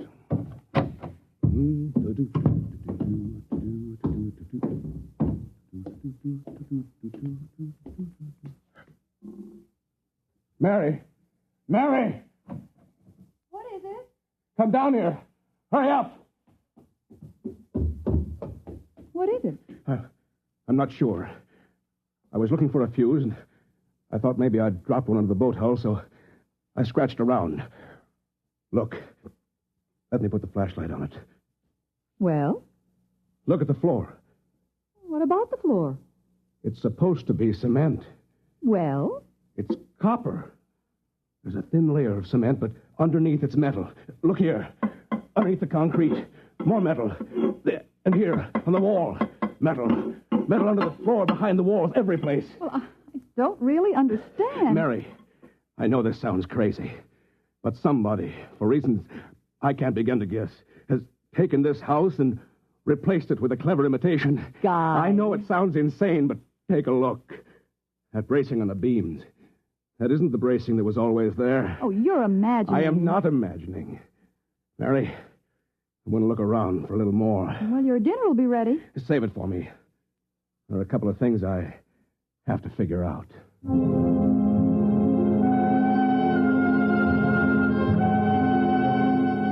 The following morning, Guy Burkhardt woke up, screaming. He dragged himself into the kitchen where his wife Mary was preparing breakfast and discovered it was still June 15th.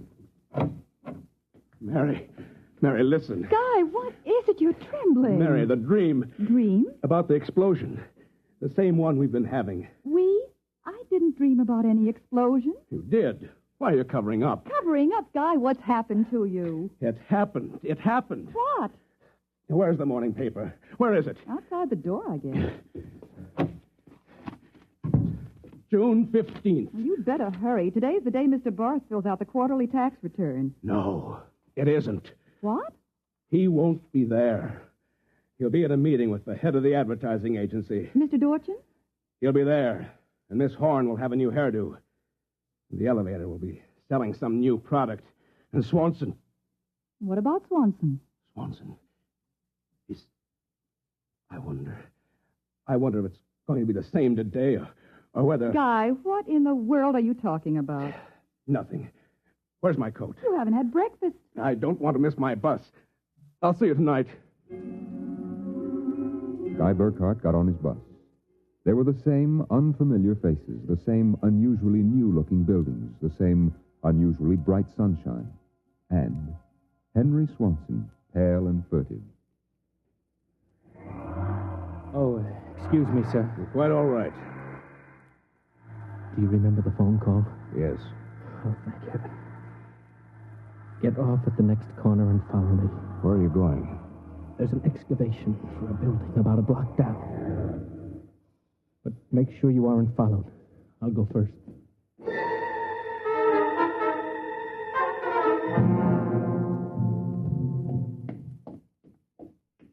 Burkhardt, here behind the fence. Now, Henry, what's this all about? Just a minute. I want to make sure you weren't followed. Followed by whom? By them, of course. And just who are they? I'm not sure. At first I thought perhaps they were Russians. Now I'm beginning to think they're Martians. No humans could have accomplished what they've accomplished. Look, start from the beginning, Henry. What's going on? Burkhardt, peculiar things have been happening to you, right? Yes. A lot of your friends are missing. Your house seems changed. There's something stranger than that. The date. Today is June 15th. Yet I could swear that yesterday was June 15th and the day before that. Yes, you've got it. It's always June 15th. And you and I are the only ones who know it. But why? How? I'm not sure. I think it's some sort of mass hypnosis or something. Why didn't it work for us? My wife Mary doesn't remember things. Somehow when it happened, they missed us. We were protected from the full force of the rays or whatever they use.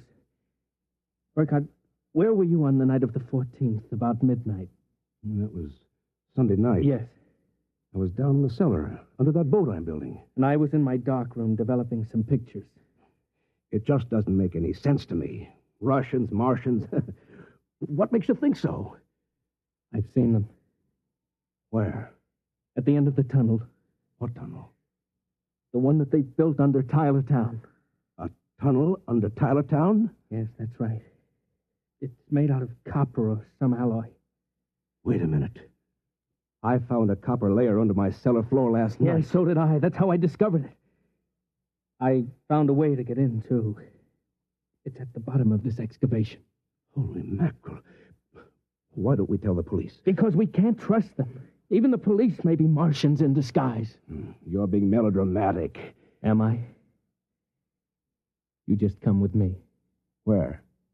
Into the tunnel. I'll show you. Henry Swanson led Guy Burkhardt to a small hole in the side of the excavation.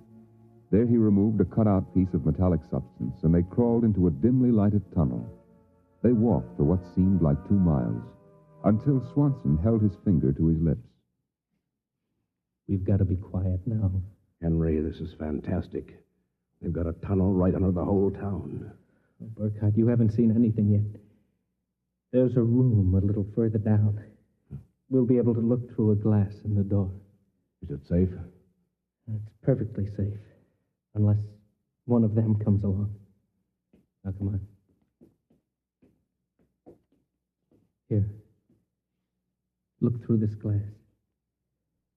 Now, just so I know I'm not completely insane, tell me what you see. Good Lord. Well? A tremendous panel with dozens of telescreens.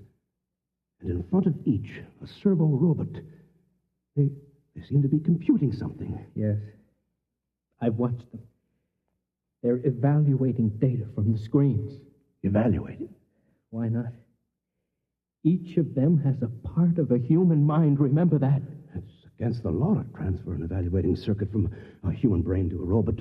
Burkhardt, whoever is conducting this monstrous experiment is operating far outside the law. Have you gotten a chance to look at the data on those screens? No. No, I've been afraid to go in. There might be a warning circuit somewhere. If we knew what those robots were working on, we could go to the authorities. Well, I'll risk it if you will. It's worth a chance. We're lost anyway. Okay. Open the door.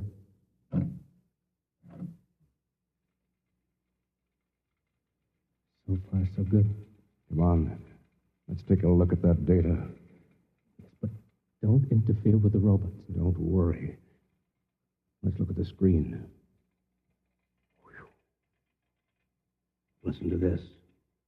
Tests in the 47K12 group with Marlin cigarettes pulled 80% using the soft feminine approach.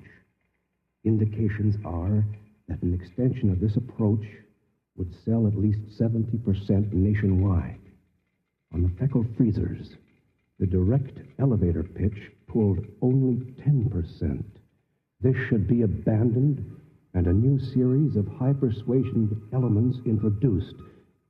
Henry, you know what this means? I haven't the faintest idea. I don't blame you. It's crazy, but it fits the facts when I think about it. Do you know who's behind this? Martians. Not Martians, Henry. Advertising men. What? I don't know who they are or how they've done it, but somehow they've taken Tylertown over. They've got you and me and 30,000 others right under their thumbs. Hypnosis. Hypnosis, drugs, maybe some kind of ray or something. However they do it, what happens is that they let us live through a single day. During that day, they pour all kinds of suggestions and propaganda into us.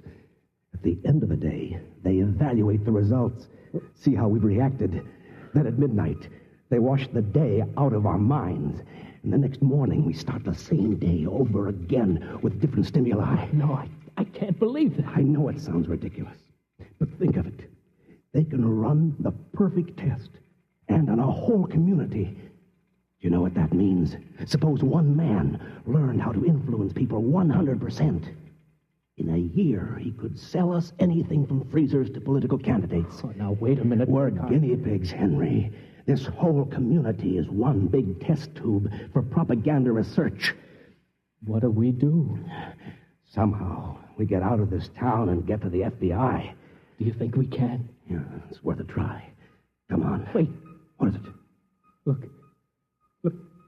There's somebody coming down the tunnel. We've got to hide. Quick, behind the circuit box. Shh. Good Lord. It's Dorchin, the head of the agency that does our advertising. Quiet.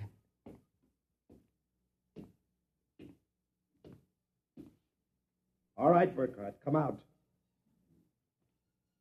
We know you're in this room. Miss Horn has informed us that you remember. I must warn you, it's useless to buck us.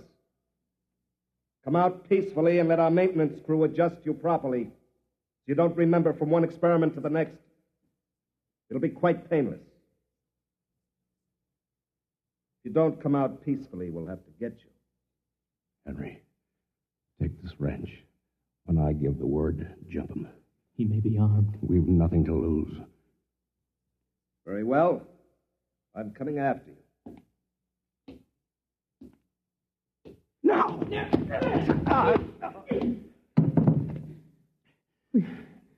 Burkhardt, I've killed him. Wait, get his coat unbuttoned. Maybe his heart is still beating. Henry. What is it? What's wrong?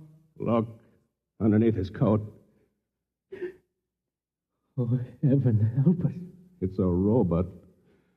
A humanoid robot. Designed to look like Dorchin. Come on, let's get out of here. Wait. What's that? Loudspeaker. I told you it was useless, gentlemen. Who are you? Mr. Dorchin, naturally. The real Mr. Dorchin. What are you trying to do to us? Merely trying to prevent you from damaging my experiment, gentlemen. You can't get away with this, Dorchin.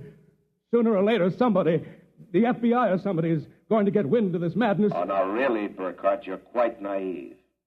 Now, why don't you be reasonable and let the maintenance crew adjust you? If I refuse, I suppose you'll kill me. That would be quite impossible. Oh? You see, Burkhardt, you're already dead. Dead? You're shocked. It's quite true. You and everyone else in this town were killed by premature atomic blast at the Control Chemical Plant. The blast occurred at 7 a.m. on June 15th.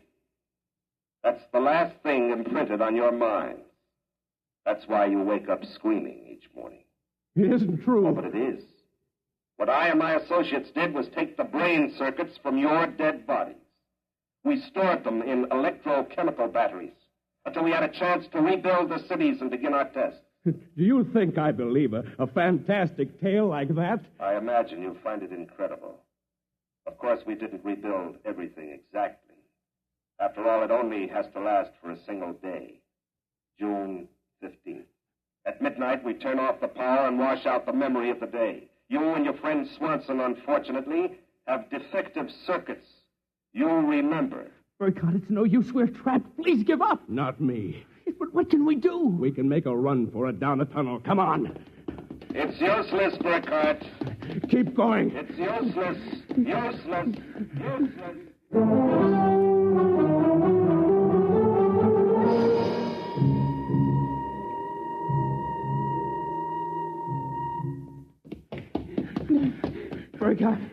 Burkhardt, it's no use. You go ahead. I'm finished. Look, we're almost at the end of the tunnel. I can see a door. Here, I'll help you. No, I can't. Just a little further. No. Now, here. This door is open.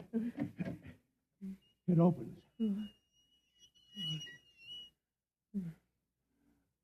Oh, no. I don't believe it.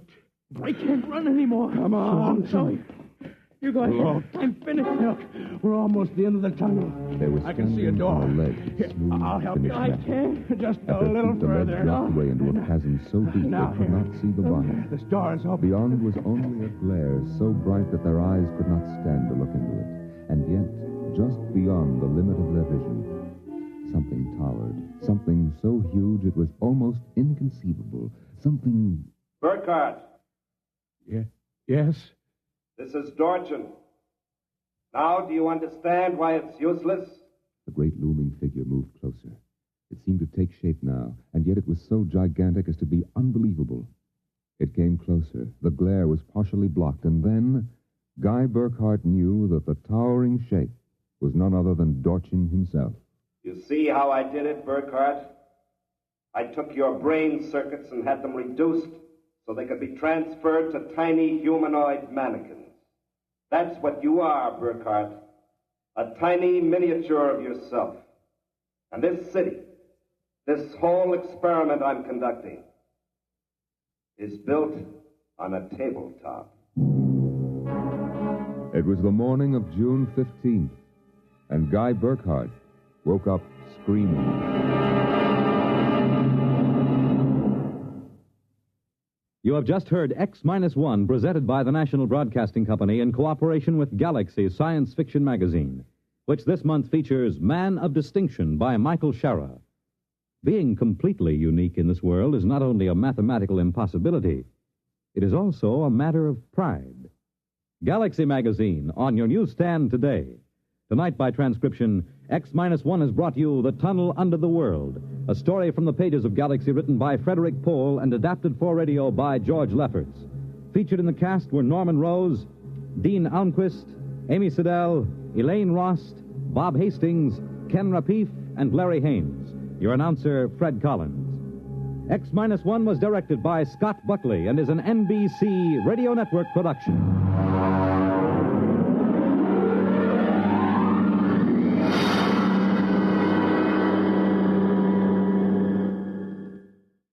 The music of Russ Morgan live on Bandstand weekday mornings on NBC Radio. Lost in Brazil invites you on an unforgettable journey, where every moment is an adventure waiting to be discovered. Join us as we uncover the soul of Brazil, one incredible experience at a time. Click on the link in the description and embark on the ultimate Brazilian odyssey.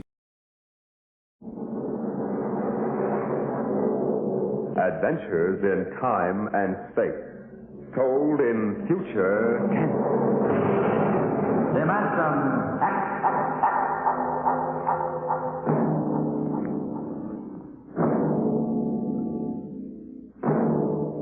The National Broadcasting Company, in cooperation with Street and Smith, publishers of astounding science fiction, bring you Dimension X. By the year 1990, we should see many amazing technological advances. And yet, in many ways, life will be very much the same. A husband will stop off at a bar on his way home and perhaps unburden himself a little to a friendly bartender. Another one, Mr. Smith? What time is it, Sam? Why, almost 10 o'clock, Mr. Smith. One more. Listen to them. The old songs are still the best, huh, Mr. Smith? Yes, Sam. I remember singing that one back in 1974, just before I met my wife. Golden days, Sam. Here's your beer, Mr. Smith. Ah, thanks. Ah, that's good. Almost feels if I can go home and face Nettie now. Wife trouble, Mr. Smith? Wife trouble, Sam. Fight? Oh, never. Nettie and I never fight. Nettie's too mad about me ever to fight with me. She adores me. Worships the ground I walk on. Well, this is something new. I remember only last year you was complaining she was throwing things. And times have changed. Only wish she was still throwing things. At least in those days I could walk out and slam the door with a clear conscience. Now she's so sweet and loving, I feel like a murderer every time I stop in for a beer on my way home. Tough, Mr. Smith. Tough. Ever hear the expression, love will fly if held too lightly? Love will die if held too tightly? Can't say I ever did. If only she'd relax a little bit. Bruise on my lip. She kisses me. For an hour every night when I come home. Can you do anything for her? I try. I remind her that she really wanted to marry Harvey Tubman. I remind her how we used to have those battles till the neighbors called the robot police. Nothing works. I'm gone for an hour. She cries. Well, me, I ain't got that kind of trouble. I hang around too much, and Mabel calls me a loafer and turns me up. That's a sad state. Can't figure him out. Well, I guess I'll go home and feed myself to the lioness. I tell you, Sam, when Nettie gets finished demonstrating how much she's missed me, I feel like a man who's been stuffed into an electronic washing machine with a dial set at rinse dry. How much do I owe you? 60 cents. Well, if it isn't Henry Smith. Brayling. I live and breathe Walter Brayling. What are you doing here? Oh, having the night out. Does Gloria know about this? Things have changed, Henry. I thought she kept you chained to the bedpost most of the time. Not anymore, Henry. Not anymore. Oh, you aren't divorced, are you? Oh, no. Gloria's home. What'd you do, put a sleeping powder in her coffee? Oh, goodness, no, Henry. That would be highly unethical. I can't believe you just walked out on her. 10 years of marriage, Henry, and I never had a night to myself. But it'll be different from now on. Oh? By the way, Henry, what time is it? 10 o'clock. Well, I guess I better be going. Scared? No, don't want to crowd my luck.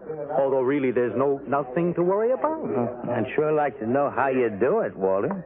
Would you really? Yes. All right, Henry. Since you've always been a friend of mine, I'll let you in on it. Come on, my car is outside. I'll drive you home and let you see how it's done. Well, that's nice of you, Walter. Not at all, Henry. We fellows have to stick together.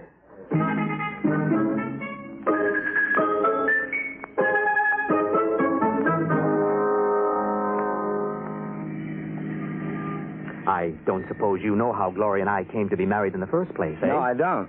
Well, one evening, she threatened to tear off her clothing and call the police unless I married her. No. Oh, yes. Well, that's a bit extreme, isn't it? Well, Gloria was always a nervous girl. I bet you've had a pretty wretched time of it. Oh, yes, it didn't take long for me to become the laughingstock of the neighborhood. Henpeck Brayling, they used to call me. I know. But things are changing now. Here, you see this? What's that? A single ticket to Rio on the morning rocket. I have hotel reservations there for a month. A whole month, Henry, to have a fling. Won't Gloria make trouble over that? That's the amazing part of it, Henry. She won't even know I'm gone. I'll be back in a month, and no one the wiser. You don't believe me, do you? Frankly, no. Just how you going to swing it, Walter? That's the secret, Henry. I tell you, it's the most wonderful thing ever invented. Worth every cent I paid for it. What is it? I'm going to show you. Here's my house. Notice the lights are all out.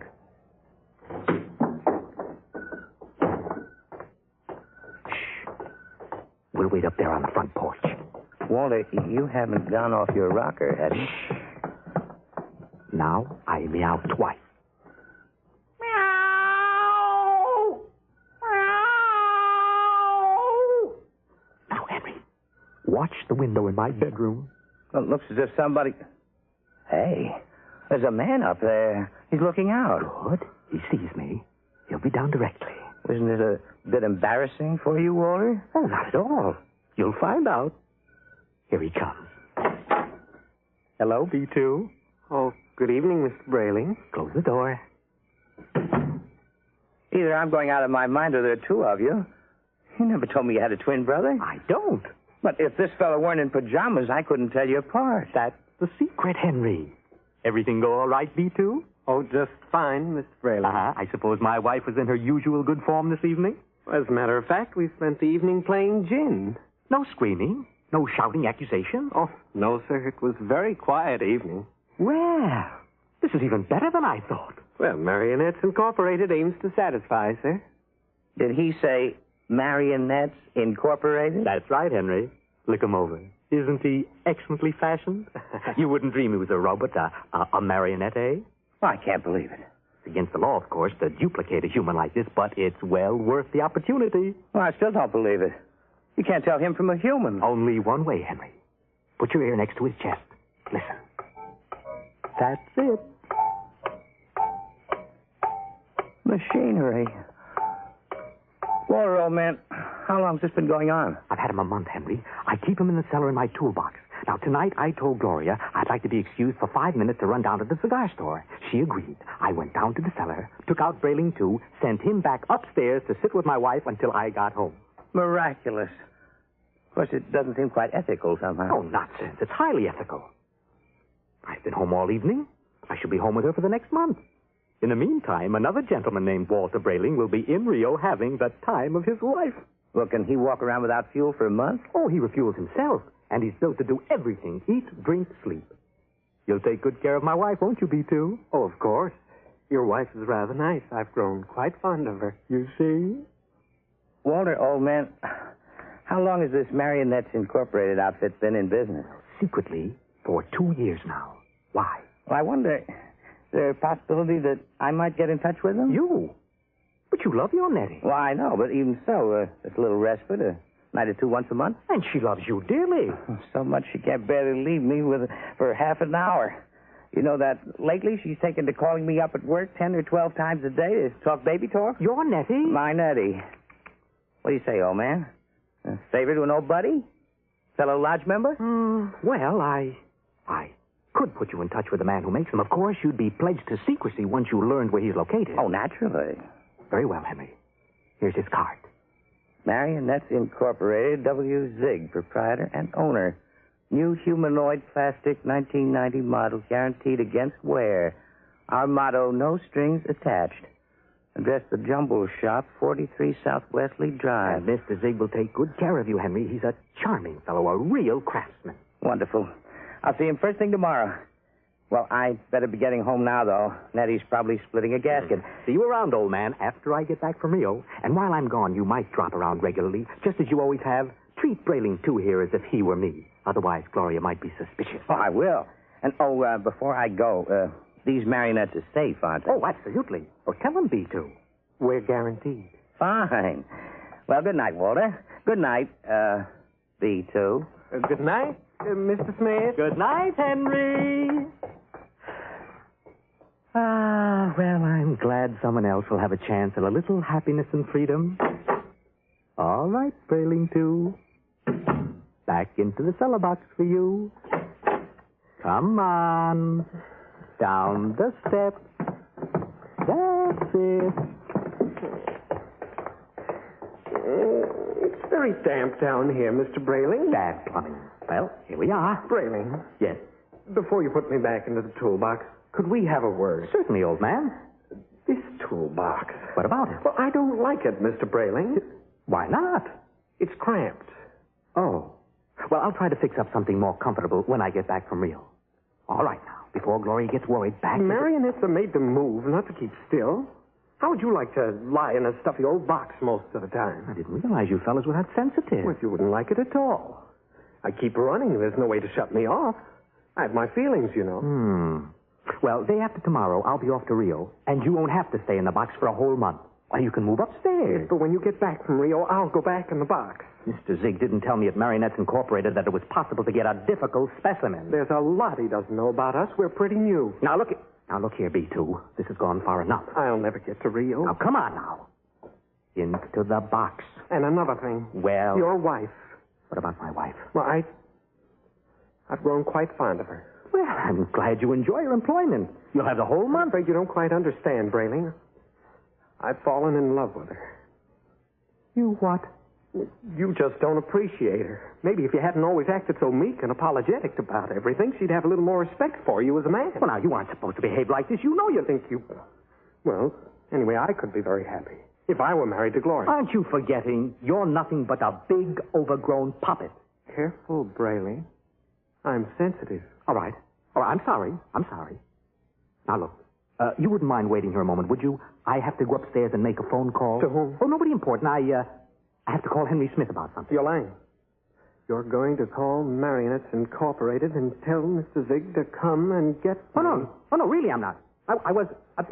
B2, stay away. Stand where you are, Brayling. Now, B2, take your hand off my arm. No, Brayling. What are you going to do? Nothing much. I'm just going to put you in the toolbox, lock it, and lose the key. What? And then I'll buy another ticket to Rio, and Gloria and I can have a wonderful vacation. You're insane. Am I? Now, wait a minute. Hold on, B2. Now, don't be rash. Let's talk this over. Goodbye, Brayling. B2, stop it. Don't. Let go. Help. The box, Brayling. Help. Stop. There.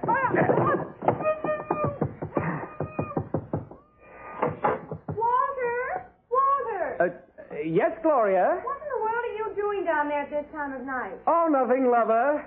The pipes were knocking. I'm just making sure the boiler hasn't exploded. You go back to bed. I'll be up soon. Well, hurry, won't you? We had such a nice evening. I'm lonesome for you. Oh, you won't ever be lonesome again, darling. Never again.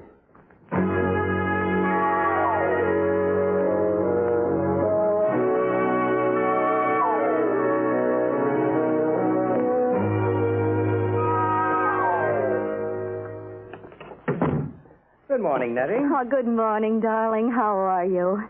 Have a nice time last night? I missed you so. Breakfast ready? Aren't you going to kiss me good morning? Oh, yes, I suppose so. Oh, you're so wonderful, Henry. I guess I'm the luckiest person in the world. Here's your coffee. And how would you like your eggs? Anyway, at all. Oh, but I want to please you. Oh, Nettie, skip the eggs this morning. Oh, but you have to eat to keep well, darling. I'm very healthy. I have an early business appointment. Oh? It's a friend of Walter Brayling's. I met Walter last night, and he... Yes? I'd better be off. Now, Nettie, don't look as if I were on my way to Rio or something. I'm only going to work. It's just that I miss you so. I want to be with you all the time. Do I have to go through this every morning? I'll be back at supper. There's no need to cry now, is there? No, darling. You aren't displeased with me, are you? I try so hard to do everything just as I think you'll like it. No, I'm not displeased. Well, goodbye, dear. Henry? Yes? You forgot to kiss me goodbye.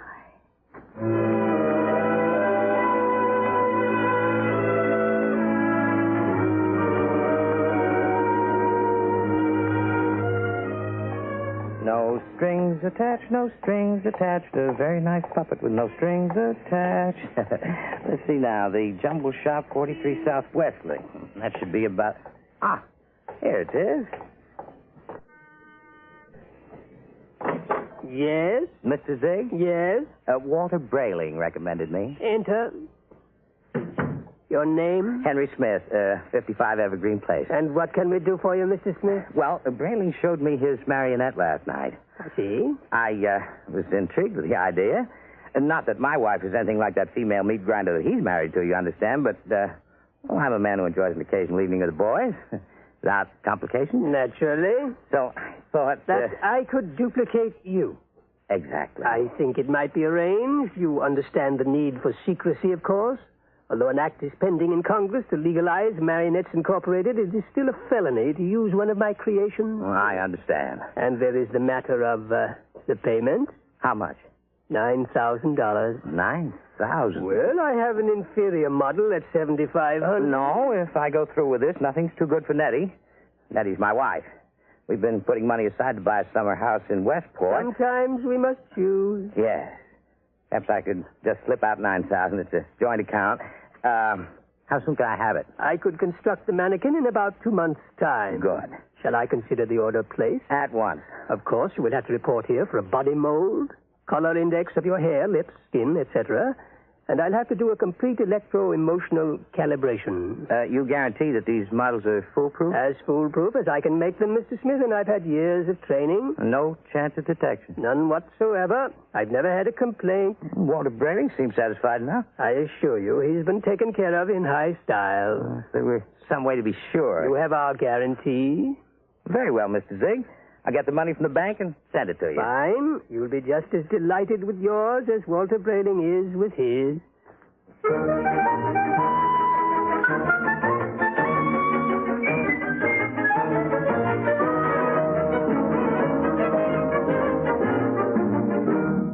Oh, teller. Yes, Mr. Smith? I'd like to cash this draft on my joint account. Yes, sir. $9,000, sir. That's right. Well, I'm afraid that's impossible, Mr. Smith. Impossible? My wife and I have a good $15,000 in our account. You're mistaken, Mr. Smith. Oh, but I know. Here's your card, sir. You see, Mrs. Smith withdrew $10,000 recently. $10,000? Without even telling me? I remember distinctly, Mr. Smith. She said it was for a surprise for you. Good Lord. She bought that house in Connecticut. My birthday's next week. Well, I'll have to borrow it somewhere. I've already contracted. Yes, sir. Quite a surprise for you, eh, Mr. Smith?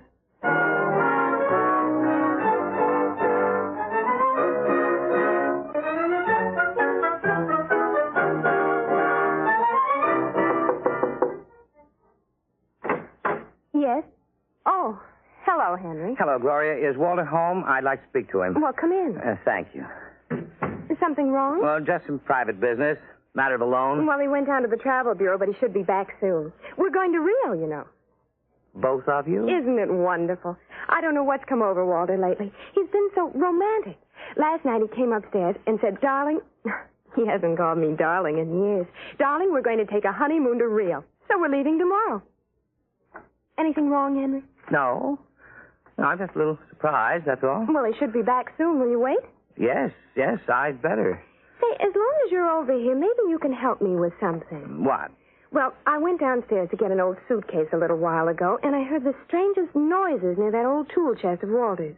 He mentioned that the boiler was acting up, and I'm afraid to go down there again. I wonder if you'd take a look. What kind of noises? Like a thumping sound. Maybe I'd better go down, Gloria. You stay up here. Should I call a plumber, do you think? No, I'll take care of it. Right down a bed. I'll have a look. Good Lord.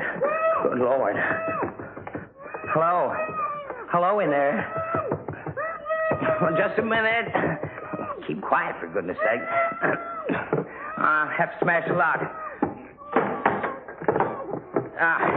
Now, what in the... Henry, thank God you've come. Be quiet. I've been in there all night. I thought I'd suffocate. He tried to kill me, Henry. He tried to murder. Who? Which one are you? Don't be an idiot. I'm Walter. What happened? B2, the marionette. He stuffed me in the toolbox and left me to suffocate. Well, fortunately, I found an old file in there and managed to get an air hole through the wood. Good Lord. He's taking Gloria with him to Rio. Have they left yet? No, he's gone downtown for the tickets. Oh, good. We may just have time. For what? To get down to Marionette Incorporated and tell Zig to stop him. Well, you're in no condition. Oh, don't worry about me. We can't waste any time. Come on. But Gloria... Sneak out. Tell her you fixed the plumbing. Tell her anything. I'll meet you outside. All right. Oh, what a fool I've been. What a fool I almost was. I went down and ordered one of those things today.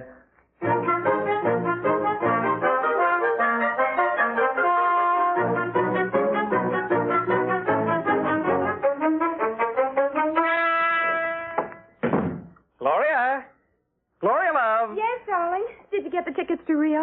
Right here in my wallet. Honeymoon for two under the Pampas Smooth. Oh, Walter, it's so nice to have you like this. You like the change? I don't know what did it, but whatever it is, I'm in favor of it. I hope it's permanent. Oh, I intend to see that it is. Oh, by the way, darling, do you happen to remember where that old pistol of mine is? Pistol? Yes, I just thought since we're going to be traveling in strange countries, it wouldn't hurt to bring it along. Oh. Well, I think it's here in the sideboard. Yes, there. Oh, Walter, you know how frightened I am of those things. Oh, I'll be very careful of it. In fact, I think I'll go down the basement and practice. Not really shooting it, of course, just to make sure it's in good working order. Do be careful, darling. Oh, I will. If you should hear a shot, dear, don't be frightened. I may fire it into a block of wood just to test it. Perhaps I'll fire into that old tool chest of mine. Yeah, that should absorb it. Oh, speaking of that tool chest... Yes, what about it? It reminds me that Henry Smith was here. Oh? Yeah, I heard some noises downstairs, dear, and he went down to fix the plumbing. Is he still down there? No, he left. I really don't understand it. He seemed so anxious to see you before he went down to the cellar, and then he just left. Oh. Did he, stop the noises? Well, he must have. I don't hear them. I see. What is it, dear? I have to go out for a while, darling. But Walter, we'll have to pack if we're leaving. I'll be back soon. There's something very important I have to attend to. Well, what is it? Just some personal business with, Henry Smith. Please excuse me, darling, and don't worry. When I get back, everything will be fixed once and for all. Yes, we can enjoy the rest of our lives just as though the old Walter Brayling never existed.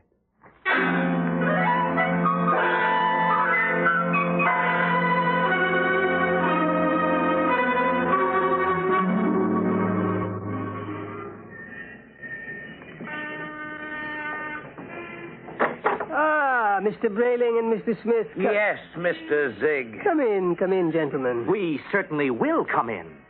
What brings you? A good deal, Mr. Zig. Yes, indeed, a good deal. If I might know exactly, you seem so upset. Tell him, Henry. You told me your marionettes were foolproof, Mr. Zig. They are. My personal guarantee goes with each one. We know all about your personal guarantee. Except that Mr. Brayling's dummy knocked him out, stuffed him in a toolbox to suffocate, and is making plans to run away with his wife. Oh, dear. Well, Mr. Zig? Oh, I really don't know what to say, gentlemen. You see, I work alone. I make these marionettes myself so that I can see to it personally that there are no errors. However, even the finest craftsman can make a mistake once in a while. What Mr. Brayling and I would like to know, Mr. Zig, is exactly what are you planning to do to stop this over-ambitious robot? Well, of course, we shall have to recover B2 first, and then I will simply dismantle him. He doesn't seem to want to be dismantled, Mr. Zig. In fact, I think you'll have trouble catching him. Maybe I can save you the trouble, gentlemen. B2, look out. He has a gun. I thought I'd find you here when I discovered the tool chest empty. Now, look, B2, whatever you're planning to do, you won't get away with it. I think I will. Mr. Zig, can't you do something? I'm afraid I can't think of anything. I'll save you the trouble, because I'm going to kill the three of you. Oh, you won't get away with it. No. You forget that Gloria and I will be on a plane to Rio in a few hours. All right, Mr. Zig. You first. Oh, now, see here. This isn't fair. I created you. You can't do... Grab him. I've got him quick. Quick, that hammer.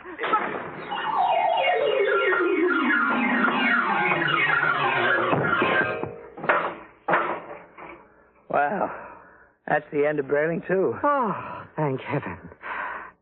Henry, he got Zig right through the... Oh, holy jumping catfish. Henry, look at him. Look at Zig. Nothing but a mass of coils and springs, just like Brayling, too. Why, he's nothing but a marionette. He's no different from...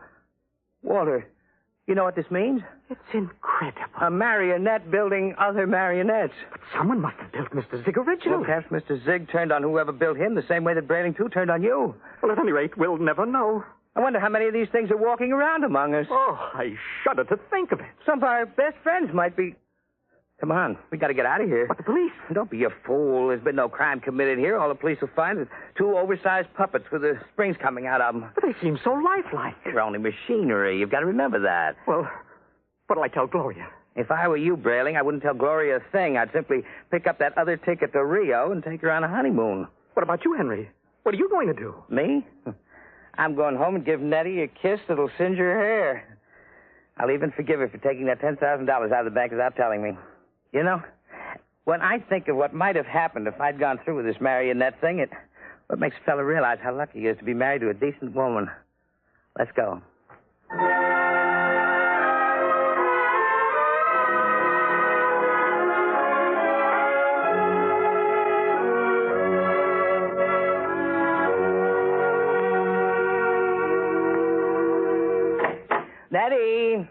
Nettie! Where are you, sweetheart? In here, darling. I've missed you today. Come here. Oh, Henry. Oh. Oh, you look tired, darling. Can I do something for you? Just tell me. I'm yours to command. Ah, a man's a fool to jeopardize a nice home and a loving wife like you. You do love me, don't you, Nettie? You know I do. Here, let me get your slippers on. Ah, feels good to sit back on the sofa and relax. You don't know what a trying day I've had. I can see you're all upset. It isn't anything I've done, is it, dearest? Well, in a way, something you've done is connected with it. What's that, darling? The money. Money? I know you want to surprise me with the house, darling, but Really, you shouldn't have taken that money out of the bank without consulting me. Henry, I don't even know what you're talking about. Now, Nettie. But I don't. Nettie. Oh, you're so upset, darling. If it's anything important, let's talk about it later. Meanwhile, why don't you just put your head on my shoulder and rest? I must admit that sounds enticing. Here, let me make you comfortable. There. Now you just close your eyes. That's it. Nettie. Yes, darling. You hear something? No, darling. You sure? Like what? Well, like the ticking of a clock. No. Well, strange, I don't hear it now, but when I had my ear against your chest... Oh, no. Oh, no. What are you talking about, No, I darling? won't believe it. You are my Nettie, aren't you? You're a real live flesh and blood... Oh, she couldn't have done that to me. Not Nettie. But I hear it. And it's coming from you. It's coming from you.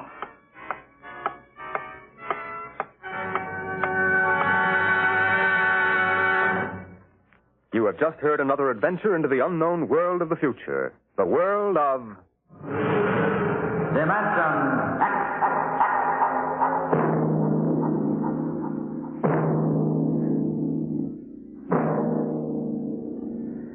Next week, Dimension X moves to a new day and time.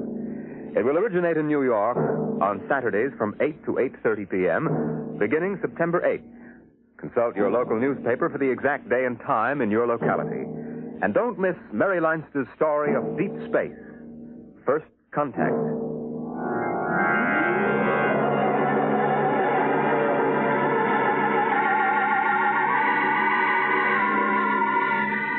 Dimension X is presented each week by the National Broadcasting Company in cooperation with Street and Smith, publishers of the magazine Astounding Science Fiction.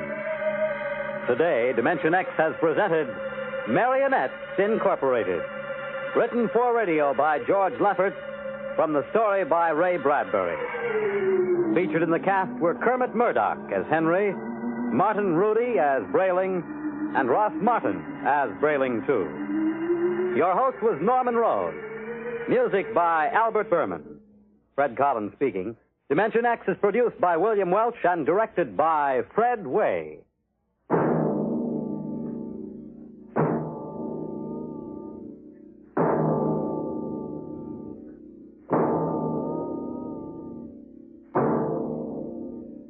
Dragnet, the story of your police force, is next. Thank you for visiting Golden Age Radio, rumble.com/C/GAR. Please support our veterans by visiting veteransradioministry.com. Together we can honor their great sacrifice. Thank you. And now, the Hall of Fantasy. Welcome to the Hall of Fantasy. Welcome to the series of radio dramas dedicated to the supernatural, the unusual, and the unknown. Come with me, my friends. We shall descend to the world of the unknown and forbidden, down to the depths where the veil of time is lifted, and the supernatural reigns as king. Come with me and listen to the tale of the Hangman's Rope.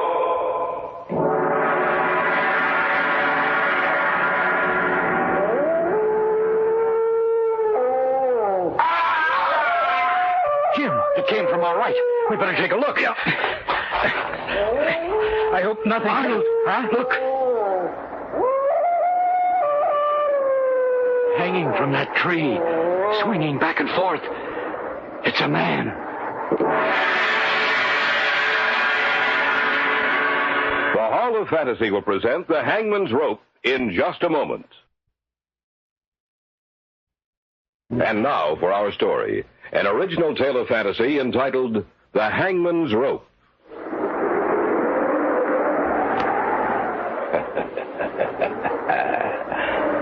There is a legend, you know, a tale about the hangman For 23 years, the executioner for the crown. Jack Ketch was his name, Governor. Jack Ketch.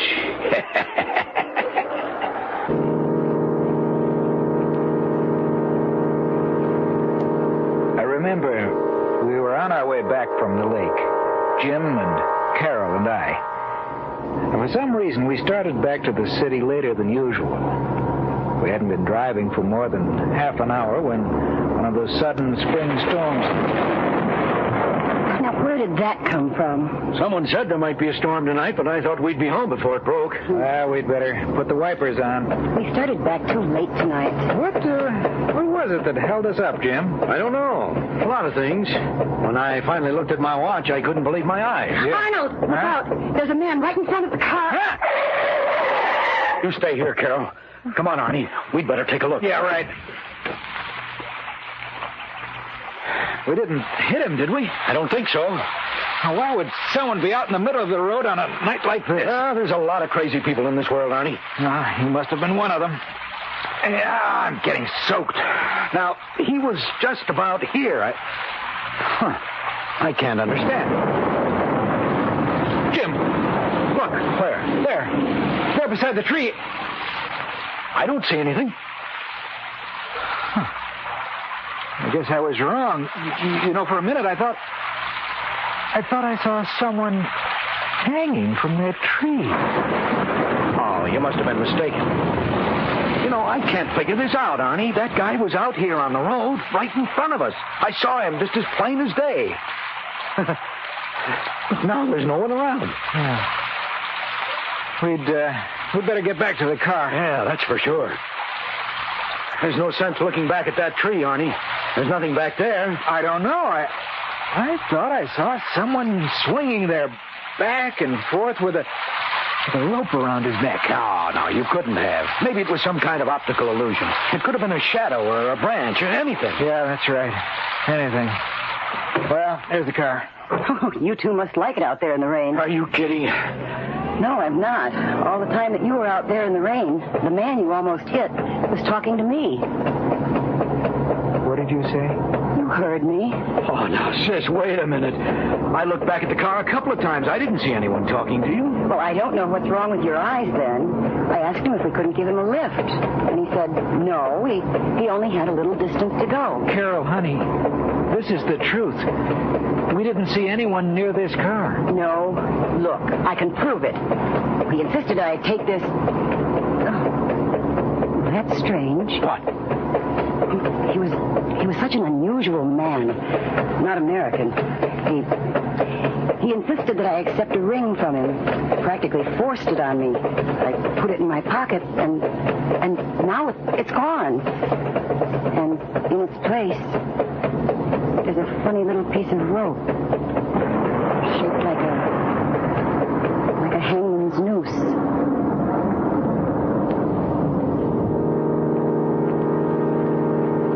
I knew Carol wasn't lying to us. I asked her if she would let me have the little piece of rope. After I dropped them off at their place, I went home, took it out, and set it on the table. I can't explain it, but there was something about that rope which seemed old. It was made of hemp, the kind of rope you would imagine Jack Ketch might have used 250 years ago when he was the hangman. That night, as I slept, my sleep was troubled. In my dreams, there was a huge black gallows. I saw a man climbing the stairs to his death.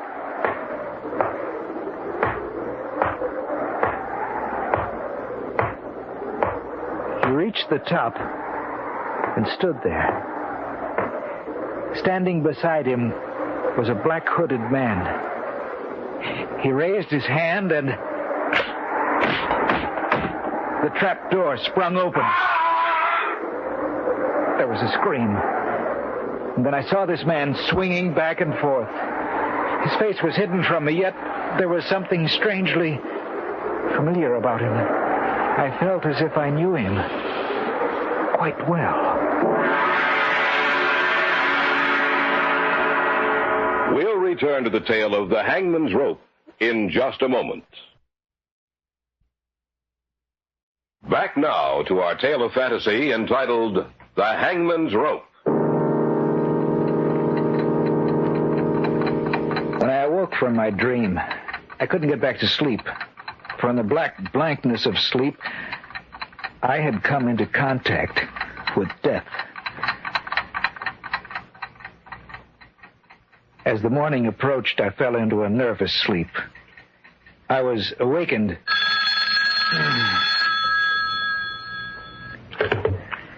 Hello?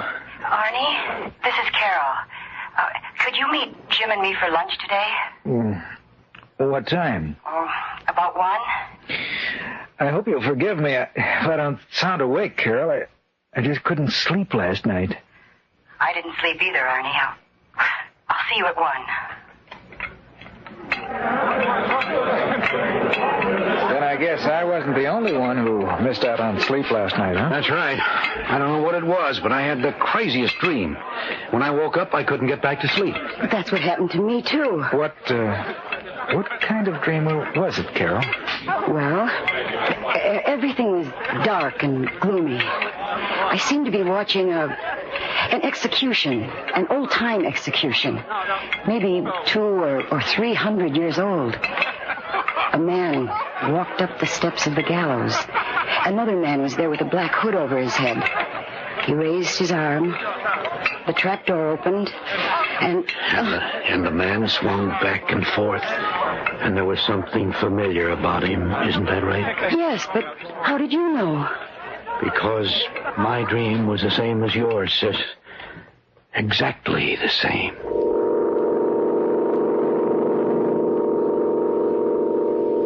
Jim's and my vacations were due the following week. We decided to spend it up at the lake, where his family had a cottage. Carol said she might be able to join us on the last weekend, but not before that. Jim and I left the following Friday night. Well, I can certainly use this vacation. Maybe we can catch a few northerns this time, huh? Maybe. Is your family going to come up here while we're there? No. Carol will be up the last weekend, that's all. Well, then I guess we'll have the place to ourselves, huh? Yeah, I guess so. Hey, why are you stopping here? Last Sunday night, this is where we stopped. I'm going to get out and take a look at the side of the road for a minute. Oh, Arnie, why don't you forget about it? I just want to check it, that's all. That's the tree, isn't it? I think so. On that limb. That's where I saw him hanging. Oh, just thinking about it makes me nervous. Come on, let's go back to the car. All right. Carol said that while we were out of the car, she was talking to the fellow we saw. If that's the case, I can't understand why we didn't see him, too. You know, Jim, there just wasn't enough time for him to get away from the car without our seeing him. Unless what? Unless he was never there. Oh, but that couldn't... Arnie! Look! In the car seat. Another little piece of rope.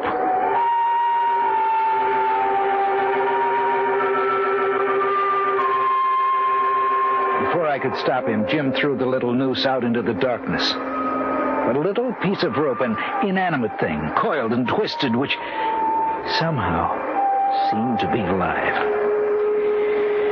We reached the cottage perhaps half an hour later, and though we were both disturbed by what had happened, still it didn't interfere with our sleep. The next day, we went out fishing early, had little luck, and were on our way back to the cottage when the woman who owned the property next door stopped us. Good morning, Mr. Stanley. Oh, good morning, Mrs. Bennett. Out for the weekend? Well, for the next 2 weeks. Oh, excuse me, Mrs. Bennett, this is Arnold Slade. Pleased to meet you, Mr. Slade. Well, thank you. Same here. You must be that young man that Carol's going to marry. Yes, that's right. She'll make you a fine wife, Mr. Slade. Yes. The reason I stopped you, Mr. Stanley, is this. Mm-hmm. There's something strange going on out here. Oh, what do you mean? Well, the constable came by the other day and asked me if I'd seen any strangers here. A couple of people have died over on the other side of the lake. And the constable ain't been able to find out what happened. How did these people die? Well, that's what's so strange about it. Both of them were killed by hanging. Hanging? That's right. Old Mr. Taylor, who lived about a mile down by the shore, he was one of them, and he couldn't hardly walk. They found him swinging from a tree, but he was several feet off the ground, and nobody can figure out how he got up there. What the woman had said frightened me. It seemed as if we were getting deeper and ever more deeply into something from which we would never be able to get away. That night, it was Saturday, Jim and I went out for a walk. It was a particularly dark night. The moon was obscured by clouds, and as we walked along, I could hear the chirping of many crickets, and occasionally a bullfrog's hoarse voice raised in protest. Arnold, this thing has me worried. In what way, Jim? This whole thing. Last Sunday night and today when we stopped by the tree. And then what Mrs. Bennett told us. I've been thinking about it, too.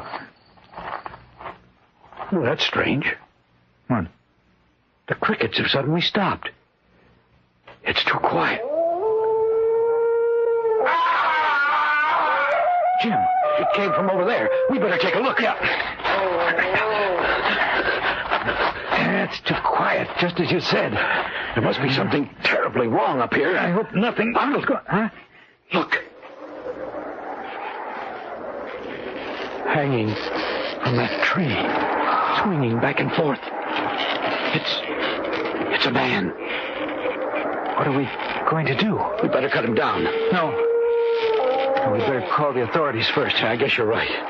Come on, Mrs. Bennett's got a phone. If we hurry, we may be able to get out a great deal of help to the authorities. Jim, did you notice how high that branch was? I saw it.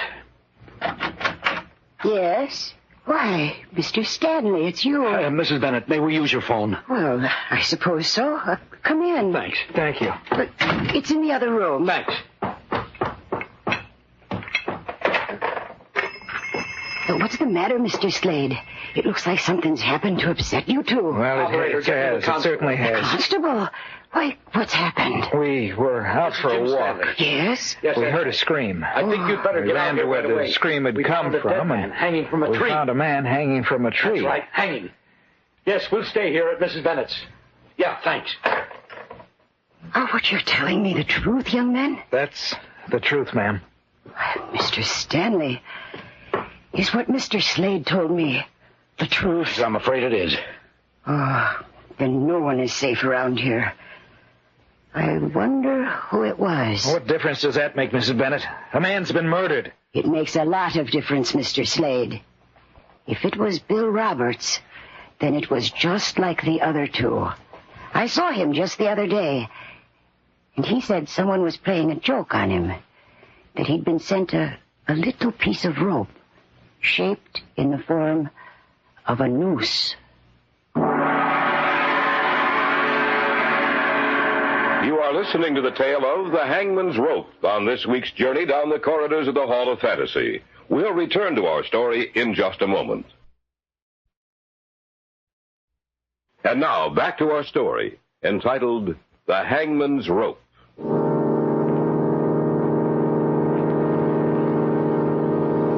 A little piece of rope. Both Jim and I stared at each other for a moment. It might be coincidence. We knew that, but it was difficult trying to make ourselves believe that. About half an hour later, the constable arrived. You two found him, that right, Mr. Stanley? That's right. We were out taking a walk. We heard a scream, and then we found him. Can't make heads nor tails out of this. 3 of them. 3 deaths in 2 weeks, all the same way. They all received a little piece of rope just before they died. A little piece of rope? Yeah, that's right. I say all 3. I ain't seen the body yet, but I have a pretty good idea who it is, Bill Roberts. It's enough to make a person afraid of the dark, Constable. Yeah, ain't it? Well, I want you two to take me to him. I'll go, too. No, you stay here. You stay off the phone. Oh. I don't want the rest of the people to hear anything about this, at least for the time being. Things are bad enough as it is. All right, come on, let's go.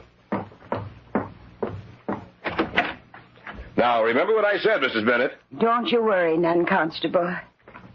I hope that woman stays off the phone. The whole county will be in an uproar if she doesn't. Do you, have any idea who's behind these deaths? No, I haven't. Funny thing, he was up so high. I don't see how he could have gotten up there by himself. I only wish I had something to work on. Well, we'll see if he's just like the others in a little while. How far away was he? There he is, Constable. I want to get a look at his face. Yeah, I was afraid of that. Who is it? Bill Roberts. But how did he get up there? Branch is 20 feet off the ground. It would take an acrobat to climb that tree. Bill wasn't any acrobat. Well, how did he get up there? I don't know. 3 people received pieces of rope, and then a couple of weeks later, we find him hanging from a tree. You tell me the answer.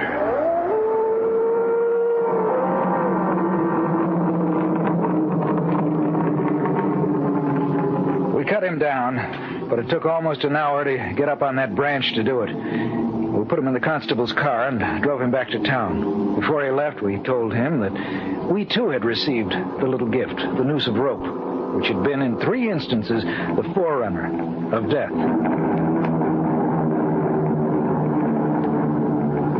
When we got back to the cottage, we had a bite to eat, and seeing as we weren't in the mood to sleep, we sat down to read. I picked up a little book I hadn't seen before and read it from cover to cover. It held an eerie fascination, and I wasn't able to put it down till the last page had been turned, the last word read. Jim? Where did you get this book? I don't know. I don't think I've ever seen it before. Why? It looks like a first edition of 200 years ago. Let me see it. Here. A short history concerning the mysterious reappearance of Jack Ketch, the hangman who served as executioner for 23 years. I've never seen this book before. Well, then how did it get here? I don't know. Jack Ketch.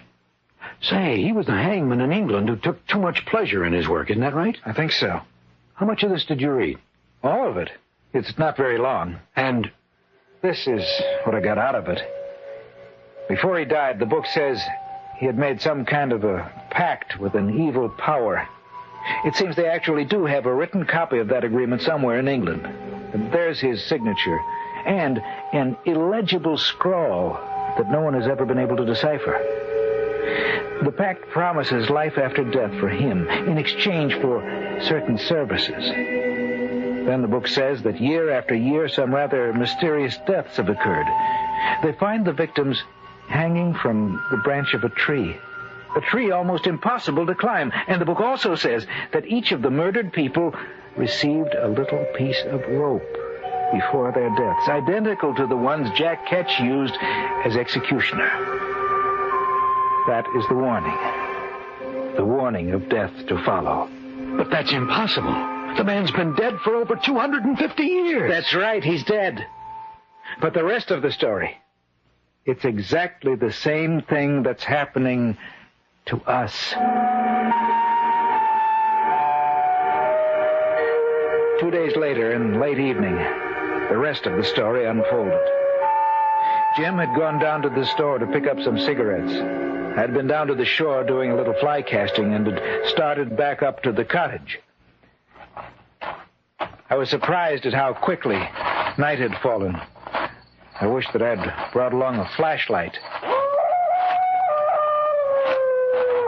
From somewhere across the lake, I heard the cry of a dog, and the sound of it filtered through and was carried along by the night air.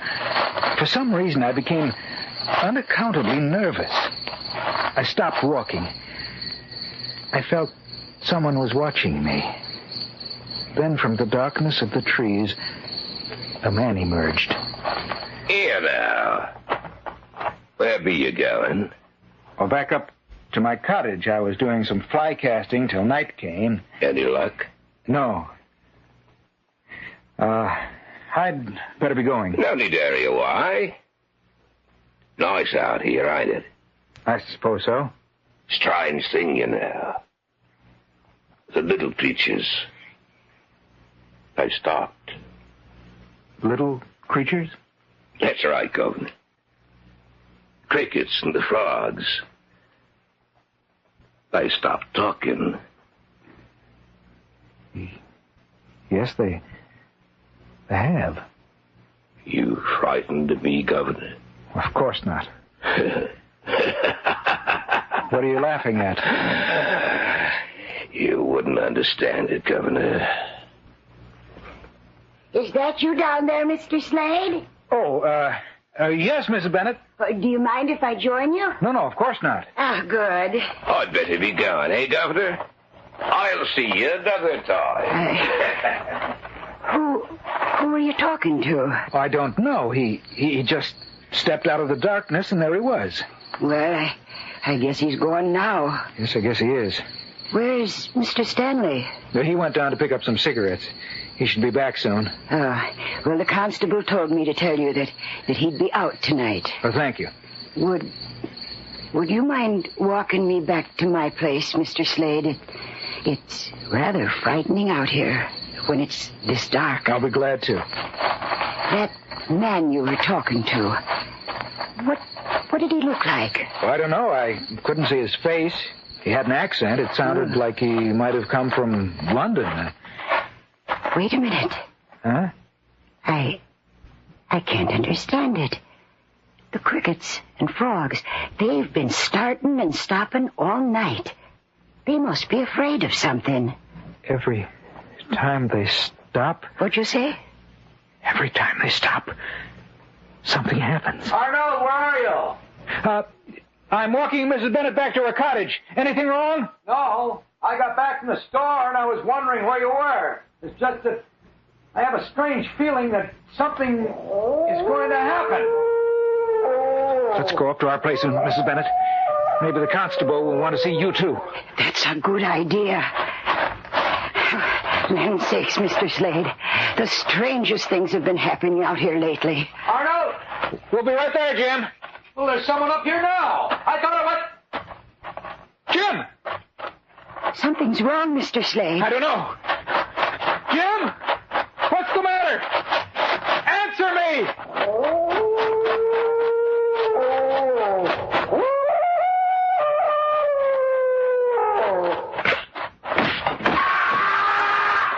Mr. Slade, look! Oh, hanging from that tree. It's Mr. Stanley!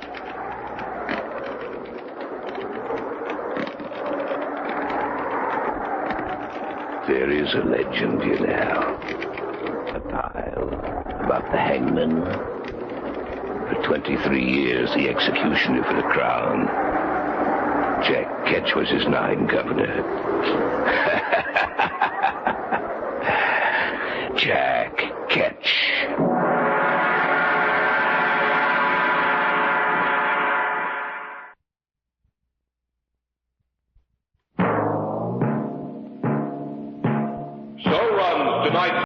Thank you for visiting Golden Age Radio, rumble.com/C/GAR. Please support our veterans by visiting veteransradioministry.com. Together we can honor their great sacrifice. Thank you.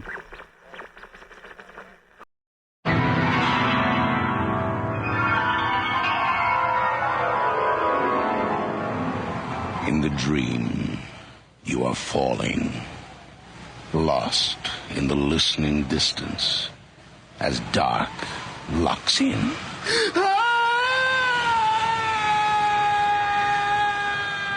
Nightfall.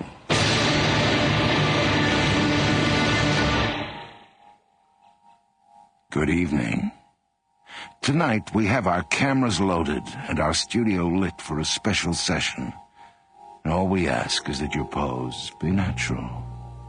The play by Arlene Ezrin is called Deadly Developments. Morning, Paul. Hi, Andre. By the way, it's afternoon. Late session last night. More frisky models.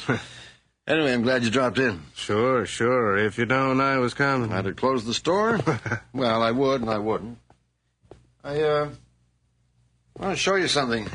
What you got there? Don't rush me. All right, you tell me what it is. 35 mil. It's heavy. Real antique. European? You're getting warm. German. Hey, it's not a von Hansdorff. Oh, you took a little camera history, did you? Pre-war, one of the greatest cameras ever made. Jeez, it's built like a tank. Yeah, built them to last. I haven't had time to test it yet. Where the hell'd you get it? Guy brought it in yesterday, right off the street. Said he found it in the basement in a house he just moved into, in a trunk. Oh, yeah? Did you check it out? With the cops, yeah. It's clean. That's weird. It's surprising to find one outside Europe. You ever see any results? Pictures? No, but I'd sure like to. This machine's a classic. Listen to the boy who took photo arts. Paul, maybe we can... Hold it, Andre. I got a business here. What's it worth, Paul? Well, I don't really know. Trying it out in tomorrow's ad for $6.50. What, in tomorrow's paper? Yeah. $6.50, eh? Yeah. What if it's rusted tight? Try it out. It's like a steel trap. Yeah. I wonder how it shoots. You want to make a deal? Sure. As long as it's in good working condition, okay? Okay. But mechanics only. What do you mean? There's no guarantee on the pictures.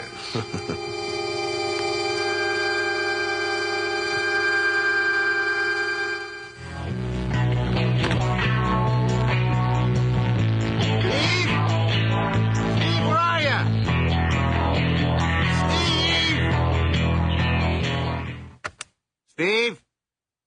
Hang on a sec, I'm in here. Right. What are you into? Prince. The car layout, remember yesterday? Oh, yeah.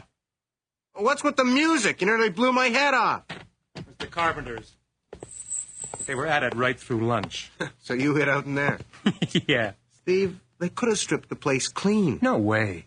They were really into the band. So, what do you think of the set? Definitely creepy. And they cleaned up pretty well. Yeah. I'll get the lights done tonight. Right. Looks like we want lots of lavender gels. Oh, and, guess what? What? Have a look. I stopped off at Paul Gemmel's. Oh, no, not another. Oh, what is it? A von Hansdorff. Hey. $6.50, and it looks like it's in great shape. Yeah. What have you got in mind for it? Who knows? Check it out, will you? You bet. It's bound to be in the books. European? German. Probably early 30s. Right. And, that takes care of the fun part. What do you mean? They want the session prints for Monday morning. They've got a printer waiting. You mean... Right, Steve-O. You're here for the weekend. As of noon today, you've been on overtime. All for a horror story book cover? You got it. Now, let's get at it. Whatever you say, boss. Think of it this way, Steve. The sooner you get the set lit, the sooner you get to play with the von Hansdorff. You're on. Oh, by the way, you better get your phone messages off the machine. I couldn't hear the thing from the darkroom. I don't doubt it. Andre? It's me, Susie. You think I can do it? I'll be there. But boy, am I scared. Good day, sir. Good afternoon. I help you with something? Please, you have an advertisement, I believe, in today's Gazette for a von Hansdorff camera. Yes, I have. Well, I did have. I do hope I'm not too late. To buy it? Well, I sold it yesterday, even before the paper hit the streets. But that was my camera. What? Here. Here's my card.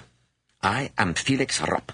But your camera, what do you mean? It was stolen from me last week. It's not difficult to prove ownership. It's the only von Hansdorff in the country. I knew they were kind of scarce. Where did you get it? The guy just brought it in. And you weren't suspicious? Well, look, every week there's a list of stolen cameras from the police. But no von Hansdorff. I did not report it missing. Why not? And what are you up to, anyway? I simply want my camera back. Like I said, I sold it. Who bought it? Mr. Rupp, I don't like being pushed. Forgive me. I'm overly concerned. You see, I'm a collector of old cameras. Well, if I could be sure your intentions were, as they say, honorable... Which they most certainly are. I might be able to get it back. I have all the papers. Anyway, if there's only one von Hansdorff in the country, it shouldn't be too hard to identify. Do you know any collectors, Mr. Gemmell? A few. Then you know something of the peculiar passion. Yeah. That is to say, if they got to have a certain model of Zeiss icon, they got to have it. Precisely. Even if it means pawning the wife and kids. Not only do I want the von Hensdorf back at once, I want it back untouched. Untouched? No additions, changes, alterations. Only a fanatic can take proper care of such a unique instrument. Well, there is, of course, the question of... Money. Isn't there always? Cash or chargex. I shall repay whoever it is, and no questions asked. You can see my position. I mean, I'd no way of knowing it was hot. No, here's $100 for your trouble. Oh, yes. Now, who has the von Hensdorf? His name's Andre Philippe, professional photographer. How can I get in touch? I'll write down his studio number. Usually there, even on Saturday. Thank you. I trust you will not mention this. No, not a word. By the way, you did not use the camera, I hope. No, didn't even load it. Good. Look, I know you didn't want the camera tampered with, but what could possibly happen if... If someone took a few shots?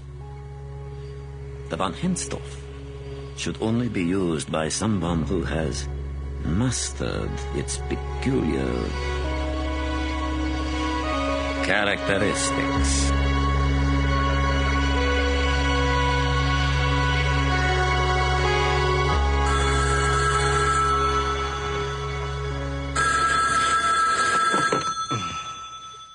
Hello?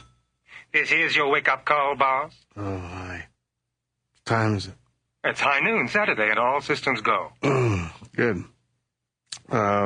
What's the weather like? Rain, man. Don't look out the window for at least 10 minutes. But it should get everybody in the mood. What do you mean? A session, man. We got a horror session at 2, remember? Oh, right. Where are you? The studio. Your faithful servant has braved the elements. And that takes care of the boring part. What do you mean? The von Hensdorf. It's pure gold. Yeah? Yeah. What we have is definitely a piece of punk merchandise. Punk? In the best possible sense. The genuine article. A living antique. It's in the books. I did some instant research. And? Karl von Hensdorf was a highly respected German scientist. He developed the camera in 1935. Just in time for the war. Among other things, yes. He was a specialist, a pioneer in hard lens work, and he... Hold it, Steve. Let me get a cigarette here. Yeah, right.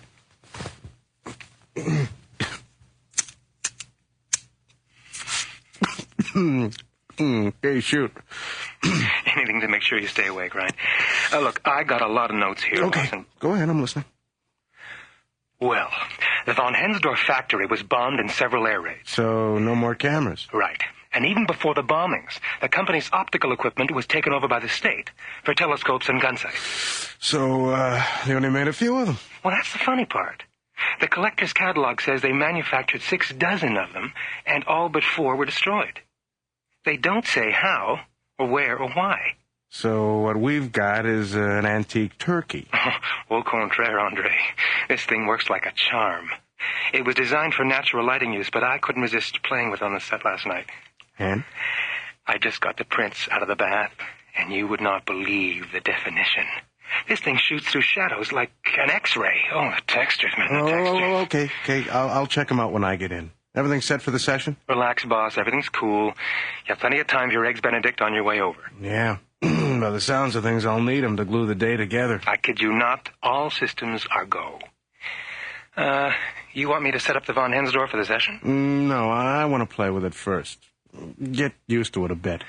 Well, you're the boss. But it might be just what we need. Yeah? Yeah. One of the books. It had a von Hensdorf reproduction from the Olympic Games in 36. No kidding. Yeah. Medium close-up of the guy winning the marathon. It's incredible. It's absolutely freaky. What do you mean? Well, it's so stark. Andre, the guy's on his feet all right. But with the bright sun and the way the shadows are, you'd swear he was really dead.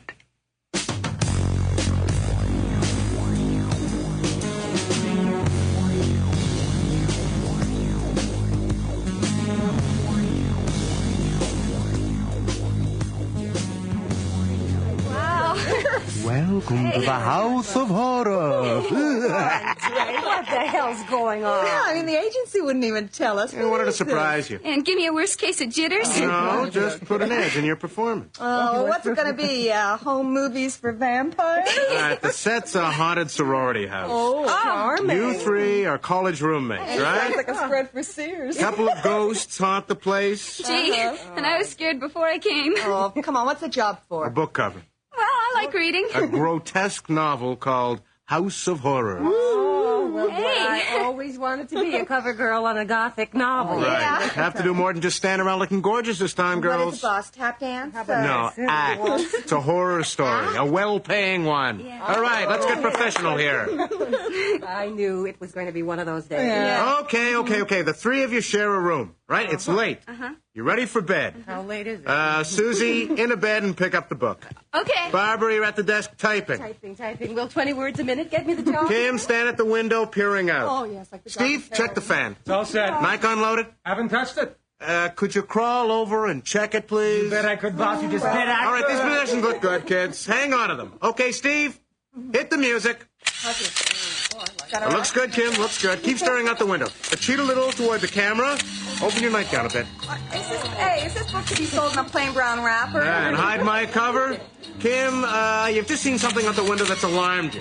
All right, good, You need the good. fan on the curtains? Break my concentration again, and I'll need a new assistant, Steve. Kim, raise your arms. You're pushing something away. React. Good. Now, Barbara and Susie can feel some hideous presence. Steve, now you can hit the fan. All right, the wind's howling outside. Something ghastly has come in through the window. You're all trapped, terrified. Come on, let's see some terror. Susie, clutch your throat. Look horrified. Come on, you can do better than that. Feel it. Feel it. See, Andre, Susie's not used to your subtle technique. Subtle be damned. That phantom from the window is going to kill you.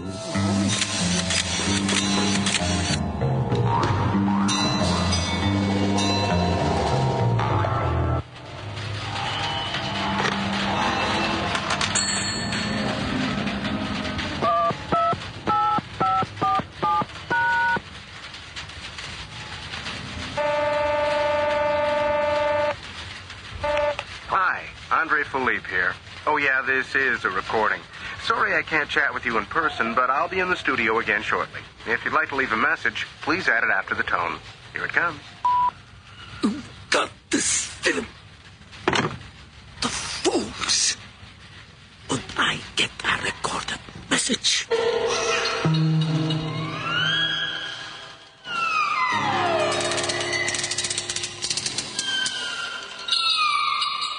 Okay, break's over. Let's get back at it. Okay, Simon. All right, we got the job covered. The rest is gravy. All right, back to your places. Throw that ball and lift that bait. And we're off.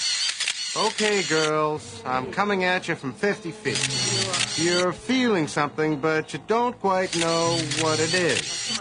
But a presence. You feel an evil presence in the room. You stir. Yeah. And that's it, Barbara. Protect yourself. Good. Okay, it's cooking, girls. Cooking. Kim, why don't you... Like this? Oh, damn. I'm on my way, boss. Get some more film. Girls, hold your places. Steve! I'm coming. You got anything loaded? No, I don't. How about the Von Hensdorf? Come on, Steve. While I'm loading the Nike. Hang on a second. Here. You got it? Yeah. Okay, girls, you're on. That's it, Susie. The camera's enough to scare anyone. Quiet. Keep the concentration. Okay. The camera's getting louder because it's getting closer and more menacing. Jesus, it gets heavier every shot. Kim, I'm coming to get you first. You try to scream, but your throat's frozen. Look around for help. A weapon. Terrific. I'm coming for you, Kim. At last, you scream for help. Scream. No! Louder, Kim. Louder! There's no escape. You want to run, but you can't. The camera's hypnotized you. There's no way out. I can't. Barbara, pick up the phone and call for help. After I get Kim, I'm coming for you. There's no escape, is there? Steve, more shadows. Knock out all the lights except for number 5. I'm coming closer, girls, and the camera's getting louder. Let me out Every shot you hear is a gunshot. You only have a few seconds before I reach you.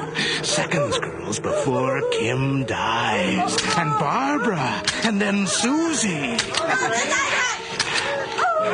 Shut up, Steve-O. Come on, girls. Try to make a run for it. Susie, you're the closest to the door, but you can't, can you? The camera's got you, too, hasn't it? Try, Susie. Try to open the door. I can't open it. I really can't open it. Try to open it. The door won't open. And I've got all of you.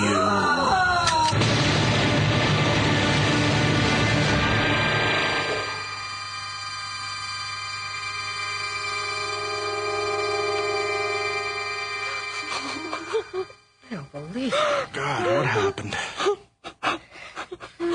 I think Susie's faded. Oh, God, I feel woozy myself.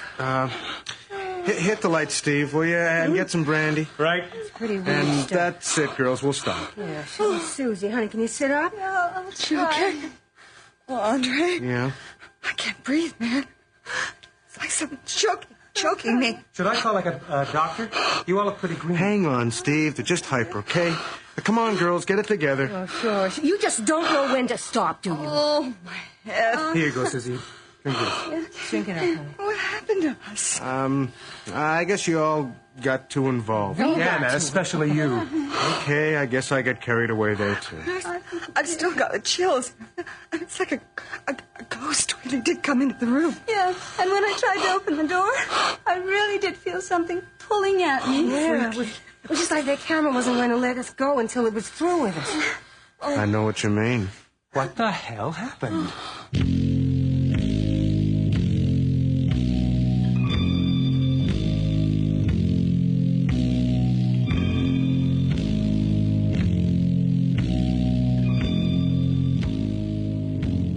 Meanwhile, we still got that deadline for Monday. Let's find out what we got. I'm on my way, boss. Hang on. Better check the phone machine, see if the clients are restless. Then phone out for some supper, huh? Right, and I'll make some more coffee. Right.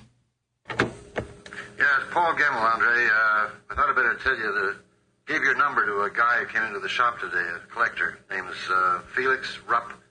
Seems okay. Kind of eccentric. But there's probably good bucks in it for the camera. Von Hensdorf, if you can see your way to selling it. He claims the camera's stolen. He's got some papers to prove it. Anyway, he'll probably be calling. There's no way out of it, eh?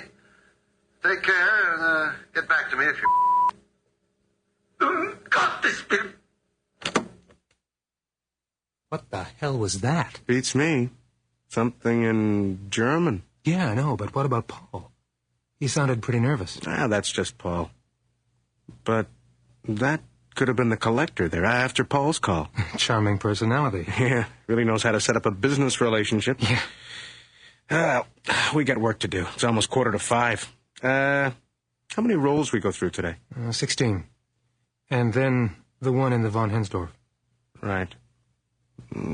Looks like we'll have to crash here tonight, okay? You're the boss. You want to, run it down in shooting order?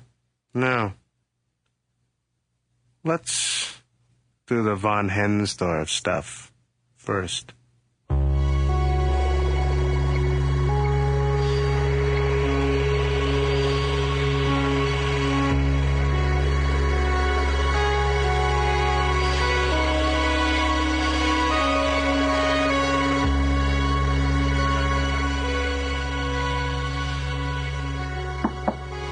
Must be the girls. Come on in, door's open. Good afternoon. Are you Andrew Phillips? Yes. That is, I'm Andre Philippe, professional handler. I'm Detective O'Hara, and this is Sergeant Connors. I'm double parked again. Do you know Barbara Wilkins, Kim Andrews, and Susan Slatton? Yes, I do. Why do you want to know? They're dead. Oh, my God. I can't believe it. All three of them were killed late yesterday afternoon. How? All three in traffic accidents. Impossible. They didn't even travel together. They died in 3 different accidents in separate parts of the city at roughly the same time. Incredible. Traffic Division found that all 3 women worked for the Fabulous Faces modeling agency? Yes. And they'd all been booked by you? Yes, yesterday afternoon. Why are you... We're with the Homicide Division. But you said traffic accidents. I'll try to explain. Barbara Wilkins was riding her bicycle down Orchard Street yesterday afternoon at 4:45. Light was red when she got to the intersection at Brighton Avenue. Several bystanders called out to her to stop, but she didn't seem to pay any attention. She just kept right on going right through the light and straight into an oncoming truck. I see. And Susie? And Kim? Kim Andrews was driving her car on Front Street near the train yard at about 4:45. Freight train was approaching. The crossing lights were flashing. The gates were down, but she paid no attention. The whistle blared, but it was too late to stop the train. She drove right into it. God. I just can't believe it.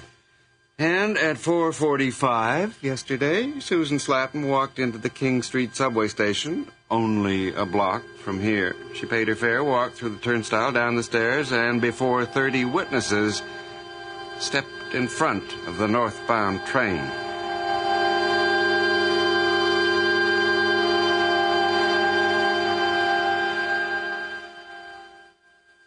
The three women were here yesterday? Yes. What time? They arrived together at 2. And left? About 4:30. Together when they left as well? As far as the door, anyway. Do you know any of the girls' phone numbers, addresses? No, they're probably pinned up somewhere. You're running a photography business? Yes, and it was a strictly professional relationship with all three. Yeah, did you hire them directly? Never. Always booked them through the agency. Oh. And they were photographed yesterday? They were? What kind of photographs? Fashion? No, it was a book cover. Anything unusual? No skin, no pornography, just fiction. Full color wraparound. I see. Mm-hmm. Nothing out of the ordinary? Look, it was straight ahead, all the way. Anyone assisting you? Yes, my regular... I'm his assistant, Stephen Balfour. How would you describe what you do, Mr. Balfour? Well, it's technical mostly. Lighting, cameras, special effects. Going for coffee. Were you here for the whole session? I was, yes. Mr. Philippe, could we see the pictures you took yesterday? Of course. Right here. They look scared to death. Well, they were supposed to be. Title of the book is House of Horrors. I see. Can we take a few of these with us? Sure. Are either of you diabetic? What? No. Do you know if any of the girls were diabetic? Medical histories I don't have. Only their measurements. What has being diabetic got to do with the girl's condition? Possible insulin overdose? How would you describe the three women? What state were they in when they left here? Exhausted. It was a tough session. And that they put a lot into it. Were they emotionally upset? I suppose they were. From exhaustion. Do any of them have a heart condition? I don't have access to medical secrets. How could they have heart trouble all in their 20s? Look, this is a professional studio. We work with proper safeguards. Everyone's covered by insurance, and I don't understand this game of 20 medical questions. We're not sure that the girls died from traffic injuries. Pathology reports back on 2 of them. Andrews and Slatton both suffered heart attacks before the accidents. What? But how? What could have... Various possibilities, all of them puzzling. Now, if there's no history of heart disease, and that's being checked out, they might have suffered heart attacks from an overdose on insulin or drugs. Now, wait a minute. None of those kids were on dope. You're sure? All those tight close-ups and I wouldn't notice crazy eyes? Never saw a trace of the stuff. I don't work that way. I want the truth in the face, and you don't shoot it glazed. Mr. Philippe, we're not here on a drug raid. Well, I'm relieved. But I think I need some legal advice. I think that's all for the moment, Mr. Philippe. Unfortunately, we have to treat this case as a homicide until the real causes of death are determined. Witnesses to all 3 accidents said the girls looked stricken, as if they were drugged. One said Miss Slatton's skin was blue, as if she was dead before she jumped.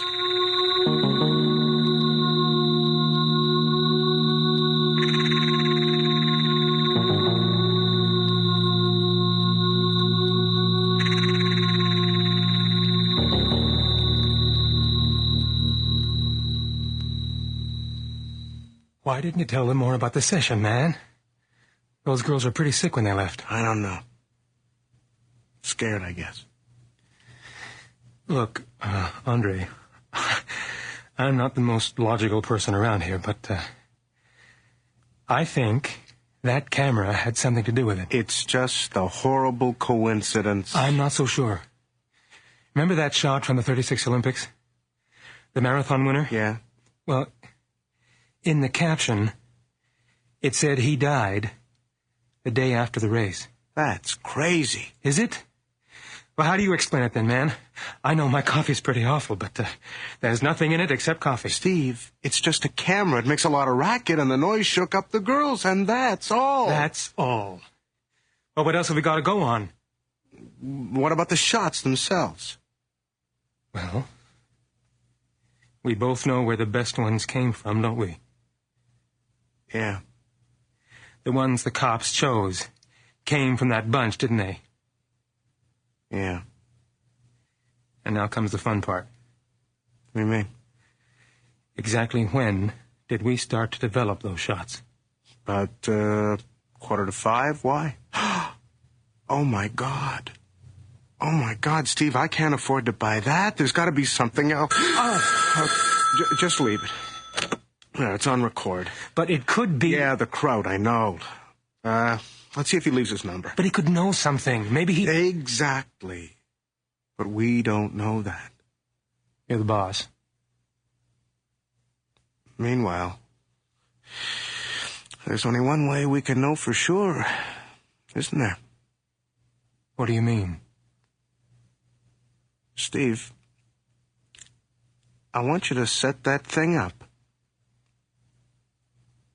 and take my picture.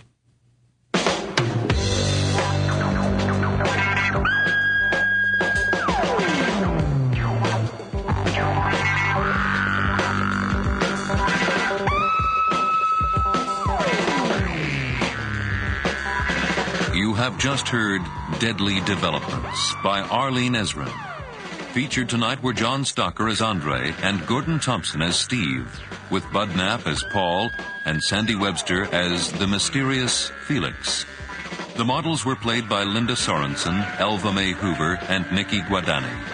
And Colin Fox and Arch McDonald played Detective O'Hara and Sergeant Connors. Our recording engineer is John Jessup, with the sound effects of Bill Robinson. Our production assistant is Doris Buchanan, and the series script editor is Earl Toppings. Nightfall is produced and